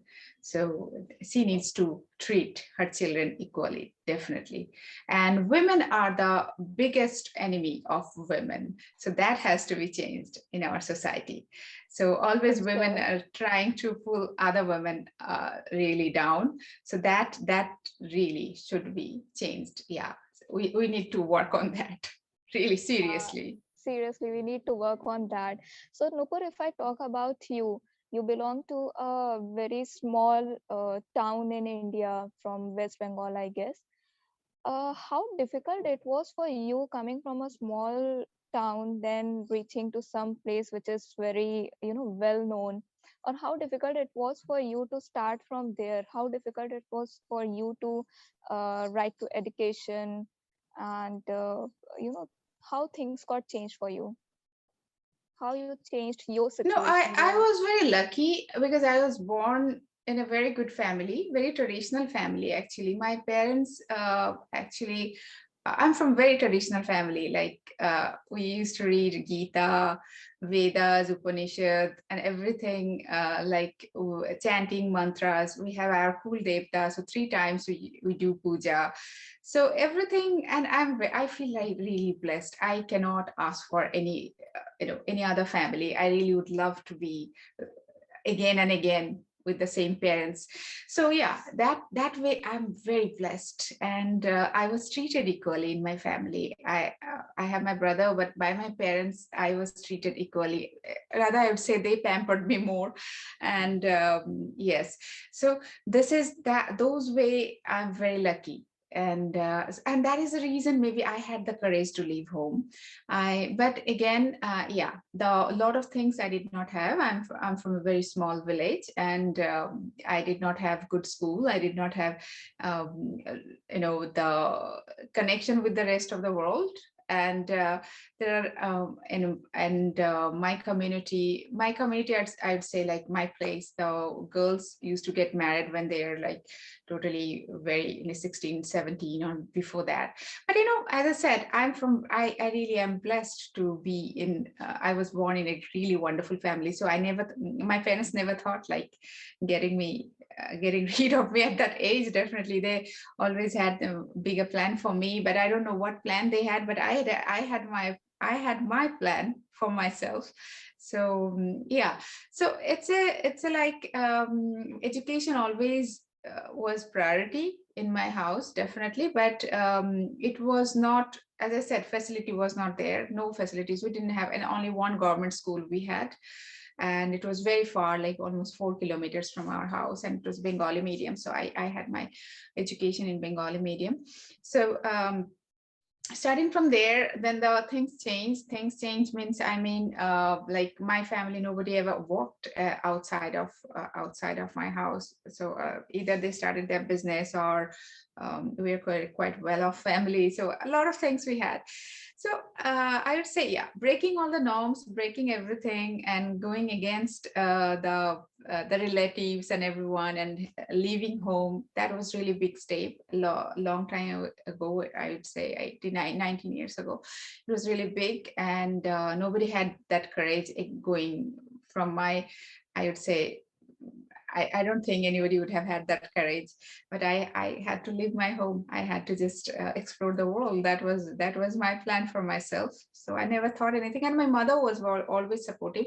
My father was always supportive, but my father, his territory was that on a small town and village. So he never had that much access to the other part of the world, I would say, even to Kolkata also. So that way I felt for him really, as a father, maybe he felt a little bit insecure, just letting without, I didn't know anyone, neither my parents knew anyone in Kolkata or any other part of India. So that way, a little bit insecurity, letting a girl, very 20-year-old girl, letting go. So that was very big step for me without thinking anything. But yeah, so as I said, I had my plan for myself, and universe had planned for me. And my mother was there. My mother always wanted me to be an independent woman, and my father, blessing, he always felt proud of me. He's always, he was always happy for me. So those matter, actually. My parents, they mattered. They're my world. They were my world. So I felt, and as I said, like I had my plan for myself. So I just left home. And yes, difficulties, a lot of difficulties I faced. Like if I say, like, I can just write a book, a few books, I would say. But no complaints. I'm fine. I'm still facing a lot of difficulties, but I'm fine. Everybody has planned for their own lives. I have my plan. Universe has planned for myself, for me, I would say. So yeah, no complaint. I'm happy. So if I talk about your journey, how different your life in India than in Japan? Or if I talk about women in general, how it's different from India to Japan? Life of women in India and Japan. In Japan, it is totally different, actually. Actually, when I came to Japan, it was 2003. I was quite disappointed seeing the Japanese women, because they never had. I did not see that ambition in Japanese women. They were very happy. Today, after 18 years, I would not judge them. Actually, I would say it's fine to be happy, it's fine to not to be ambitious. It's totally fine. But that time I was very young, I was very different. I had a lot of ambition in my life. But I would say that the Japanese women very less ambitious, and they are quite particular about things, that they have to get married, they have to have 3 children. If it is 3 children, then after 1.5 years they have to get pregnant again. So they're particular about few plans. And at that time I felt like 2003, I was very disappointed with the society, Japanese society, that oh my God, and then they don't have women CEOs, they don't have women managers, they're just only secretary job they're doing, they're just receptionist or assistant or all those things. So yes, Japanese women are very different from Indian women. But today, after 18 years, I feel like everybody has their own right to have their own plans. So I feel that Japanese women are very different from Indian women, but that is their lives, and they have right to have their own plans for their lives. And even after 18 years also, I feel they're less ambitious, and it's totally fine. Today, I feel like it's totally fine, and they're quite happy. Japanese women are quite happier than Indian women, I would say, because they know quite that this is the thing. And the society matters also. Indian women, they need to face a lot of difficulties. Our economy is different, our society is different, our criticism is different, our rules are different. And so that's why I think Indian women still more ambitious. That is a good part. But they're actually, as I said, that they need to be more united.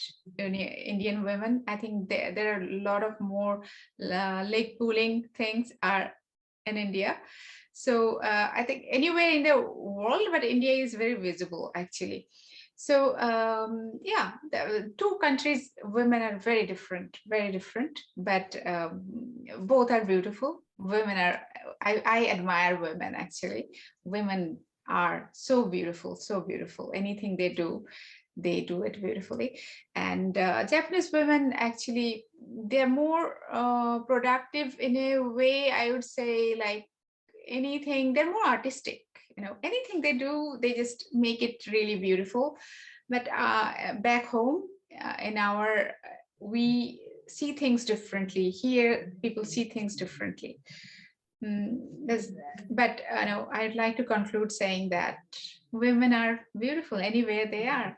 Yeah, they're really amazing. They're amazing creation of this universe. So yeah, they're differently beautiful and unique. Yes, sure. So moving to my next question, I'm actually running short of time, but I would like to know that you recently covered Tokyo Olympics for one of the channel, I think Republic Bharat. How was your experience with that? It was not Republic Bharat, it was the whole Republic group. Okay, sorry. For Republic. It's fine. It's fine. Oh, it was a great experience actually. Yeah, I'm writing a book on that, my Olympic experience. So I'm like halfway.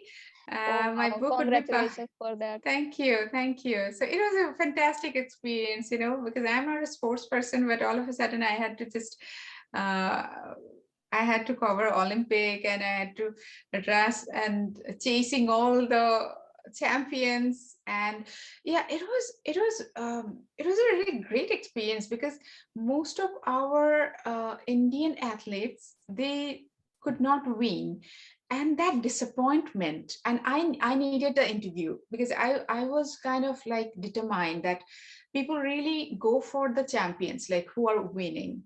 People really don't take the interview of those who are not winning. But I made sure that I'll be taking all those people's interview who are not winning, because that was their feeling I needed to know.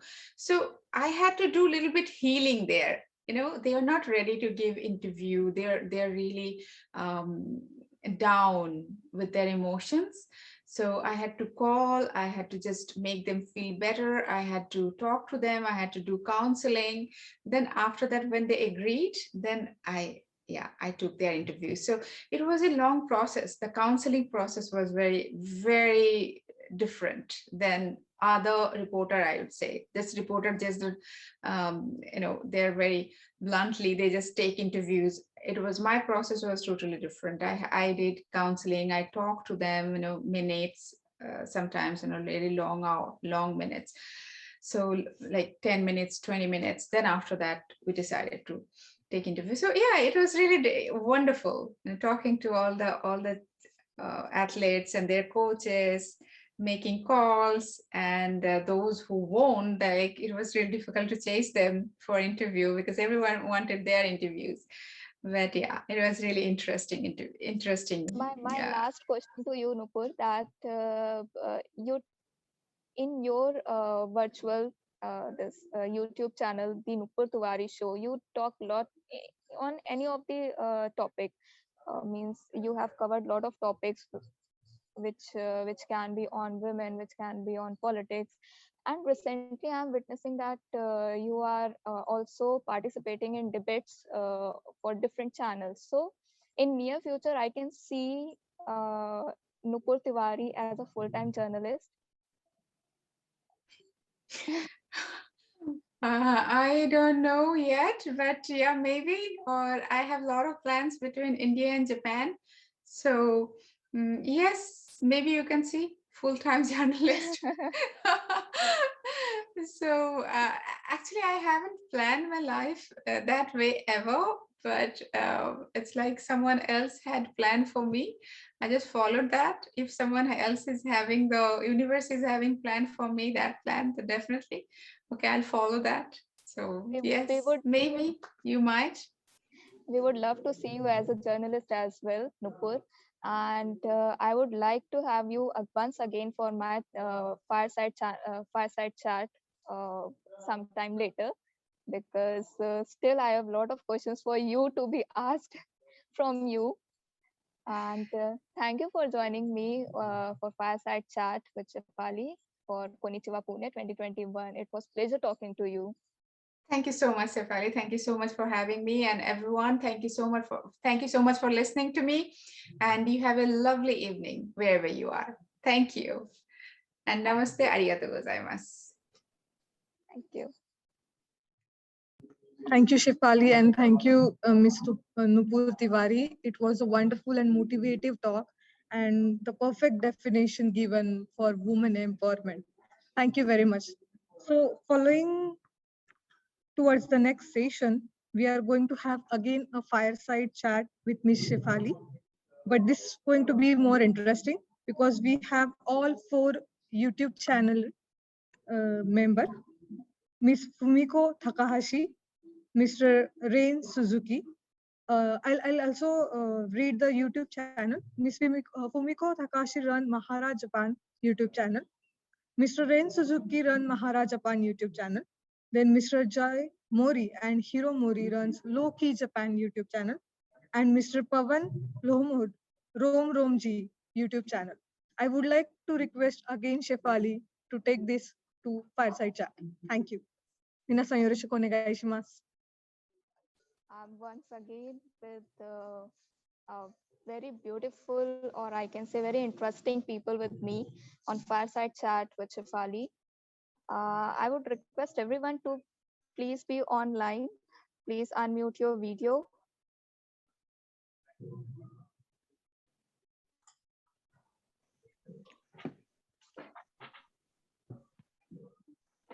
Hi. So how is everyone? All good, fit and fine. Very good. I'm so glad to see you all in a single stage, because to see you, I have to switch over the videos. This is the first time seeing you all at one stage. Same here. Hiro-san, how are you? I recently got to know that you fall sick. Thank you for inviting us. It's a pleasure to be here. And I'm not able to see Jason. Yeah, thank you for inviting. Welcome. Yeah. So I'll start one by one because there are a lot of people with me. Okay, so I would like to tell my audience that I'm with YouTube channel owners Mara Japan, Miss Fumiko Takahashi, and Mr. Rain Suzuki. Mori brothers, who runs the channel Loki Japan, Mr. Jay Mori and Hiro Mori. And the channel who runs Rom Rom Ji, Mr. Pavan Lomod. Mr. Pavan, my first question is with you. Why this name Yes, Rom Rom please Ji? go ahead. I would It's like like to a famous greeting in India. It is supposed to be Ram Ramji, but in my area which I belongs, we have a dialect, different accent of saying things. So we greet people like Ram Ramji. So that's where it came from. So whenever I talk to someone, I say Ram Ramji. So this is how it started. Okay. Okay, Mara Japan team, could you please tell me what your YouTube channel is all about? Okay. Basically, we made a team, like all Japanese students who have experience in India. I was in Pune for 1 year at Bangalore for like internship. Yes. And yeah, we are trying Indian stuff, reacting on Indian things like that. It's entertainment channel. So your YouTube videos is specifically for India or for Japan, or it is a combination of both? For India. Yeah. For India. That's great to know because I have seen some of the videos which was shoot in Japan, and I have seen both you guys enjoying the Indian delicacies in Japan in a restaurant, Marathi thali, I guess. Thank you. Thank you. So Loki Japan team, what your channel is all about? But our channel is basically we provide fresh info from Japan to the world, but mainly like we are making video for Indian subscriber, Indian viewer, because me and Hiro has some experience in India, and Hiro used to live in India. I used to live in Varanasi for a year.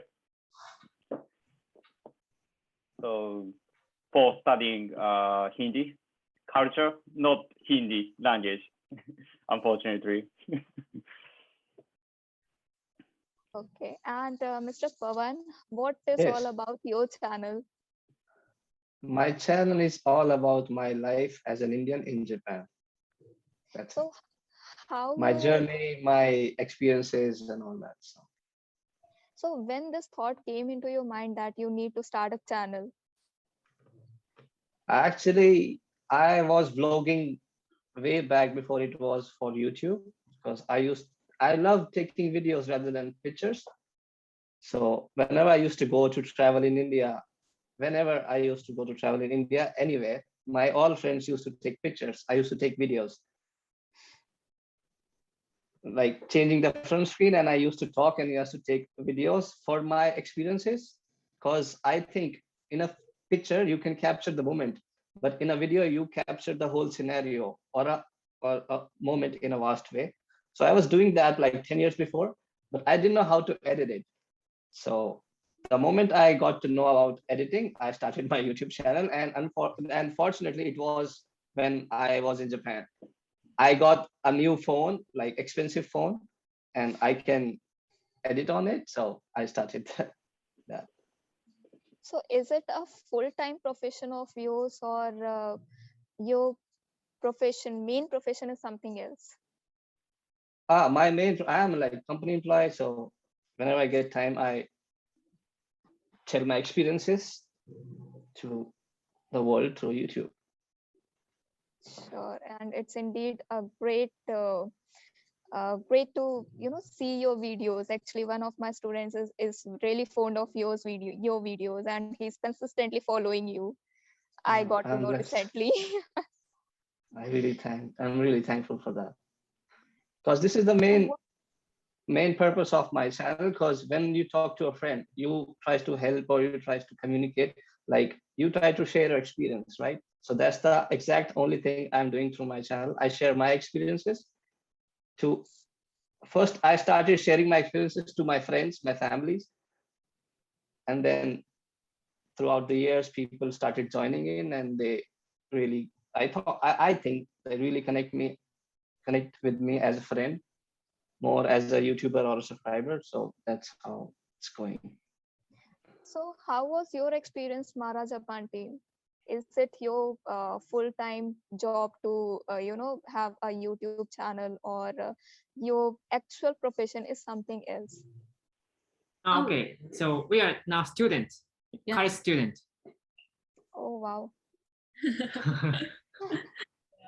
So how difficult it is to manage your studies and then running such a successful YouTube channel?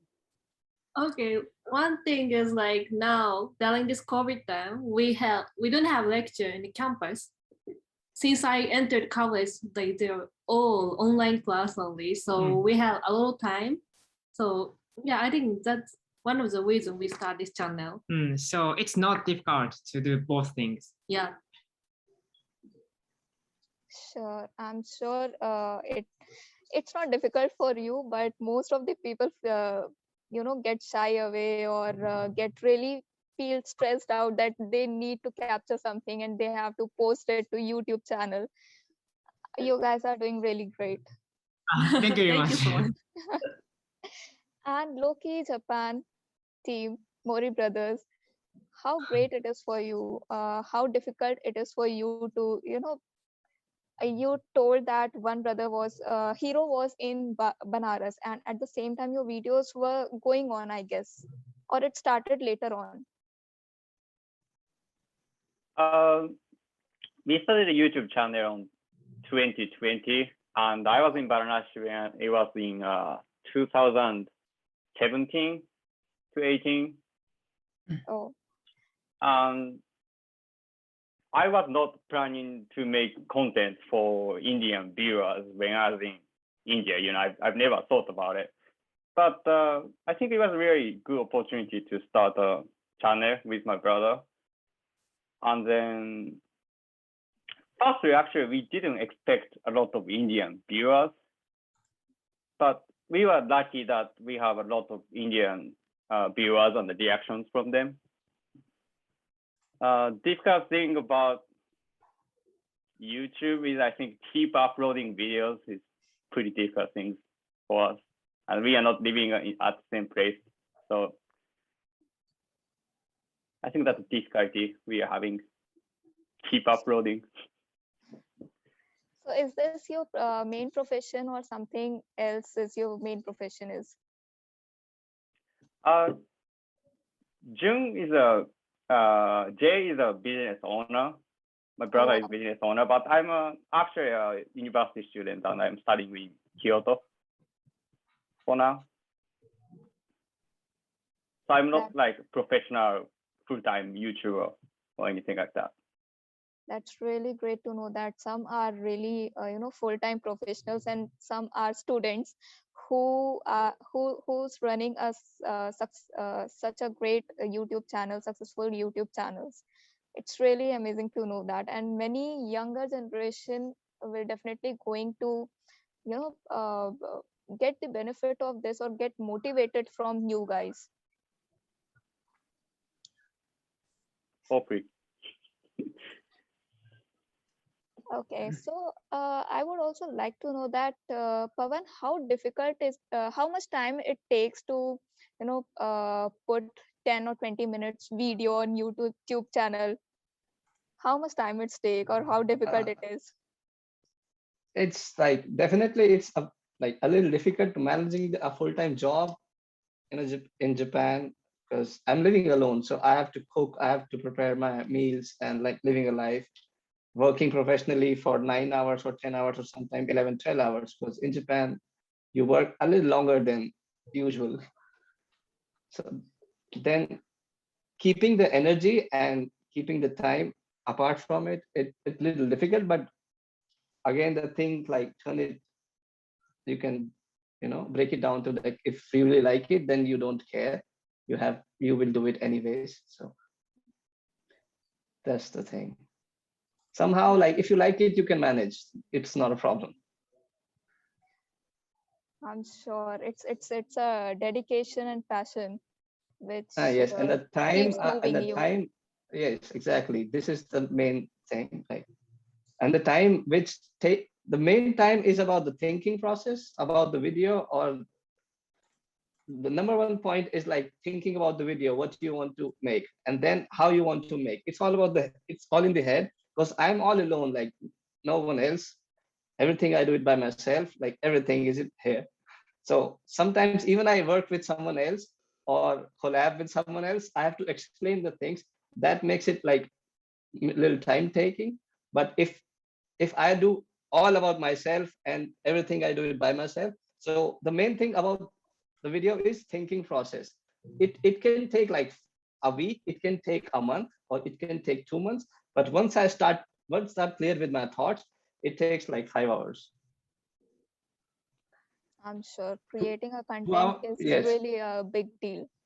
Yes, 2 hours of shooting max to max, and then 3 hours of editing, and it's done. Okay, so Loki Japan, what is your thought on this? How much time you take for uploading 10 to 20 minutes, session or a video? I think our video, Loki Japan, a little bit different from Mahara Japan-san and Romromji-san. Like I like you guys' video. It's great. I think they do like shooting simply and editing simply. But Loki Japan, we made the video like a student, how to be a student in Japan, like how to have business in Japan. So it takes like 2 weeks to prepare. Then shooting is like 2 hours, but the editing, it takes like maybe 3 days or 4 days. Because it's like something is like very serious. I would say researching about the video we're gonna make takes much time, but actual shooting doesn't take much time. Yeah. And Mahara Japan team, what about you? Being a student, how you manage? Okay, so actually for us, the planning and the shooting doesn't take a lot of time, but editing takes a lot of time for us. Yes. Sometimes we invite our Japanese friends who don't know English, so we need to put all subtitles, English subtitles. So it will take nearly 10 to 15 hours for one video. Yes. Yeah. Okay. If I ask that YouTubers generally considered as current influencer, because a lot of things that YouTubers put on their channel, people instantly follow that, or people like to follow you as an individual also. So how you think that YouTubers can be a great influencers, and can they help in two nations, Japan and India, to come closer? You can play that role as a YouTuber. Oh, it's very difficult question. So please tell me the Romromji's opinion. Yeah. Okay. Pawan, can you go ahead for the answer? Yeah, sure. Like making content for the public or viewers, like openly around the globe. In my case, I make videos like typically in Hindi language. So I am considering the audience who understand Hindi or who can listen and understand. Is definitely you can influence someone with your words. Definitely you influence someone with your actions if someone is looking up to you. So for that, in my case, or in my understanding, first you have to be a good person yourself. You cannot portray a good thing or like everything good if you're not believing in that idea of yourself. So first you have to be a good person by yourself. Try improving yourself, try improving your thoughts. And then whatever you think, whatever kind of a person you are, it reflects on the video. It reflects on the way you talk. It reflects on the way you make the video. It reflects on how you want to portray the things, how you think about two nations. So first of all, you have to be clear on your thoughts. And if you are right, if you are clear on your thoughts, then it is not a problem at all. Yes. And definitely you can, influence two nations, because all the younger generation don't watch TV now. They watch YouTube, Instagram, and all that stuff. So you have to make sure, like, whatever you portray, it should connect both the worlds. It should portray a message that we are all good people. There are a lot of good people in the world. The life is really good. And even if the life is bad sometimes, then you can change it by your thought process. And by working a little harder on yourself, you can make a better life for yourself. So if you portray these things, then I'm pretty sure nobody will dislike you. And it will create a greater bond between two nations, as we all are making contents like for India and Japan, comparing things. Yeah. I'm sure. Loki Japan team, I would like to know from you as well that what's your take on this? Can YouTubers like you help these two nations, India and Japan, to come closer, getting a cordial and friendly relation and friendly bond? Is it possible for you as a YouTuber to influence the younger generation? Yes, we believe that we can influence both nations' people, and yeah, especially youth, because not every generation supports YouTube content. Mostly they are, teens or 20s or 30s. But I believe providing information in Japan from local perspective definitely could help Indians and other people from all over the world to know about Japan without, there are like certain images that foreigners have about Japan, when I was traveling in States, and some of them believed, they are still real samurai, but it's not, like there are a lot of images, but actual Japan is not the way they actually believe, there are slight differences between reality and their imagination. So we believe that providing information and showing through videos about Japan actually can make differences to, to help understanding of Japan.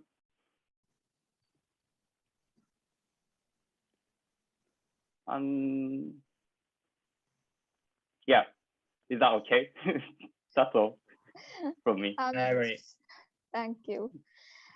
Mahara Japan team, since you are very young student, so sometimes it happens that you upload the content with the intention that it's very good, but sometimes it happens that public doesn't like that, or they misinterpret that, and then trolling starts, negative comment starts. So how you deal that situation? Because out there, lot of young people are there who gets really depressed with that. Their stress level increased, or they give up the things. So how you deal with that situation? How it can be, inspiring to other people? One thing is like, yeah, actually we have seen, like, since of course we have seen the negative comments also, but Indian people, like many Indian people, give us very warm words.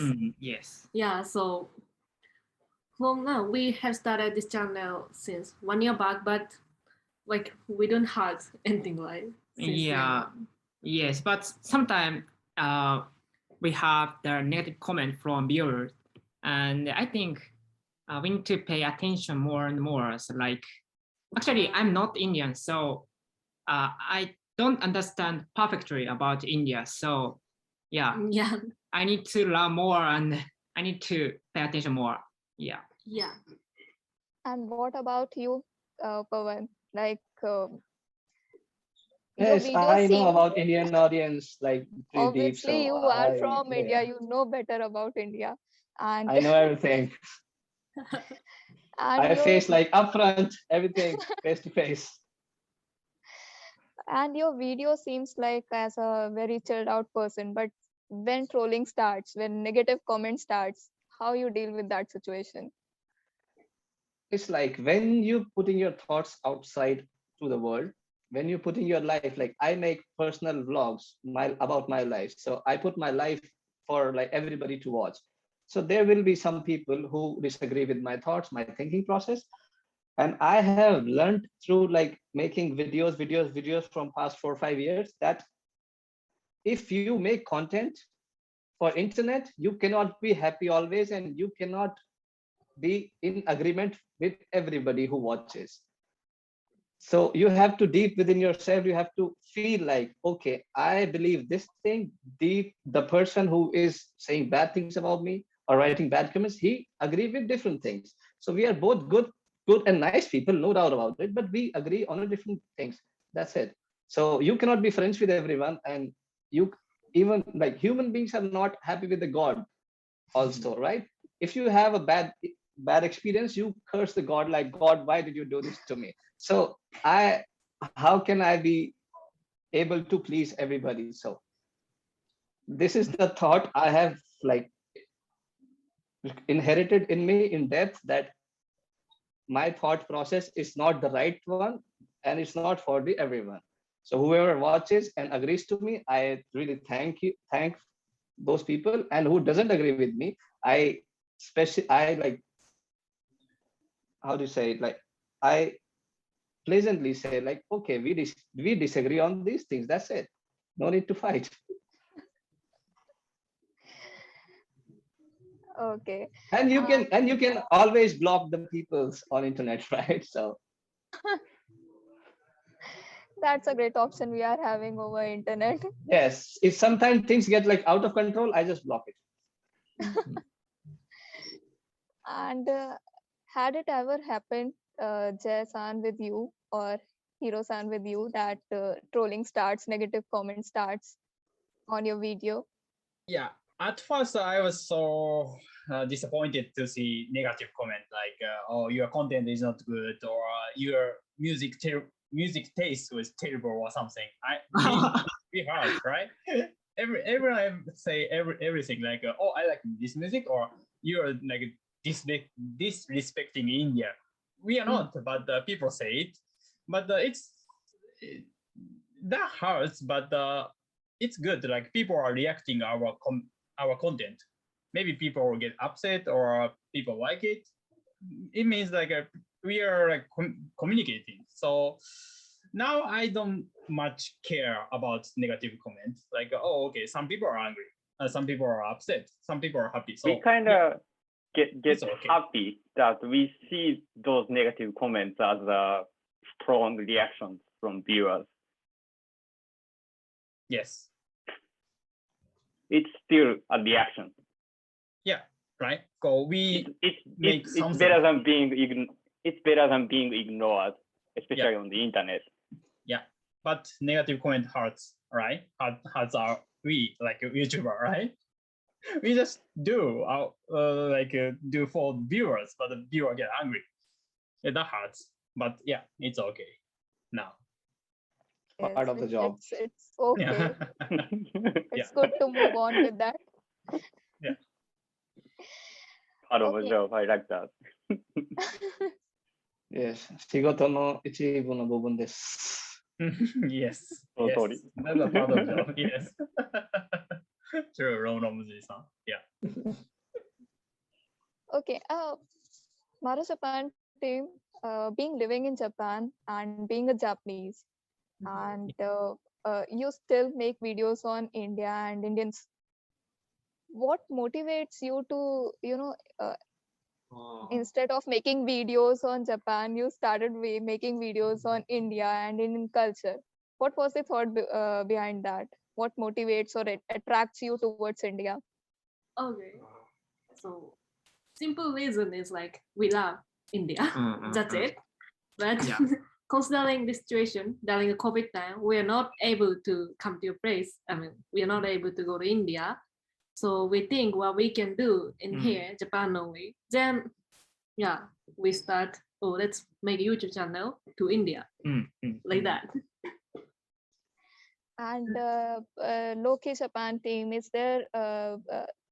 You told that your videos is related to Japanese students who are interested to study. So it is beneficial for Indian students as well, because I would like to know that will Yes, Indian students get definitely benefit from that?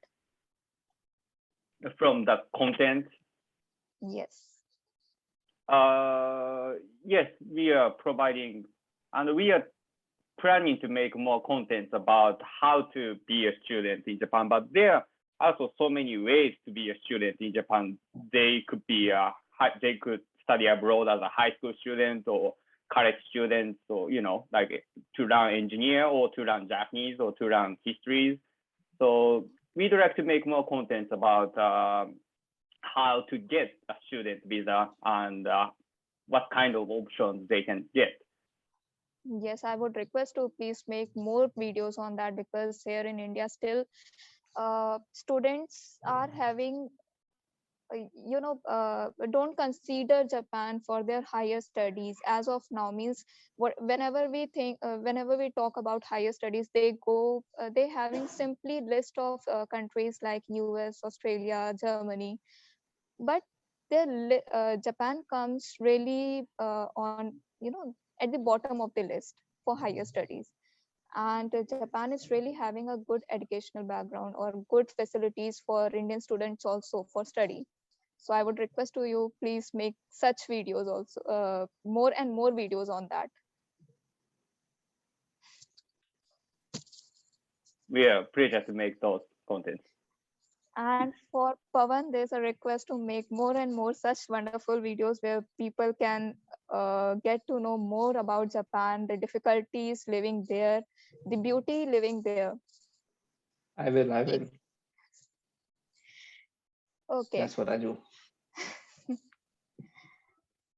Okay, Hiro-san lived in India, I think in Banaras. What was your experience in India? It was I visited Varanasi before I started living there as a diplomat student. My favorite experience is a Diwali I had in Varanasi, and I felt very welcomed at the festivals. And it's not just Diwali, there are lots of festivals, going on every day, almost every day in Varanasi. And even I couldn't, speak a lot of Hindi, but still I felt very, heartwarming experiences, when they let me, prepare for Diwali and, preparing the candles on the god. That was my favorite experiences I had in Varanasi and India, actually. We would love to welcome you once again in India. Thank you. Pawan, what was your favorite festival in Japan that you have attended? It's like Naked Festival. Okay, what is all about? Hadaka Matsuri. Oh. So Okayama no Hadaka Matsuri. Okayama. Yeah. It's like a naked festival in a prefecture called Okayama. It's like 2 hours from Osaka, where I live. So in that festival, everybody wears bundoshi. Like, how do you say it in English? It's like a langot, white. So all the guys wear a white bundoshi kind of a cloth, it's a very like thin cloth. And then the male participant of that area goes to a temple, a shrine, and then the shrine, like the monk of the shrine, throws 3 sticks towards the crowd, and everybody snatches that little stick, and whoever's got the stick is the powerful man of that area. It's the festival is all about. So it happens on February. It's super cold, and people throw chilled water on your body because you're naked, and they wanted to make it more difficult and wanted to test your like male power. So that was the really fun experiences and the best chill I ever had. It sounds really interesting. Yes, like it's 0-degree temperature and you're all naked and people are splashing a cold water on your body, and then you still have to fight to get the stick. So I was like not trying to get the stick. I was just there for the experience and making the video. But still I was there like naked and people were splashing because I was the only guy. I mean, not the only, but I was one of the gaijin, like foreigner, who was naked and participating on that festival. There were only 5 foreigners. So people, I think it's very impressive. Yes, G joined that. From TV, they took my interview. Like, why are you people come to Japan to visit so many beautiful places and eat so many beautiful, like delicious dishes? Why are you naked and like fighting for the steak here? I was like, just like that.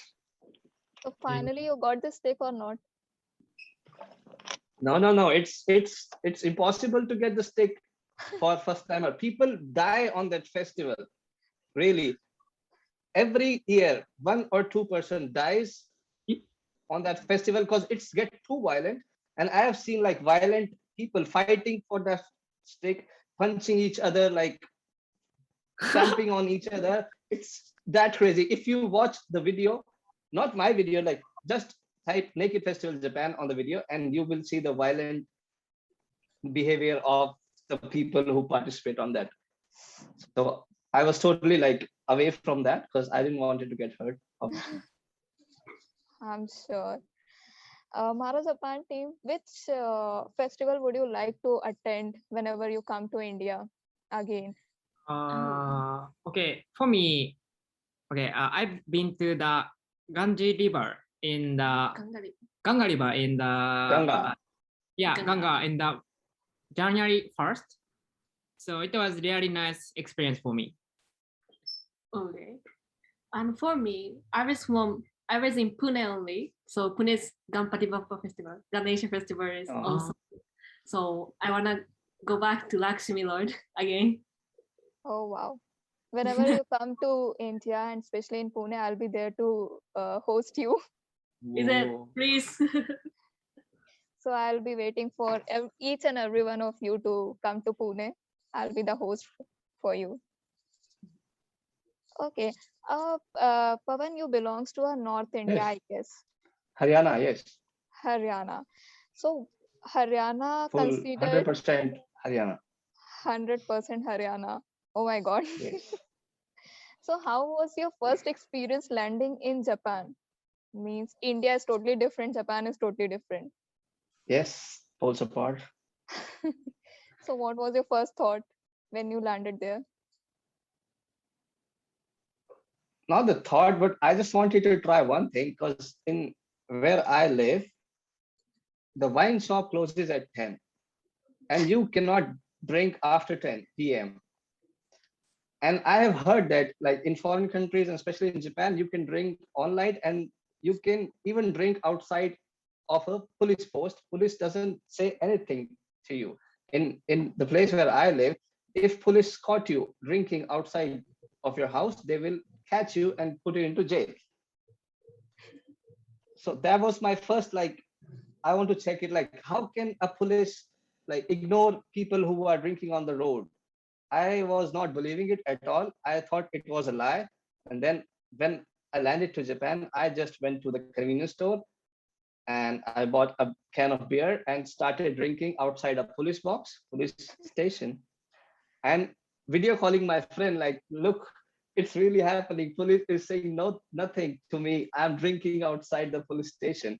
And then police just came out of curiosity, like what am I doing? Because my face was like really confused and happy and sad at the same time, because I was looking again and again at the police station, because is it true they will catch me or not? So police thought I was a suspicious foreigner outside the police station drinking and recording something on phone. So they came close to me and I thought they are coming to catch me. So I started running. And then they started running behind me. And then I stopped. I said, sorry, I will not do it again. And I said, sorry. And they were like, what happened?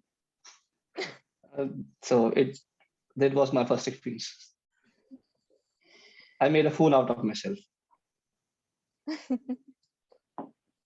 That is hilarious, actually. Yes, and the police was so generous. They just told me, like, I said, like, okay, I will not drink again in my whole life. Please don't put me in the police station. And they were like, it's okay, not a problem. Just the can you are having in your hand, just throw it in a dustbin and then be careful and go to your house peacefully. No problem at all. I was like, are you police or a god?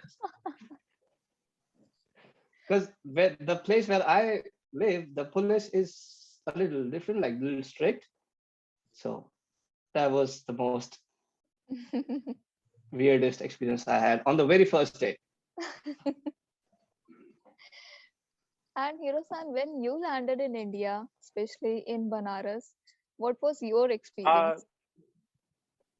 First time it was a raining season, and the first sight landscape I had was a baby bull was like drifting through the street, because the street was full of water, because Ganga, sometimes the level of water got very high on rainy season, and it was the year that the raining was pretty strong and intense. So, and I was carrying a big backpack and one suitcase, but I had to use a small boat to get to the guest house.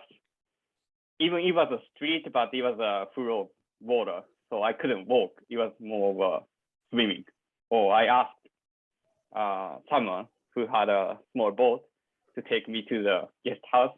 It was that's an experience that if I were in Japan, I wouldn't have that kind of experience. Never, we can't see the cow is drifting on the street, Well, No. it's very, very common thing in India, actually. Yeah, I realized that after like a couple of weeks staying there, and it wasn't surprising things. After a couple of weeks, and I got used to it. And Fumiko-san, what was your experience while you landed in Pune? Okay, what I was surprised most was like in Pune, there are so many students who learn Japanese languages, like Timavi and Pune University. So yeah, so I was really surprised because they know Japanese. So we communicate in Japanese only.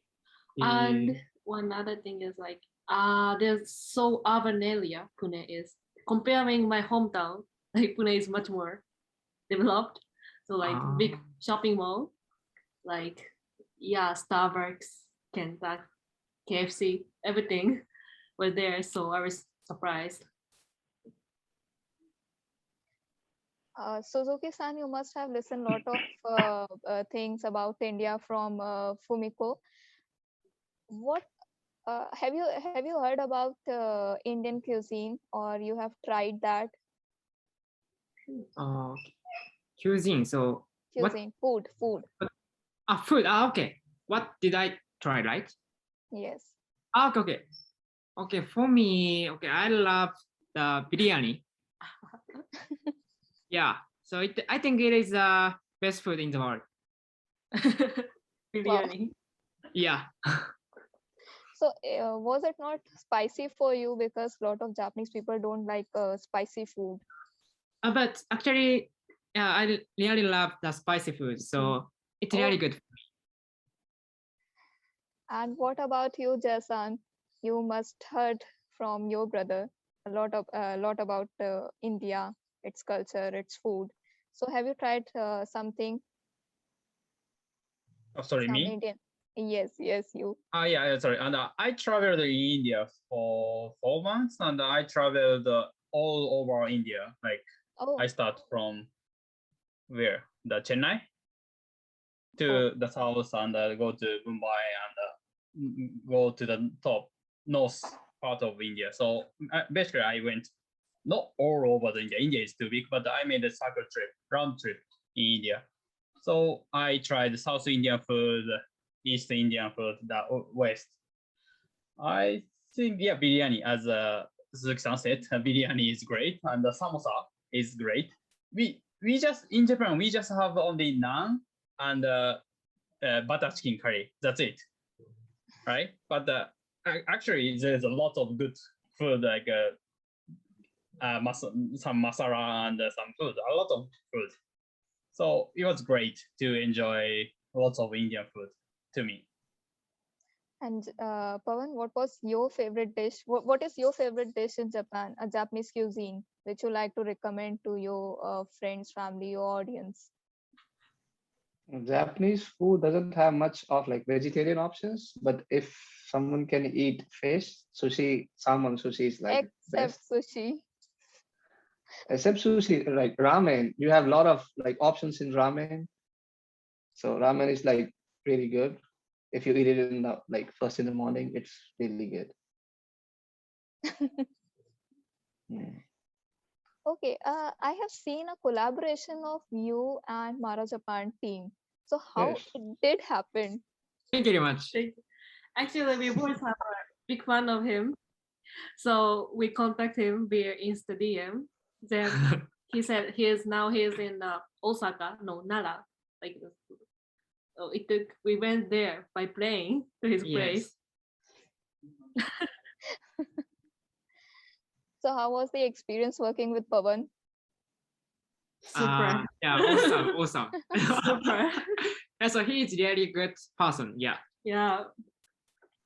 A chilled out person. we rode rickshaw in Japan only. Yes, auto rickshaw. In Japan? Yeah. Yes. So how was your experience in a collaboration, Pawan? Yes, definitely. It was like very good. These guys are like very nice and chilled out. It was like more of a like friends meeting and hanging out together rather than making a video. So I liked it. Sure.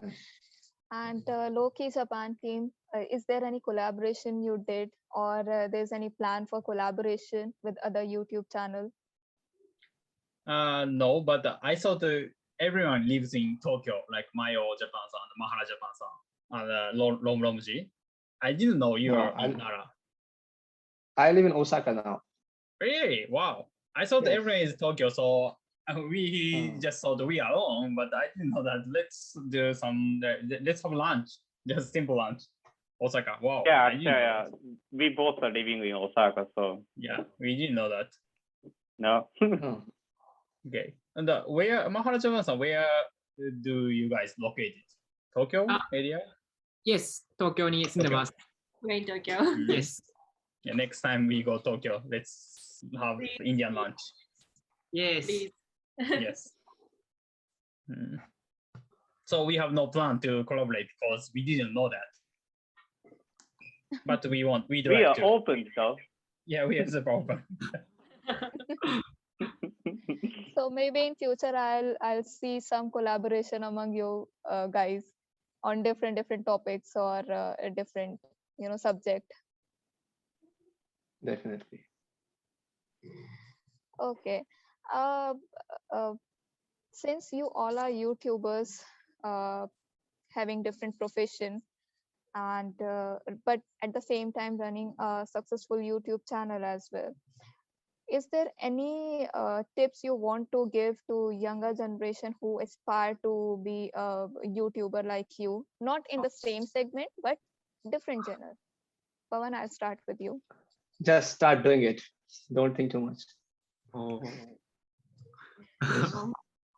This is the main basic thing which everybody should understand. Just start doing it. Nobody's perfect. Nobody is 100% know everything. You start learning things by doing it. Nothing else. And, I agree with Romji. I think just actually uploading videos can benefit the most than looking up the information on how to do, how to make good content. You just need to step into the water than just Yes, three things which every YouTuber do it, which should do it and will do it forever. Like thinking about the video, shooting the video, edit and upload. That's the three things, nothing else. Just do it. Don't think about too much. Jason, what you will suggest, what you will advise to young people for this, for YouTuber, for being a YouTuber who aspire to be a YouTuber?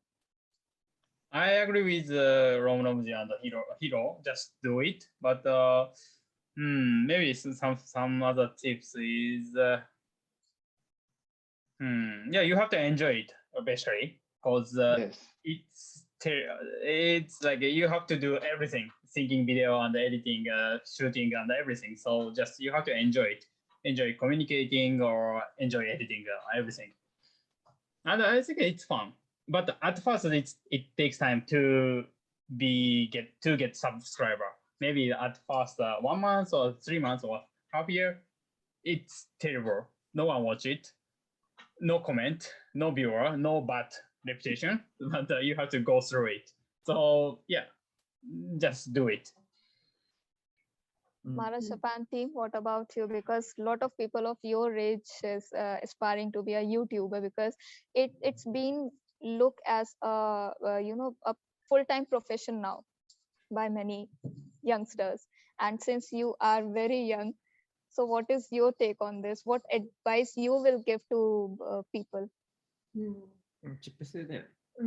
Okay. Okay, I completely agree with you all, but this is the thing which I have learned from Donaldzi. He said he is making a video for himself only.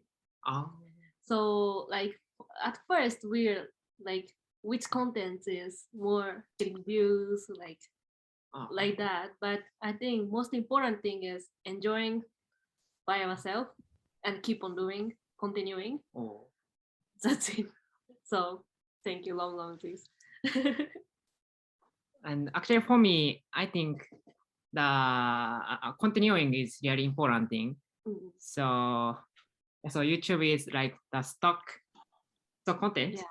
So the video in the past will be built in the future. So continuing is really important. Yeah. Yes.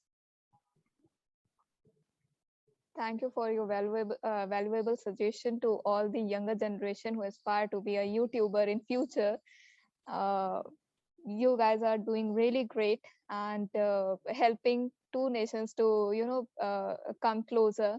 Not only two nations, you are doing such a wonderful job that people of from other country also get to know about India, get to know about Japan.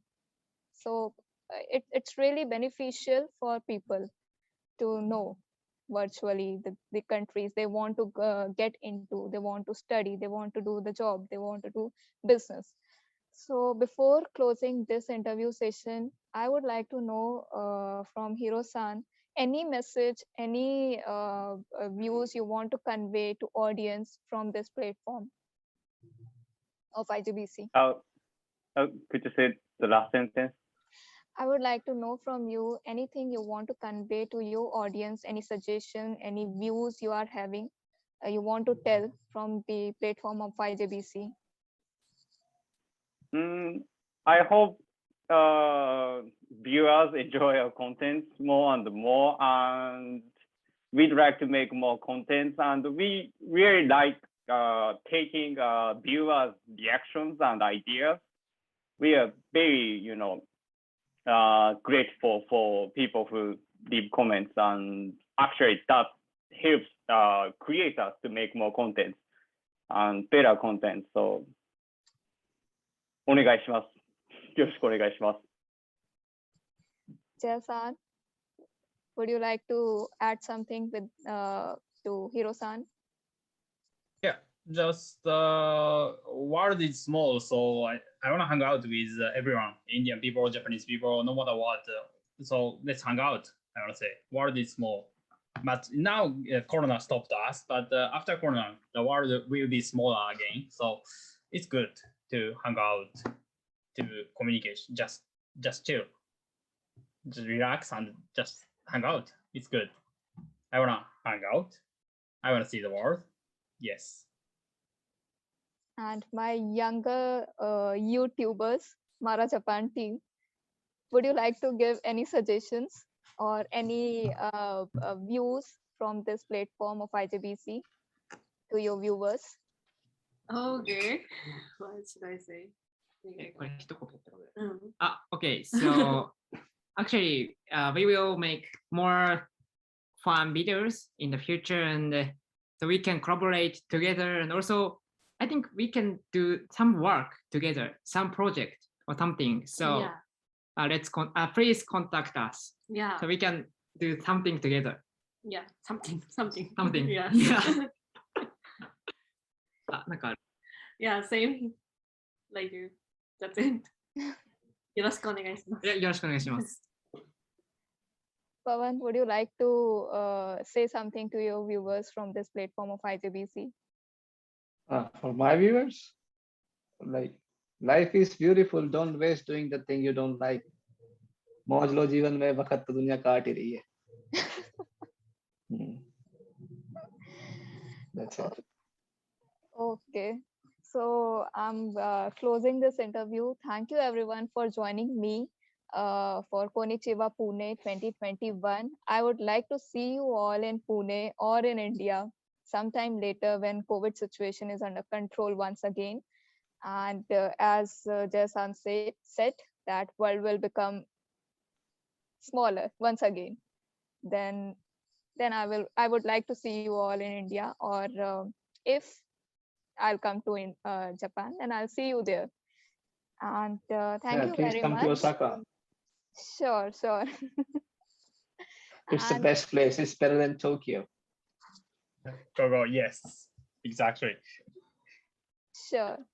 And sometime later, maybe next year, I would like to request you to be, be my individual guest for Fireside Chat. I'll contact you once again. Thank you for being here with me today for Konnichiwa Pune. Till then, namaste, bye, konnichiwa. Bye bye. Bye bye. Bye. Bye. Bye bye. And from here, I would like to request Dhanashri to please take over the stage. Thank you very much, Shefali. It was really interesting side chat with YouTubers, 3 YouTubers coming all together and sharing interesting thoughts, contents, fun thoughts about India and Japan, and connecting, like the way they are talking or the way they are making content on YouTube. It is making more easier to connect India and Japan very closely. Thanks a lot once again. Moving towards our next session will be a cultural program, but before that, we are going to have our closing note and remarks from Mr. Thauchi Noritaka, Consulate General from Japan in Mumbai. Mr. Thauchi Noritaka is a counsel with Consulate General of Japan in Mumbai. He has a bachelor's and master's degree in physics and was a technical officer with the National Police Agency Japan before joining the Consulate General of Japan in Mumbai as a voice console. So I would request Mr. Noritaka Thauchi to take over the stage and please share your remarks for the Konnichiwa Pune 2021. Okay. Hello, can you hear me? Yes, we can hear you. Okay, so although the session is still going on stage 2, I'd like to give closing remarks. So Mr. Siddhartha Deshmukh, President of IJBC, ladies and gentlemen, first and foremost, I'd like to express my appreciation to the speakers, panelists, and lecturers for the contribution to our online festival, Konnichiwa Pune, over 3 days. My deepest gratitude goes to all who attended the festival and helped to make it such a successful event. The Consul General of Japan in Mumbai aims to help Indians to deepen their understanding of Japan and strengthen friendship between both our countries through cultural events like this festival. Hearing and learning from speakers, panelists, lecturers, as well as audience has educated me on how many Indians are enjoying Japanese culture like ikebana, sado, origami, etc. And how they think this festival is a good opportunity to know about Japan. It's important to regularly have such cultural events that help people understand Japanese culture and gain an insight into Japan. The number of attendees in each session tells us in which part of culture Indians are interested and will certainly help us in planning such events in the future. I'm certain that the takeaways from this festival will further deepen our thinking and stimulate our consulate's work for the future. In my capacity as a representative of co-organizer of this festival, I thought it would be appropriate and useful to summarize some of the sessions. It will be useful for IJBC and the consulate, perhaps while considering next year's event. Firstly, I think the festival has been very effective in meeting its purpose, which is to bring people, businesses, and educational institutes together to promote the exchange of trade, culture, and educational ties between Japan and India in a friendly, festive manner, to provide opportunities to learn Japanese culture and know more about Japan for Indians. Secondly, during sessions of the festival, there were a number of important and interesting points. All of our speakers and lecturers have acknowledged that the festival is a unique event in Pune to know about Japan, Japanese environment for business, and Japanese culture. There were also many Japanese groups and people who talk about the important introduction of Indian culture and particularly mythology like Ramayana and Mahabharata in Japan through animation, plays, and even music.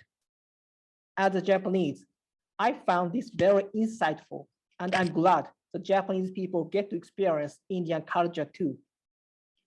There were various panel discussions with many eminent personalities, most notably the one with Ambassador Sanjay Kumar Verma on the first day. It was a very enlightening discussion about how to facilitate trade, business, not just at the government level, but also by the private sector.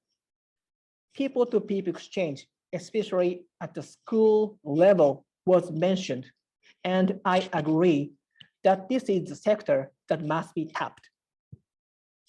There were various demonstrations about Japanese culture, like sado, kimono, furoshiki, and etc. What one lecturer said is impressive for me. It is that if you do not understand your own culture, you cannot understand the culture of others. It may be a key point to deepen our mutual understanding. The sessions about Nagaland were a very rare opportunity to listen to the detailed culture and history of Nagaland and to see shiitake mushroom farmer. The session about higher education in Japan was also enlightening. It gave me a fresh perspective from the eyes of an Indian professor in a Japanese university, as well as from a Japanese language teacher in India. Over the course of 3 days, there were also many sessions about food, culture, and business practices in India and Japan. The similarities between our two countries gave me something to think about. But I also noticed the differences which make both our countries unique. It was very educating. In addition to these, I'm sure that all of sessions are important and useful for our consulate to consider future work. Fortunately, next year is 70th anniversary of the establishment of diplomatic relations between Japan and India. And Japan has designated the year of 2022 as Japan Southwest Asia Exchange Year, with the aim of taking Japan's relations with 7 countries of Southwest Asia to new heights. And I have heard from Mr. Siddhartha Deshmukh, president of IJBC, that IJBC is planning to have many events next year, including Konnichiwa Pune, to celebrate the anniversary. I believe IJBC and the consulate will be able to have more wonderful events based on what we learned from this festival. Before ending my closing remarks, I would like to convey a special thanks to the technicians who have been extremely cooperative to broadcast the festival through online platform for 3 days. Finally, my sincerest thanks are reserved for Mr. Siddhartha Deshmukh, President of IJBC, Mr. Abhishek Chaudhary, Vice President of IJBC, and all members of IJBC for their priceless contributions and for running a smooth festival. Thank you for listening, and thank you for 3 days. So thank you, Noritaka-san. It would Thank not you. have been possible to hold this Konnichiwa Pune without your help, without consulate's help. So the way we continuously received your help in everything, right from talking to you, getting your guidance, finances, everything. So I think it's really great to see the bonding between Consulate General of Japan and Mumbai and IJBC growing, and together we will be able to make a mark to take this relationship to the newer heights. So once again, I thank you very much for your time, for your patience, and just to being with us. Oh, thank you, Abhishek-san. I'd like to do everything what you need. So please let me know when you need my help. Yes.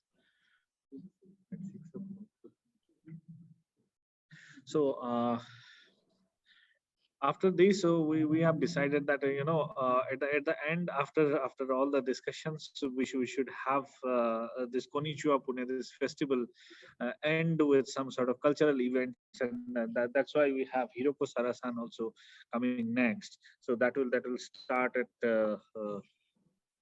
6 or 6. Okay. So in 25 minutes time, we will have Hiroko Sara-san performing. And after that performance, we will call this closure.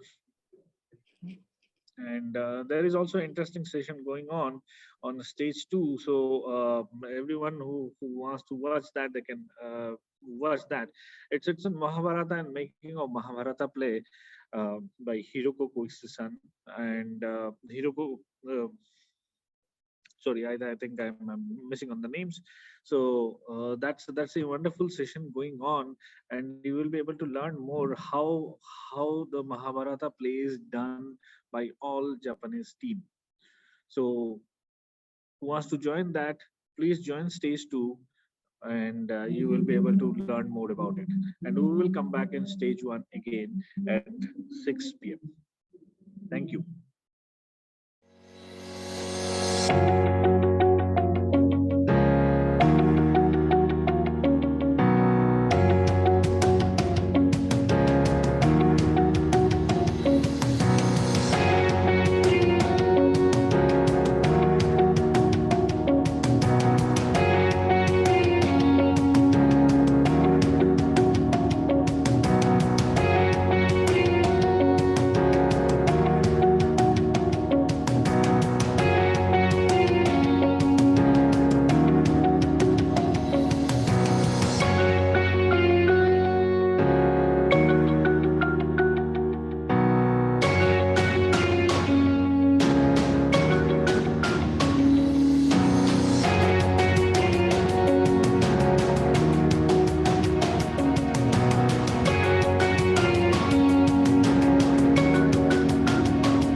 basic IJBC の皆さんとはもう家族のように、そして同じ目的で日本とインドのブリッジパーソンになるというのが私のミッションですので、磯貝さんと一緒に IJBC のお手伝いができるように、元気で健康でコロナにならないように、そしてit's my age and a lot of experience, not enough power, but we try to help young people, students and businessmen, and who going to Japan or Japanese businessmen come to India, we understanding each other. お手伝いできるように、頑張りたいと思います。そしてやっぱりインドがね好きになってきました。どんどん船は私の第二のふるさと、あなたが大阪が好きなように、そう思います。ずっと元気で。そして茶道は一番大事なことは思いやりとかホスピタリティとかというのは、自分がハッピーでないとそういうことが人をハッピーにできないでしょ。だから自分がいつも感謝をするとか、それから相手をリスペクトするとか、ネイチャーとか、それからティーとかフードとかリスペクトするということを大事だといつも思っています。だから、keep going ありがとう。どうも。I'm Noritaka Tauchi, a counsel at the Consulate General of Japan in Mumbai. I'm really happy to have Konnichiwa Pune this year because last year Konnichiwa Pune was cancelled because of COVID-19. So this festival will further strengthen the relation between Japan and India and deep mutual understanding. So I'm really happy to have Konnichiwa Pune this year again. Okay, so during pandemic, we changed the connection between people. I mean, before pandemic, we have face-to-face events, but now it's impossible because of COVID-19. But now the IJBC have give us a possibility to have cultural events. I mean, online cultural events. So I really want we reach to people online as well as face-to-face cultural events. Okay. So as Shitauta-san mentioned in his speech, next year is the year of 2022. It's an anniversary year, 70th anniversary year of the establishment of diplomatic relations between Japan and India, and then IJBC is planning to have many cultural events and business events to celebrate the anniversary. So I'm looking forward to having cultural events with IJBC. I'm sorry, I don't have any exact cultural events now, but I will plan cultural events with IJBC and to make successful one. Thank you so much. Lopez. I came here to learn about Japanese and enjoy the event and learn about its wonderful people. I love about Japan. It's all cherry blossom and the sports and the TC, the youngest member. So now they have invited me here to be a part of this ceremony and this 3-day festival. Thank you. Deshmukh. I'm current president of Indo-Japan Business Council, and you are now participating or presenting here at Konnichiwa Pune virtual. Although we are sitting in a studio, but the event is going on a virtual. Konnichiwa Pune is, we call it as a festival, but it's actually gathering of businessmen, industries, government officials, academicians, and the students. It's a platform for everyone to come together who are enthusiastic about Japan or who are already having some career in Hello and welcome back. We are moving to our last performance now. I would like to request team Majestic Jonetsu, leading by Ibex, Kushmir and Hiroko Sara to give your performance. We would like to enjoy and close this event, 3-day event now. It's pleasure to have you on stage.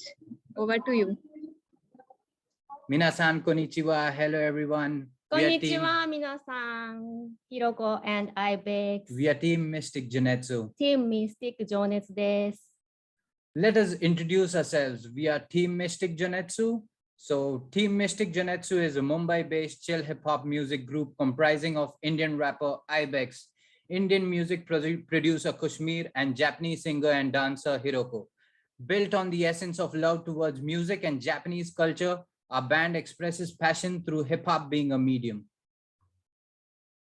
チームミスティック情熱はムンバイを拠点に活動するチルヒップホップグループです。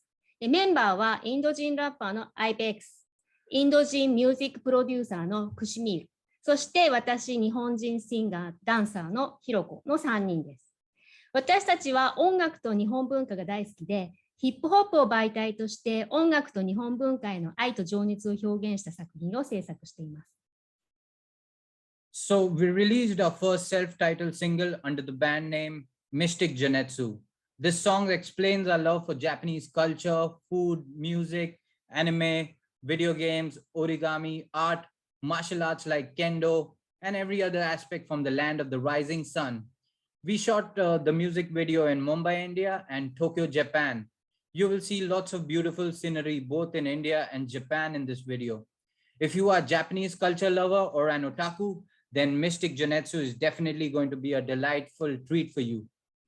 私たちはバンド名と同じミスティック情熱というタイトルでファーストシングルをリリースしました。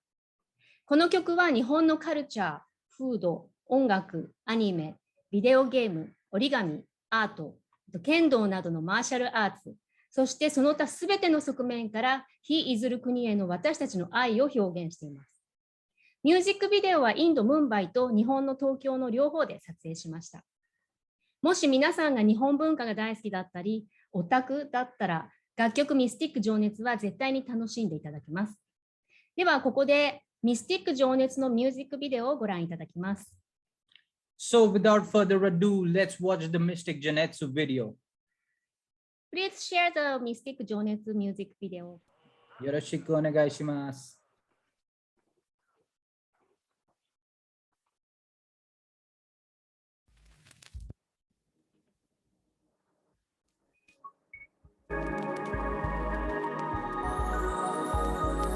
Respect the new Japanese man, so rest in peace. Immortal through his music, he lives eternally in the club. Early morning at the after party, chilling out to mellow hip hop and swaying to the beats. Get on the first train and I start a journey. Departure my playlist and then it struck me. Samurai Champloo is where I heard these. Hell yeah, I watch anime and go rap in Japanese. 1,2,3,4,5 Yeah, 6,7,8,9,10 Come on, この世界は生きづらいけど音楽を聴いて目を閉じるすべての痛みを遠ざけるメロディの中に身を浸す夢の国へと現実から escape 雲の上で眠ると天国に見えたいた天の川で星と踊ると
メロディの流れに身を任す夢追いかけよう現実へ to make it 雲の上で眠ると天国にいるみたいだ天の川で星と踊ると心の闇に光灯るまた日が昇る Spitting on the lyric release you could call me Liu I stomp and shake the ground just like E Honda combo syllable I'm thrilling finishing them with Hadoken I'm the illest bringing excellence feeling I'm sure you can slicing dicing beat and rhyme like Afro samurai like in bleach I have a G and a release Bankai my energy so sit I good and I'm a world a warrior of Gendai my thoughts are deep and my mind's a dojo I practice daily so that I can go to break free insecurity held me in rojo embark on a mission gotta reach the JoJo obstacles I like walls break them like a Gyojin develop all my skills like Goku learn Kaioken bombastic rap my attack is Mosen boom back my crack speakers like Raijin like a candle make music keeps my passion moving ooh DJ spin the turntables and makes the world more baloo art gives you big so that you can so I want to cool let the music take control of you and my ears so blue listen to your inner voice command my heart me cut the zoo surrender your pain forgiveness can heal the furkizu out of this universe is my soul or your crew a wizard creating magical like your crew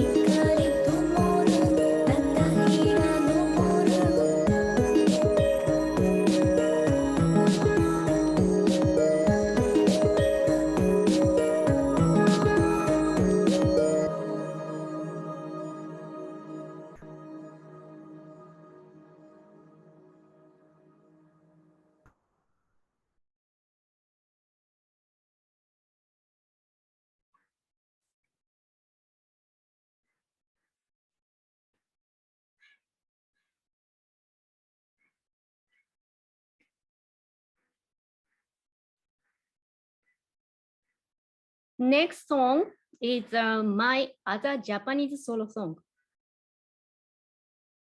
This solo song's title is Arigato. Arigato means thank you in Japanese. I made this song as a melodious gift for my late mother. Music video was shot in Japan, my home country. I put my sweet memories with my late mom in lyrics and music video. Please watch and enjoy my song video ありがとう。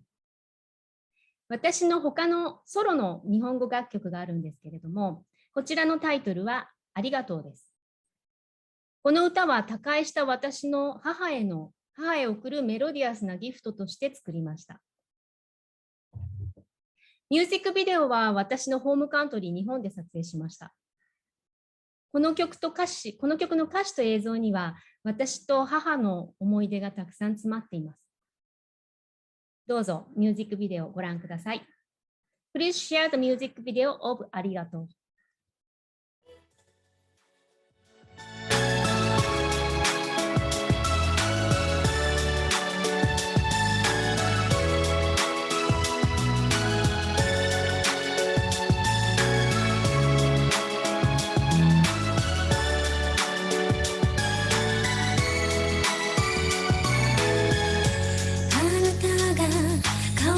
しまった時夢のようですぐには受け入れられなかったいつもの優しい顔が涙でにじんでいただけどあなたのハートは変わってなかった一緒に散歩したこの桜並木に落ち込んでいた時にくれた手紙二人で食べたねのアップルパイあなたの笑顔が見たかった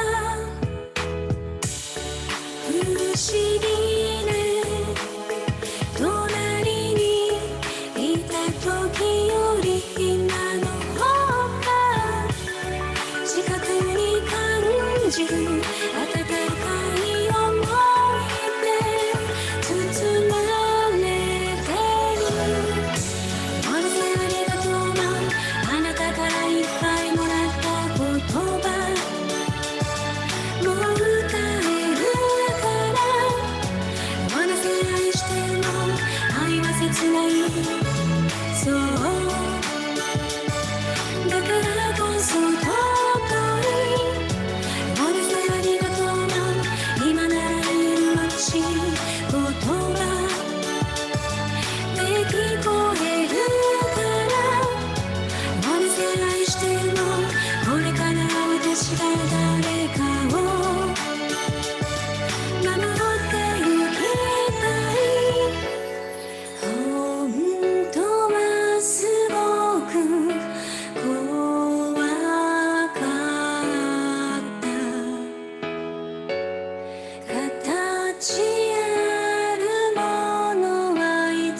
ありがとうございました。Next. So next is the work of Kashmir, our band member. We are sorry he couldn't be present live for this event. So introducing Kashmir, he is a music producer of Team Mystic Janetsu, and we introduce his song on his behalf. 次はチームミスティック情熱のミュージックプロデューサークシミールの作品をご紹介します。今日は本人は都合によりここにライブ出演できなかったので、代わりに私たちが紹介しますね。クシミール見てるかな？クシミールさん。So introducing Kashmir's music and explaining about how his style is. His music is in genres such as electronic, down-tempo, ambient, and chill hip-hop. And his signature style is dreamy and trippy. He is a promising music producer who won the Best Music Video Award at the 10th Dada Saheb Phalke Film Festival 2020. The title of one of his songs, Ghalib, comes from pen name of Mirza Ghalib, who was a famous poet in Urdu and Persian at the end of the 19th century Mughal era. Ghalib's poem expressed the pain of love. Kashmir was inspired by Ghalib's poem and named his song Ghalib. Lyrics of his song describe the sadness of a young guy who broke up with his lover, and a climax of song quotes the poem of the poet Ghalib. Music video of Ghalib is a collaboration between India and Japan with a Japanese animator named Seishi Irimajiri-san. You will see an unique worldview in this music video titled Ghalib. クシミールが作る楽曲はエレクトロニック、ダウンテンポ、アンビエント、チルホップなどのジャンルでドリーミーでトリッピーな楽曲が彼のシグネチャースタイルです。10th Dada Saheb Phalke Film Festival 2020でベストミュージックビデオアワードも受賞した将来有望なミュージックプロデューサーです。これからご紹介する楽曲のタイトル、ガーリブ。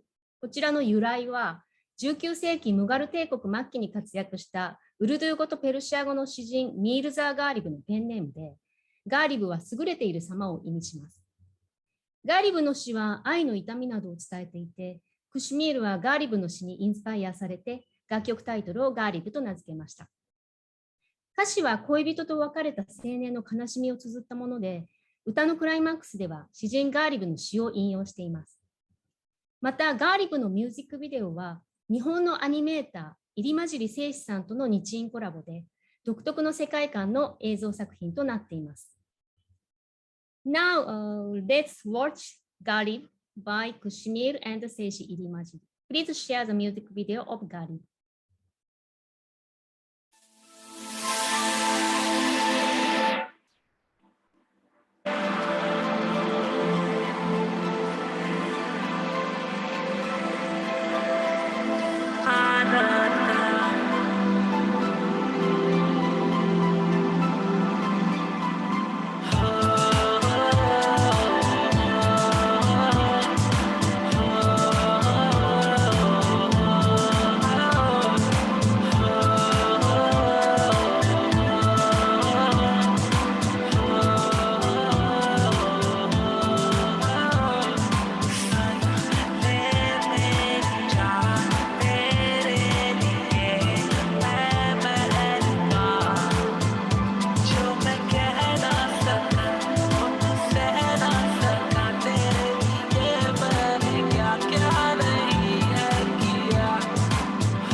Garib by Kashmir.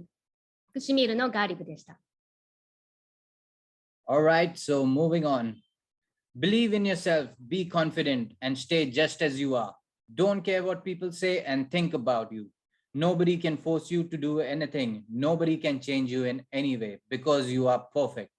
That's exactly what the next song is about. This is the first Hindi song by Mumbai-based Japanese singer-songwriter Hiroko, collaborated with Indian rapper Ibex.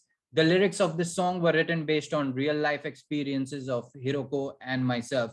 The song with powerful lyrics gives encouragement to the people who have similar experiences or face difficulties in their life. You can enjoy an upbeat dance number with a mixture of dancehall and Indian classical flavors. Indian dancehall is my signature style. Hiroko is not only singing but also performing Kathak dance, which is her other art form in the displayed in the music video. 次の曲はアートマビシュワースです。アートマビシュワース、自信。自分を信じて、自信を持ってあなたのままでいて、あいつらが何を言おうがどう思うが気にしないで、誰もあなたに強制はできない。誰もあなたを変えられない。だってあなたはパーフェクトだから。ムンバイ在住シンガーソングライターヒロコのファーストヒンディーソングである本楽曲の歌詞は、ヒロコとコラボアーティストインド人ラッパー IBEX の実生活での経験を紡いだものです。人生で似たような経験をした人や困難な状況にある人たちに勇気を与えるようなパワフルな歌詞。ダンスホールとインド古典音楽フレーバーのミクスチャーをベースにしたアップテンポなダンスナンバーです。インディアンダンスホールは IBEX のシグネチャースタイルです。また、私、ヒロコのもう一つのアートフォームであるインド古典舞踊カタック、こちらもミュージックビデオ内で披露しています。Okay, now let's watch the music video of Atma Vishwas. では、今からミュージックビデオ Atma Vishwas Believe in Yourself をご覧いただきます。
ही कर सकता कोई अब को किसी भी तरह से बेदर्द नहीं सकता रुकने का नहीं झुकने का नहीं चलते रहने का हर कदम मस्ती में रख के आगे बढ़ते रहने का मुश्किलों और संकटों को काट देने का इस जिंदगी के रंगमंच पे फाड़ देने का अपने मन की कमजोरियों को मात देने का अपने बंदे दिल की बेड़ियों को काट देने का कठिनाई को करारा जवाब देने का डर और आत्मसंदेह को पछाड़ देने का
हारोगे तो मुड़ने का न लड़ते रहने का डटे रहो जटिल पहाड़ चढ़ते रहने का किसी के भी दबाव में न घुट के जीने का खुद के बल पर हो सफल और खुल के जीने का सपने पूरे करने की हिम्मत जुटाने का कायनात को अपनी ओर आकर्षित करने का अपने जुनून को जगा देने का निषेधात्मक भावनाओं को भगा देने का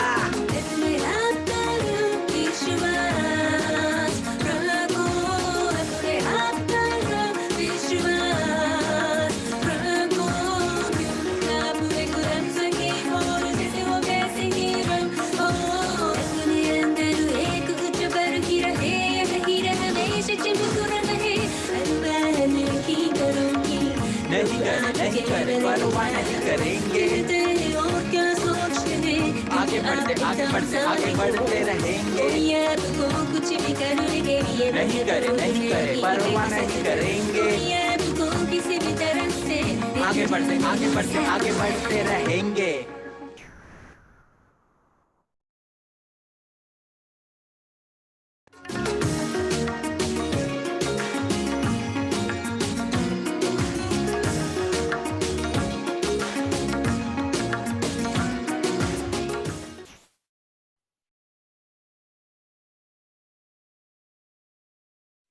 And that's a wrap. Thanking all of our viewers for watching our videos and keep supporting us so that we can release many more songs. We already have a new English-Japanese song in the pipeline and it's titled Shiki no Monogatari. So brace yourself for this new chill hip-hop song by Team Mystic Junetsu. And don't forget to subscribe to our YouTube channels, listen to our songs on major streaming platforms like iTunes Store, Apple Music, Spotify, Amazon Music, YouTube Music, and more. Also follow us on social media like Instagram, Facebook, and Twitter to get the latest updates. 皆さん最後までご視聴いただきありがとうございました。これからもたくさんの曲を作りますので、私たちをこれからもサポートしていただけたら嬉しいです。実はすでにチームミスティック情熱のチルヒップホップの新曲ができてるんですよ。こちらのタイトルは四季の物語です。近々リリースしますのでお楽しみに。また私たちの YouTube チャンネルに各楽曲のミュージックビデオを公開していますので、チャンネル登録もぜひお願いします。iTunes Store、Apple Music、Spotify、Amazon Music、YouTube Music などのストリーミングプラットフォームでも楽曲が聴けますので、こちらもぜひチェックしてみてくださいね。Instagram、Facebook、Twitter などのソーシャルメディアでも最新情報を投稿していますので、こちらもぜひチェックしてください。Now, we will show our SNS link. This one. こちらが私たちのソーシャルメディアのリンクです。ぜひこちらからチェックしてフォローしてください。本日はありがとうございました。ありがとうございました。So it was a pleasure being a part of Konnichiwa Pune 2021. And hopefully we could make it next year live in Pune on the stage. And it's always a pleasure being a part of Konnichiwa Pune. Arigato gozaimashita to the organizers and to all the viewers. Thank you once again. Thank you. Bye bye. Bye bye. Mata ne. Mata ne. Arigato gozaimasu. Arigatou gozaimashita. Arigato gozaimashita. Dhanyavad and thank you. Dhanyavad. Thank It you. was really a very nice listening to all your songs, and I believe going forward we will also be able to enjoy your band. Yes. Thank you. Definitely. Thank you so much. Thank you so much. So everyone, now we are almost at the fag end of our program. The 3-day festival is getting down, but now closing. So let me request IJBC President Siddharth San, please be on stage.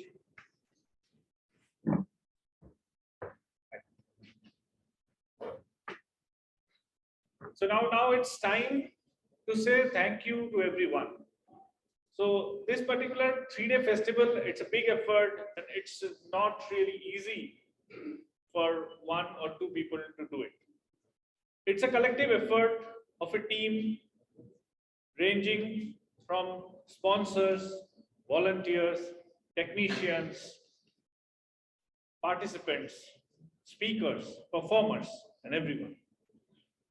So to start with, let me first thank Consulate General of Japan in Mumbai, our co-host, as well as Transferite Technologies, ANA, Asian Community News Network, and JF Oberlin University for sponsoring this particular event. And we believe going forward, we will be able to next year also, we will have a bigger event. I would like to thank IJBC and all the members of IJBC, all the volunteers of IJBC, Shefali-san, Dhanasri-san, for excellently hosting this event for all these 3 days. I also would like to thank complete office members, Apurva-san, Sandy-san, and all Vanessa-san from Consulate General of Japan in Mumbai for extending their support for making this event a success.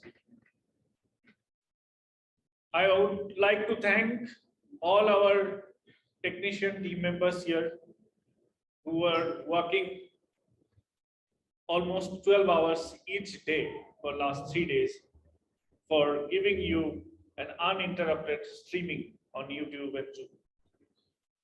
I would like to thank all our speakers and performers, because without speakers and performers, you cannot make this event a success. So a special thanks to all of them. And last but not the least, our participants. Our participants, all the people who have been in the audience with YouTube, Zoom, and other medium, thanks to all of you. If I have missed anyone, it's not intentional, it's just that at this moment, I'm probably unable to recollect them. But thank you very much. We will meet again next year.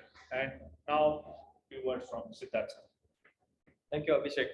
I would like to ask all my team to please come forward on the dais. Without them is nothing. We couldn't host this event. We couldn't do. Onkar, please, Onkar Bari, our director membership, please come forward. Our secretary, Atul Bhujbal, please come forward. And of course, two young beautiful ladies who help us hosting this entire event, please come forward. Shefali and Dhanasri-san, please come up. So this is the team and few other team members who couldn't be here today. But I thanks all of them.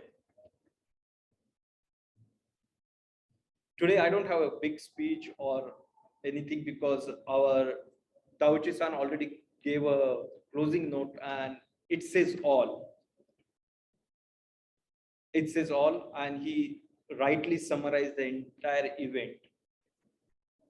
And we are so glad that Consulate General of Japan helped us putting up this third time, and they think this is a valuable event to build a relationship between India and Japan. And we will continue our efforts in those directions. Today I come completely in informal. People ask me, why are you here? Because today I want to send a message to all the young people. Recently, just some time back, I saw the YouTubers, the young Japanese and Indian YouTubers here, that Konnichiwa Pune is association, business association, but we are for all generations. We are for everyone. We want to hear everybody's voice. We want to allow them to express themselves, because we think any relationship between India and Japan can be built stronger only when all generations of people from all fields come together, communicate, connect with each other. Then we can talk about the business. Then we can talk about growth. Then we can talk about rest of everything. If there is no communication, there is no business. If there is no communication, there is no strong bonds. So we think IJBC want to play the vital role to provide that voices and the platform to communicate. Sometimes communication may be a praising to each other. Sometimes communication may be a difficult for each other, but communication must happen.